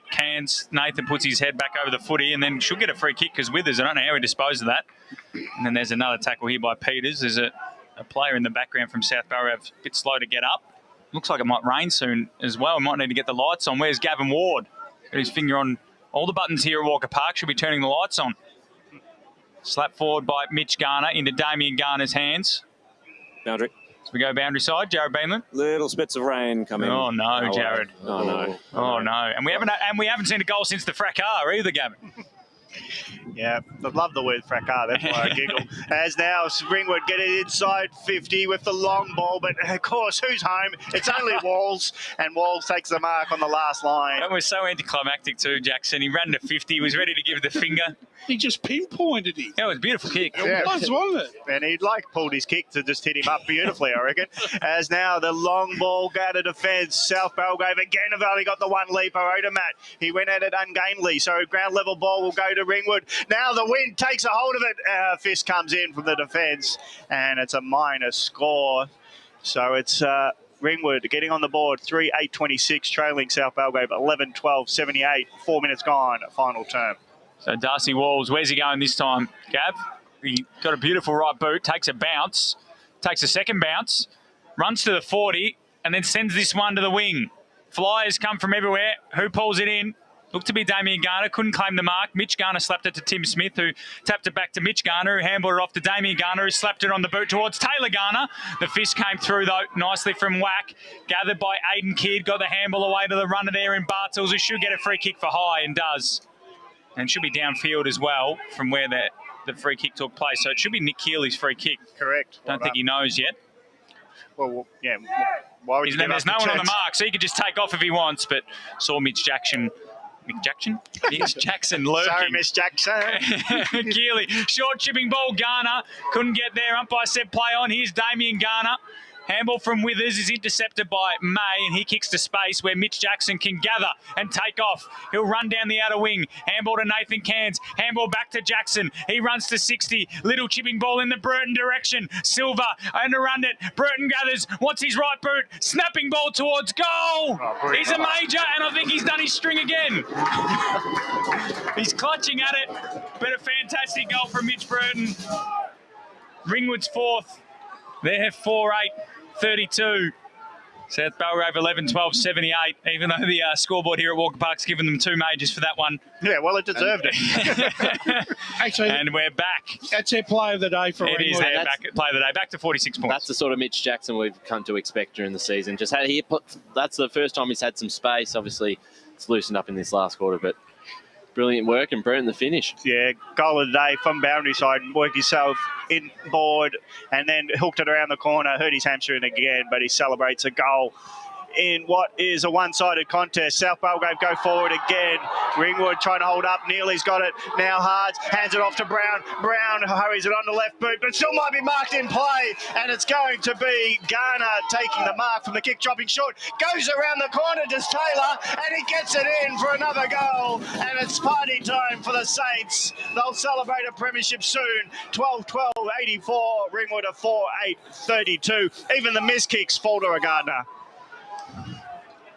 Yeah, well, that was just, once again, another piece of classic play by South Belgrave this afternoon. Every time they've moved that ball into their forward 50, they've been creative enough to create, Ryan, some spectacular goals. Oh, that's what happens when you've got a forward line with 2 Garners and a Smith in it. It was a beautiful kick, wasn't it? Yeah. That hook around. So after Burton, Ringwood tried for a quarter and a half to get a goal, and then South Belgrave go and get one straight away. Mitch Garner took on the tackler, and the umpire says, give it to me. I tell you what, there'll be a few Division 2 clubs that will be very happy that no, they won't be seeing South Belgrave next season. Well, exactly right. There'll be a few Division 1 clubs that are a bit annoyed they will be. So back we go in the middle. Mitch Garner's tapped down, went straight into the hands there of Harry George, who tumble punted it inside forward. 50, good mark. Broad. Jacob Broad. Tried hard all day, been very impressive. Can go back and kick for his second. He looks like one of the boys out of Shipmates, Ryan. Yeah, he does too, doesn't he? Yeah. Very bit similar. of Shipmates about him, Jacob Broad. Well, he got promoted in the jumpers from 20 to number 1. Well, exactly. Maybe that's why. So, Broad coming goal to goal this last quarter from 30 metres out. He's kicked it, so he's got 2. Been very impressive, the young man. 5-8-38, the Redbacks. South Belgrave 12-12-84, 8 minutes into the last quarter. A bit of reward for him. He's been one of their better players today. He's provided some opportunities up forward and got number 2 Brash, so not a bad day for him, despite obviously a very one-sided result. Like I said, they're still fighting Ringwood, didn't they? Well, that's the difference between this and yesterday. And that's the thing. There's a lot of very proud, and the club's a proud club. We're not going to take it lying down. From the back line, running it through was Connolly. His hand pass when he took on the tackler went to Niels and Keeley, and his hand pass went across and topping it off. And Jones, he's selling candy and he's moving his way up the road. And it goes to half forward where he doesn't have a marking teammate, but there's plenty of Redbacks around the ball. And Jones goes again. He says, I'll help you out at half forward. Gets it to Jordanoff. He took his time. Finally, the smother comes in on his kick because you can't take that long. And he goes in the tackler. And it'll be probably a ball up because South Belgrave through Keeley just want to hold it in. But he did smartly there, just rolled out of a tackle, hand passed it to a man on the boundary side, and they gained some ground, did the Saints. And that's the difference between the Redbacks and the Saints, is that the Saints can get some fluency when it opens up for them, where the Redbacks just spilling opportunities. Let's go for Paul for more stats. Well, Ringwood's defence have definitely been up there. They haven't been too bad at all. The tackle count is only 30-29 in South Belgrave's favour, so they're not going down lightly here. Well, in the meantime, there's been a holding the ball decision going the way of South Belgrave, and Walls took the advantage, got it out wide to Robertson, who goes out to the outer wing. Sam Brown's back on the ground after his yellow card, leads all comers, gathers, handball off to the runner, Robinson, who kept moving. He goes inside forward 50, Tim Smith's one-on-one. Didn't even need to call the rest, Ryan. No, you knew it was happening. Foregone conclusion. It's like it's one on none. And he can go back and line up for his 5th. He's kicked, 4-3, 2 out in the full, 2 rushed. He's done it all today, Brash. He has Lang was in the contest, but the way the ball just drifted. Well, he knew that he bred the breeze, didn't he? Yeah. He knew exactly that where it was going to drop. It's a man who's understanding the game, seems to be a little bit better than everyone else on the ground. So Tim Smith, 30 metres out, comes in. This one's through the middle. That's 5 for Tim Smith. 13-13, for South Belgrave. They're 13-12-90. Ringwood 5-8-38. 10 minutes into this last quarter. The Saints are going up to Division 1.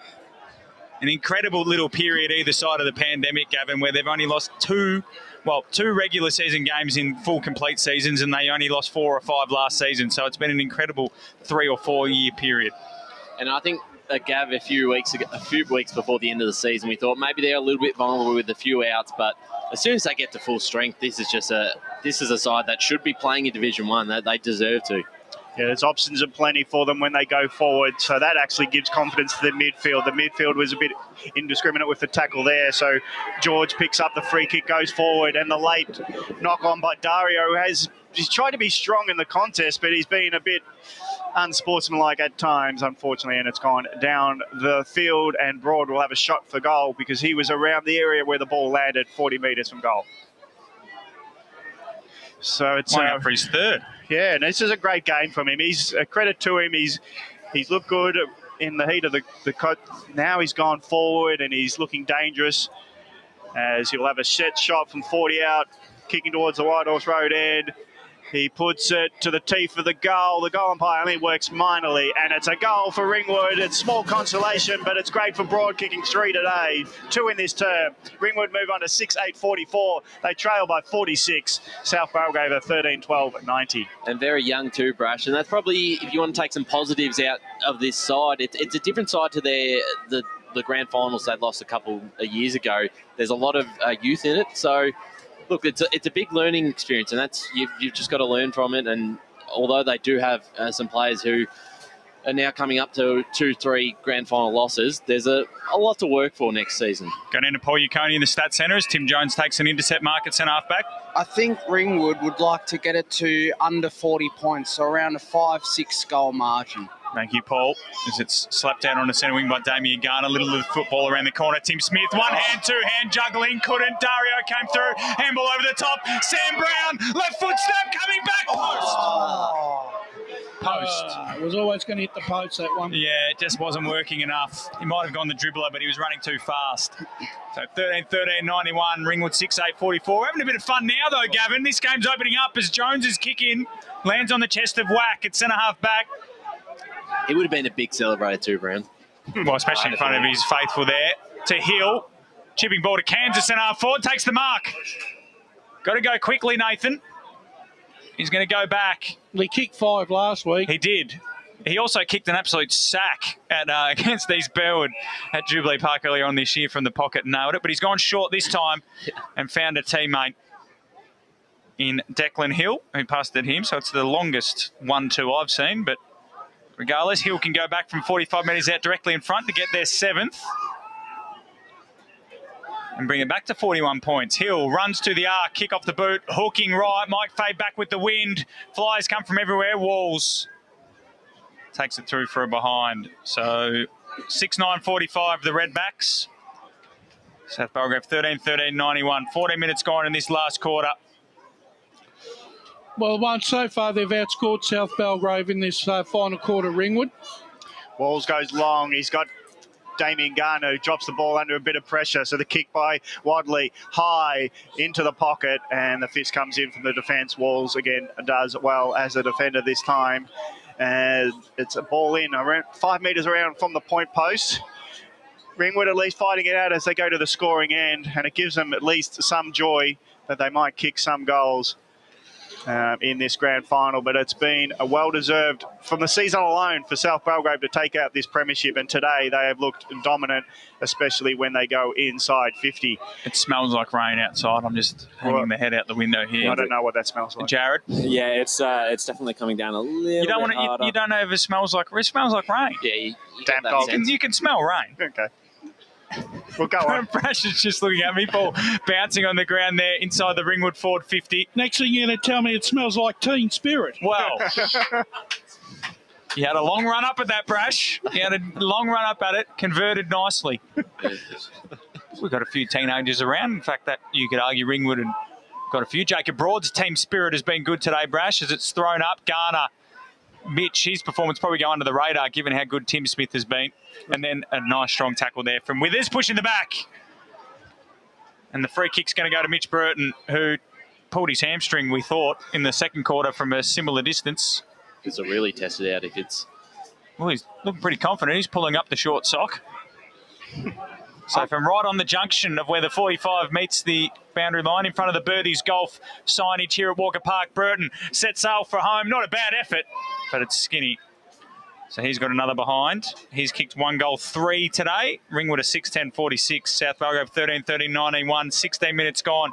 Last quarter. Paul Yukoni in the Stats Centre. I'm right in front of you guys, and I can definitely start smelling the rain. Yeah, you can smell it, Paul? Yeah. Good to hear. Good to hear. Lee Green's just texted through. There's a specific term. It's called petrichor. Never heard of it. There you go. Thank you to Meg Green, who actually gave us that scientific piece of information, Gavin. Brilliant.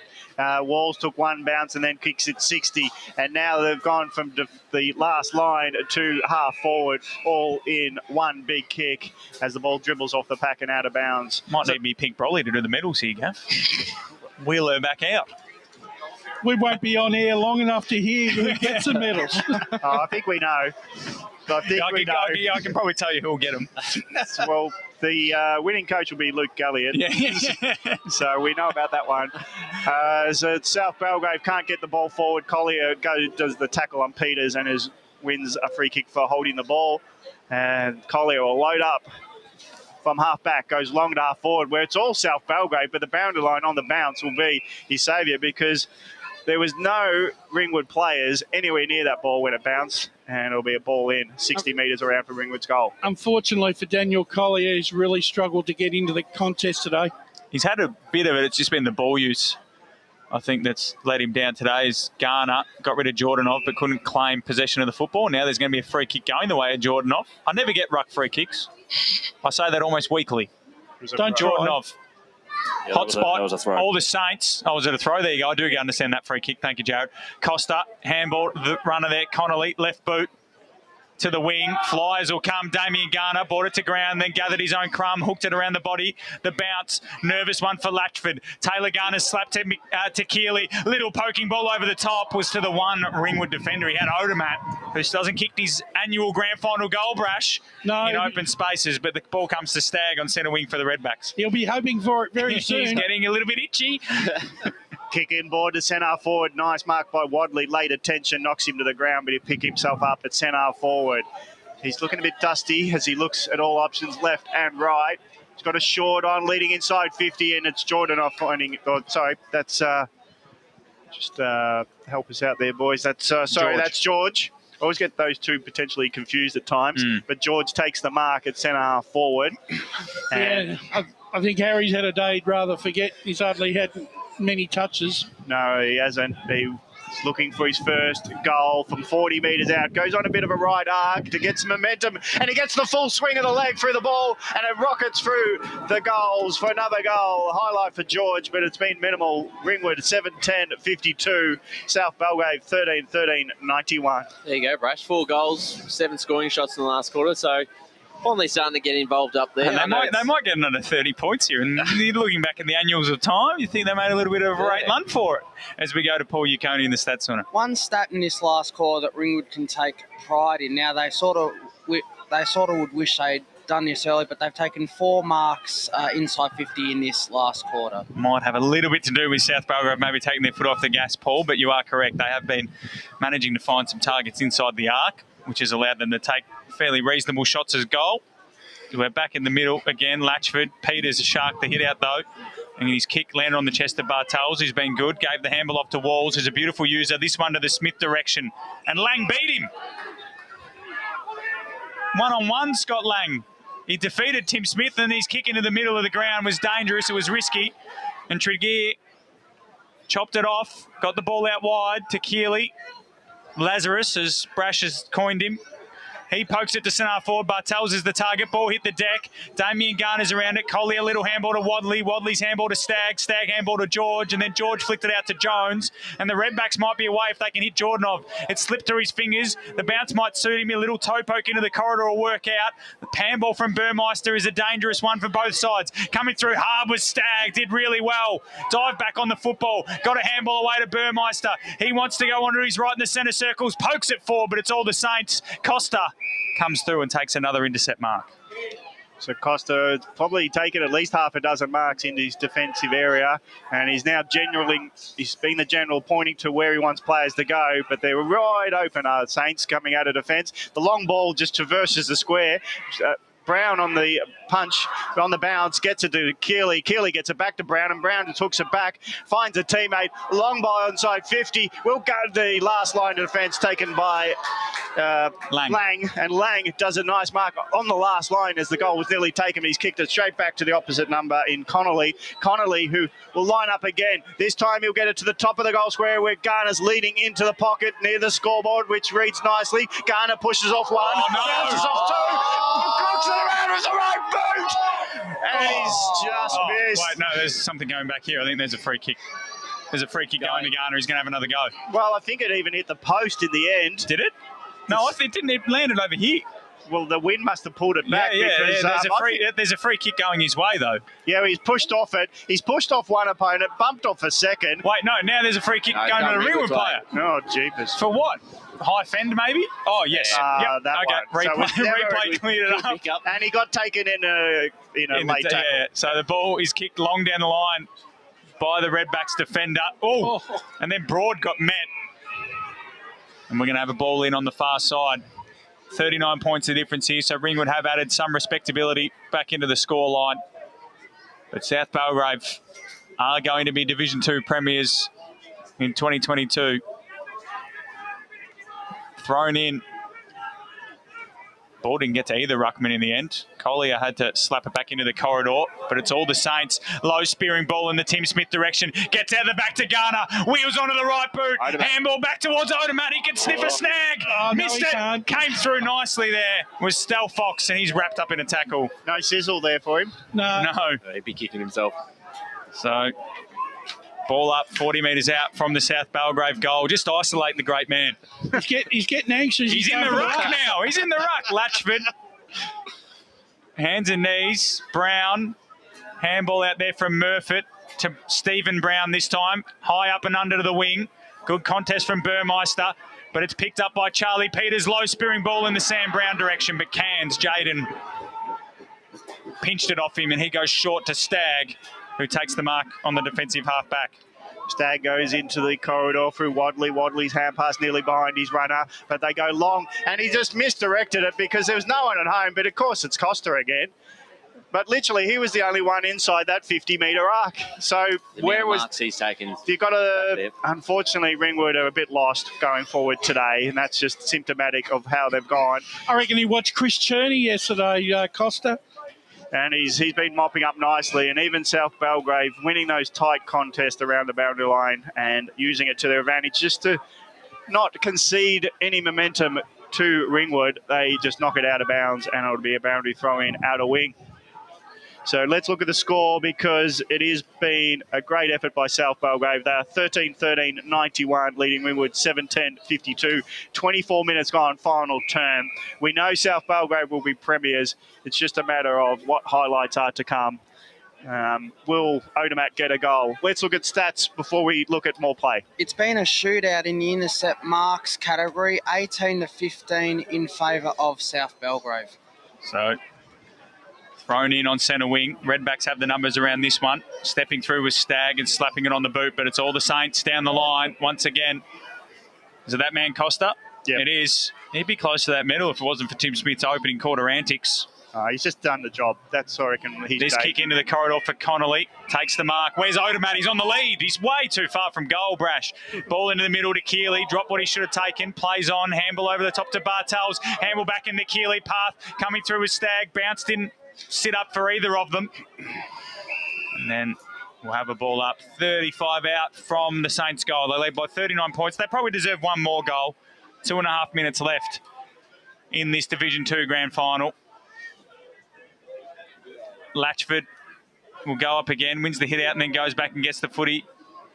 And they all pile in once more. Who can kick a late one? So... well, it's one of those ones that just really the final roar, isn't it? That's what you want as supporters. You don't want Ringwood having kicked the last two goals of this grand final if you're a Saints fan, as Stel Fox gave the handball to Murfitt, who slapped a tumble punt down the line. Nice strong mark taken there by Robertson. He's got Connolly on the outer side who wants the footy, but he's going one direction, and that's straight up the guts. Sam Brown's under it, so is Wind. And Daniel Wind, Wind probably, takes the mark. 40 metres out on a slight angle, and this might be that 14th goal that's been quite elusive for them to push the margin back out to 45 points. Daniel Wind, the cherry on top of a pretty impressive Saints cake, comes in, kick off the boot, is right. 13-14-92, Ringwood 7-10-52 have gone 26 and a half minutes, and according to the unofficial clock, there's about a minute and a half left. A lot of pressure on the kicker out today for Ringwood, and we'll see what Jones can do. Felt bad for Jones. He goes long, and this is a better one because it's Jordan off underneath it. Big pressure on him. Mr. Fox does the roving. Of course, he's under pressure. Stagg gets a hand pass forward, and here's Hill at half forward. Hands it back over the top to Jordan, who ran forward. His short pass might, on the bounce, nearly hit the target. But Broad picks himself up and gets the ball on the bounce. Does some nice dodging, pushes off opponents. Jordan gets a hand pass to Cans. Cans from 40, boundary side. That is beautiful. What a letdown. That must have hit the left post. Well, it would have been a very anticlimactic end of the game if Nathan Cairns had just dogged one from there. That was a tight angle, but he used the wind to his advantage, but the wind got a hold of it late. 30 seconds, boys. 30 seconds to go. So South Belgrave are going to be Division 2 premiers. The club from up the mountain will continue to climb the EFNL mountain. They'll be in Division 1 next season as Darcy Walls pumps it down the line.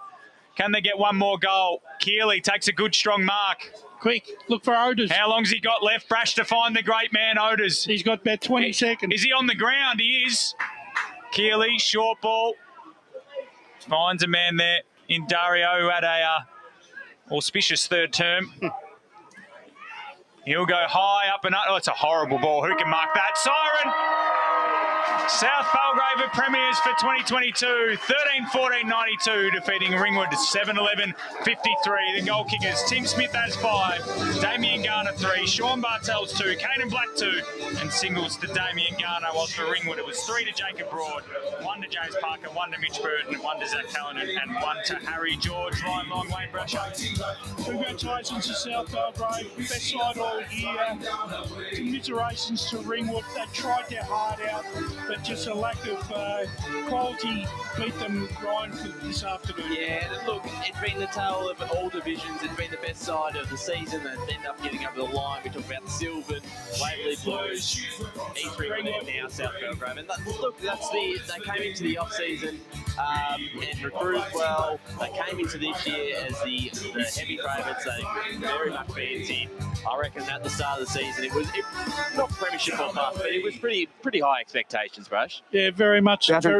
Let's go boundary side quickly. Got South Belgrave coach Luke Gallagher alongside me. Luke, simple question first up. How much does this mean to win a premiership, 2 consecutive premierships as well? Yeah, I just think, the 3 years or 2 years off footy in the third year, they finally get an opportunity. I just think, I said to the boys before the game, we've all stuck fat. No one left, during those sort of circumstances. And, they got their reward today. And we're just it's not really a relief. I just expected us to play well today, but probably not as well as we did, to be honest. And Division 1 footy next year as well. Must be pretty excited for that. And that's what we play for. We've been desperate to sort of keep climbing the ladders. And, I think COVID sort of hindered that at times. And potentially that's knocking ahead of ourselves. But, Thanks, Josh. We can't, for me, I'm already thinking about it, to be honest. We'll obviously enjoy the week, but we're desperate to go forward and keep growing as a footy club. So, yeah. Thanks, Luke Galliot. That is it for us here at the Eastland EFNL Grand Final at South Belgrave, 13-14-92, Ringwood 7-11-53.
Ladies and gentlemen, if we make our way over to the dais, we can make the start on the presentations.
Congratulations to both sides on a fantastic season. Commiserations to Ringwood on their loss today, and congratulations to South Belgrave. I'd like to invite Bruce Atkinson, who's already on the dais, to invite the to award the medals. And we will start off with the best on ground, which in Division 2 is the Les League medal, and the winner also receives a Blue Ribbon award from the Blue Ribbon Foundation. The winner today from South Belgrave, number 2, Tim Smith.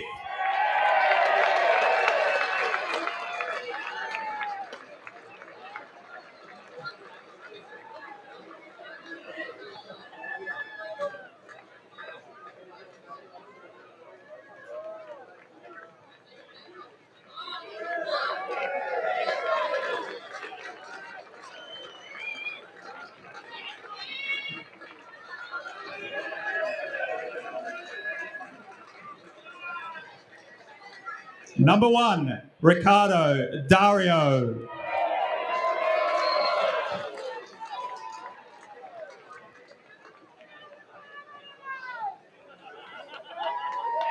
Number 3, Taylor Garner.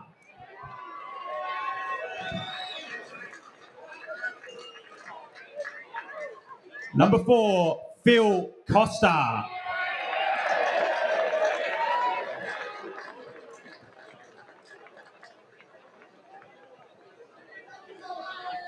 Number 7, Darcy Walls.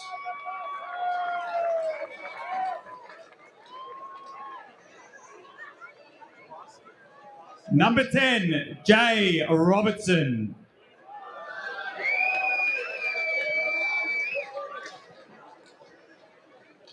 Number 12, Sean Bartels.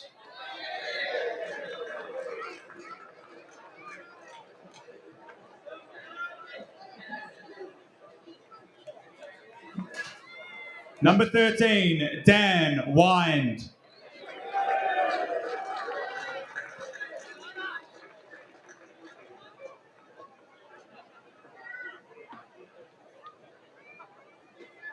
Number 15, Bryce Hards.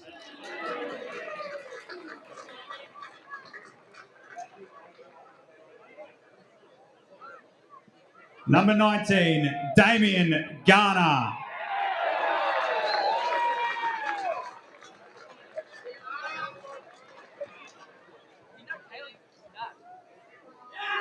Number 20, Talem Withers.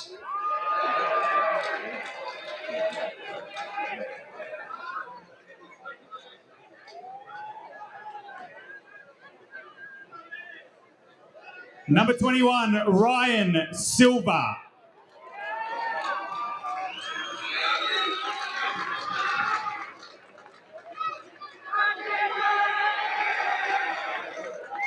Number 22, Lee Odermatt.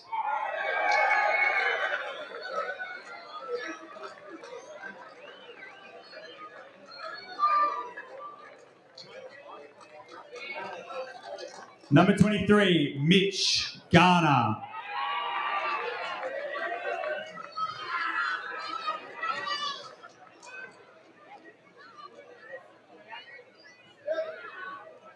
Number 24, Aiden Kidd.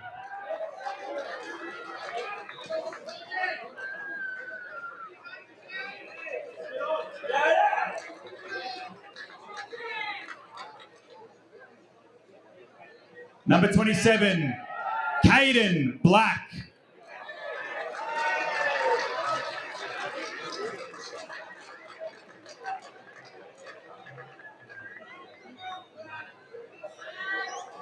Number 28, Elliot Triggett.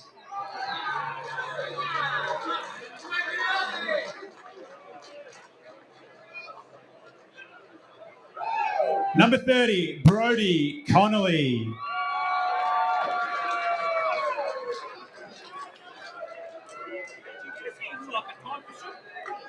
Number 32, Sam Brown.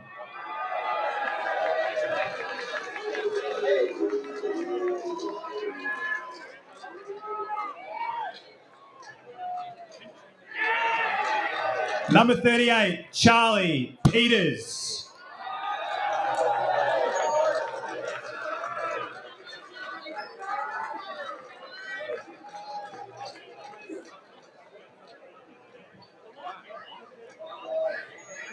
Number 41, Rory Neat.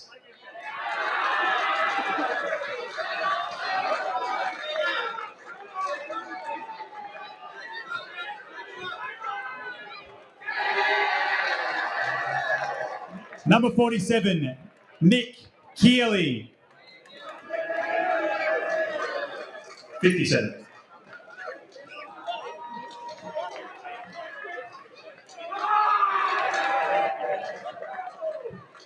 Assistant coaches, Andrew Gibson.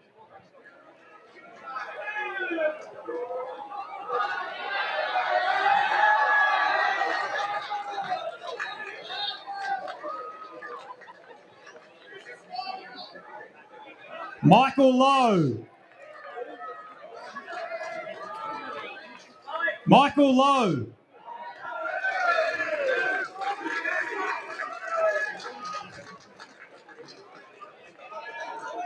Liam Kidd.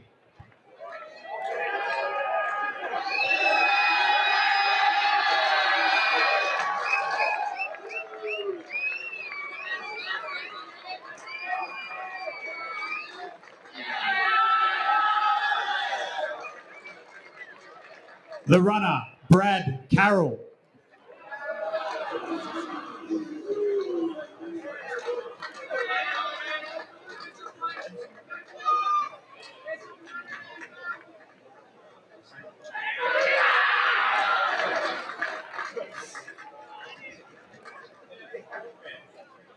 Boardman, Brad Sandstorm.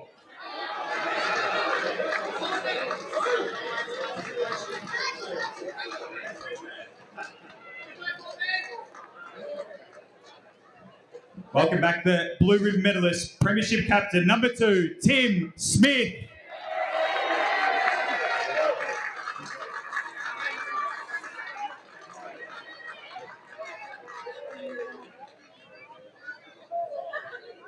And the Premiership coach, Luke Galliot.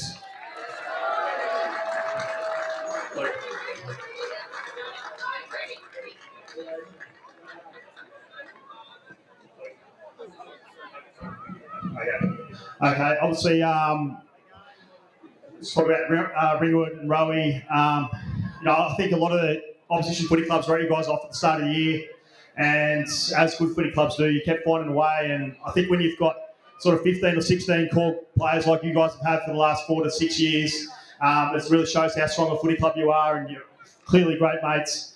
It's been unfortunate for you guys this time of year, but we bloody respect you as a footy club, and Rowie, condolences, but great effort today, and yeah, thank you.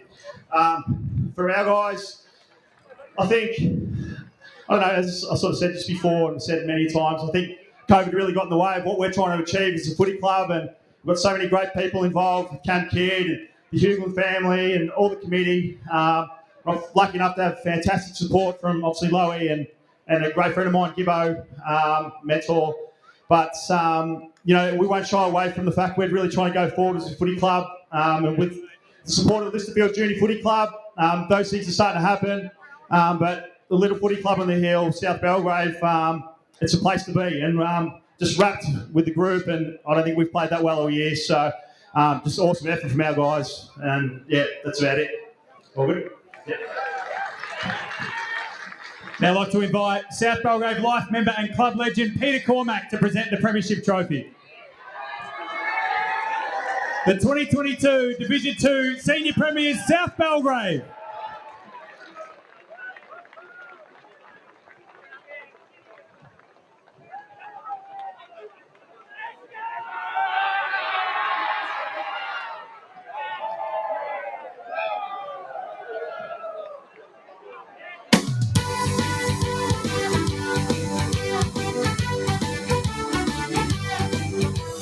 Cheers, boys, cheers, we're from South Belgrave. Football is the game we play. We will keep on fighting back for the red, white, and the black till we see the flag flying down our way.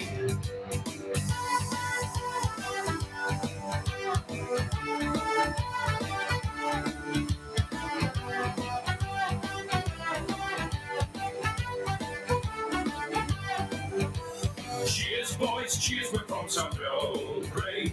Football is the game we play. We will keep on fighting back for the red, white, and the black till we see the flag flying down our way.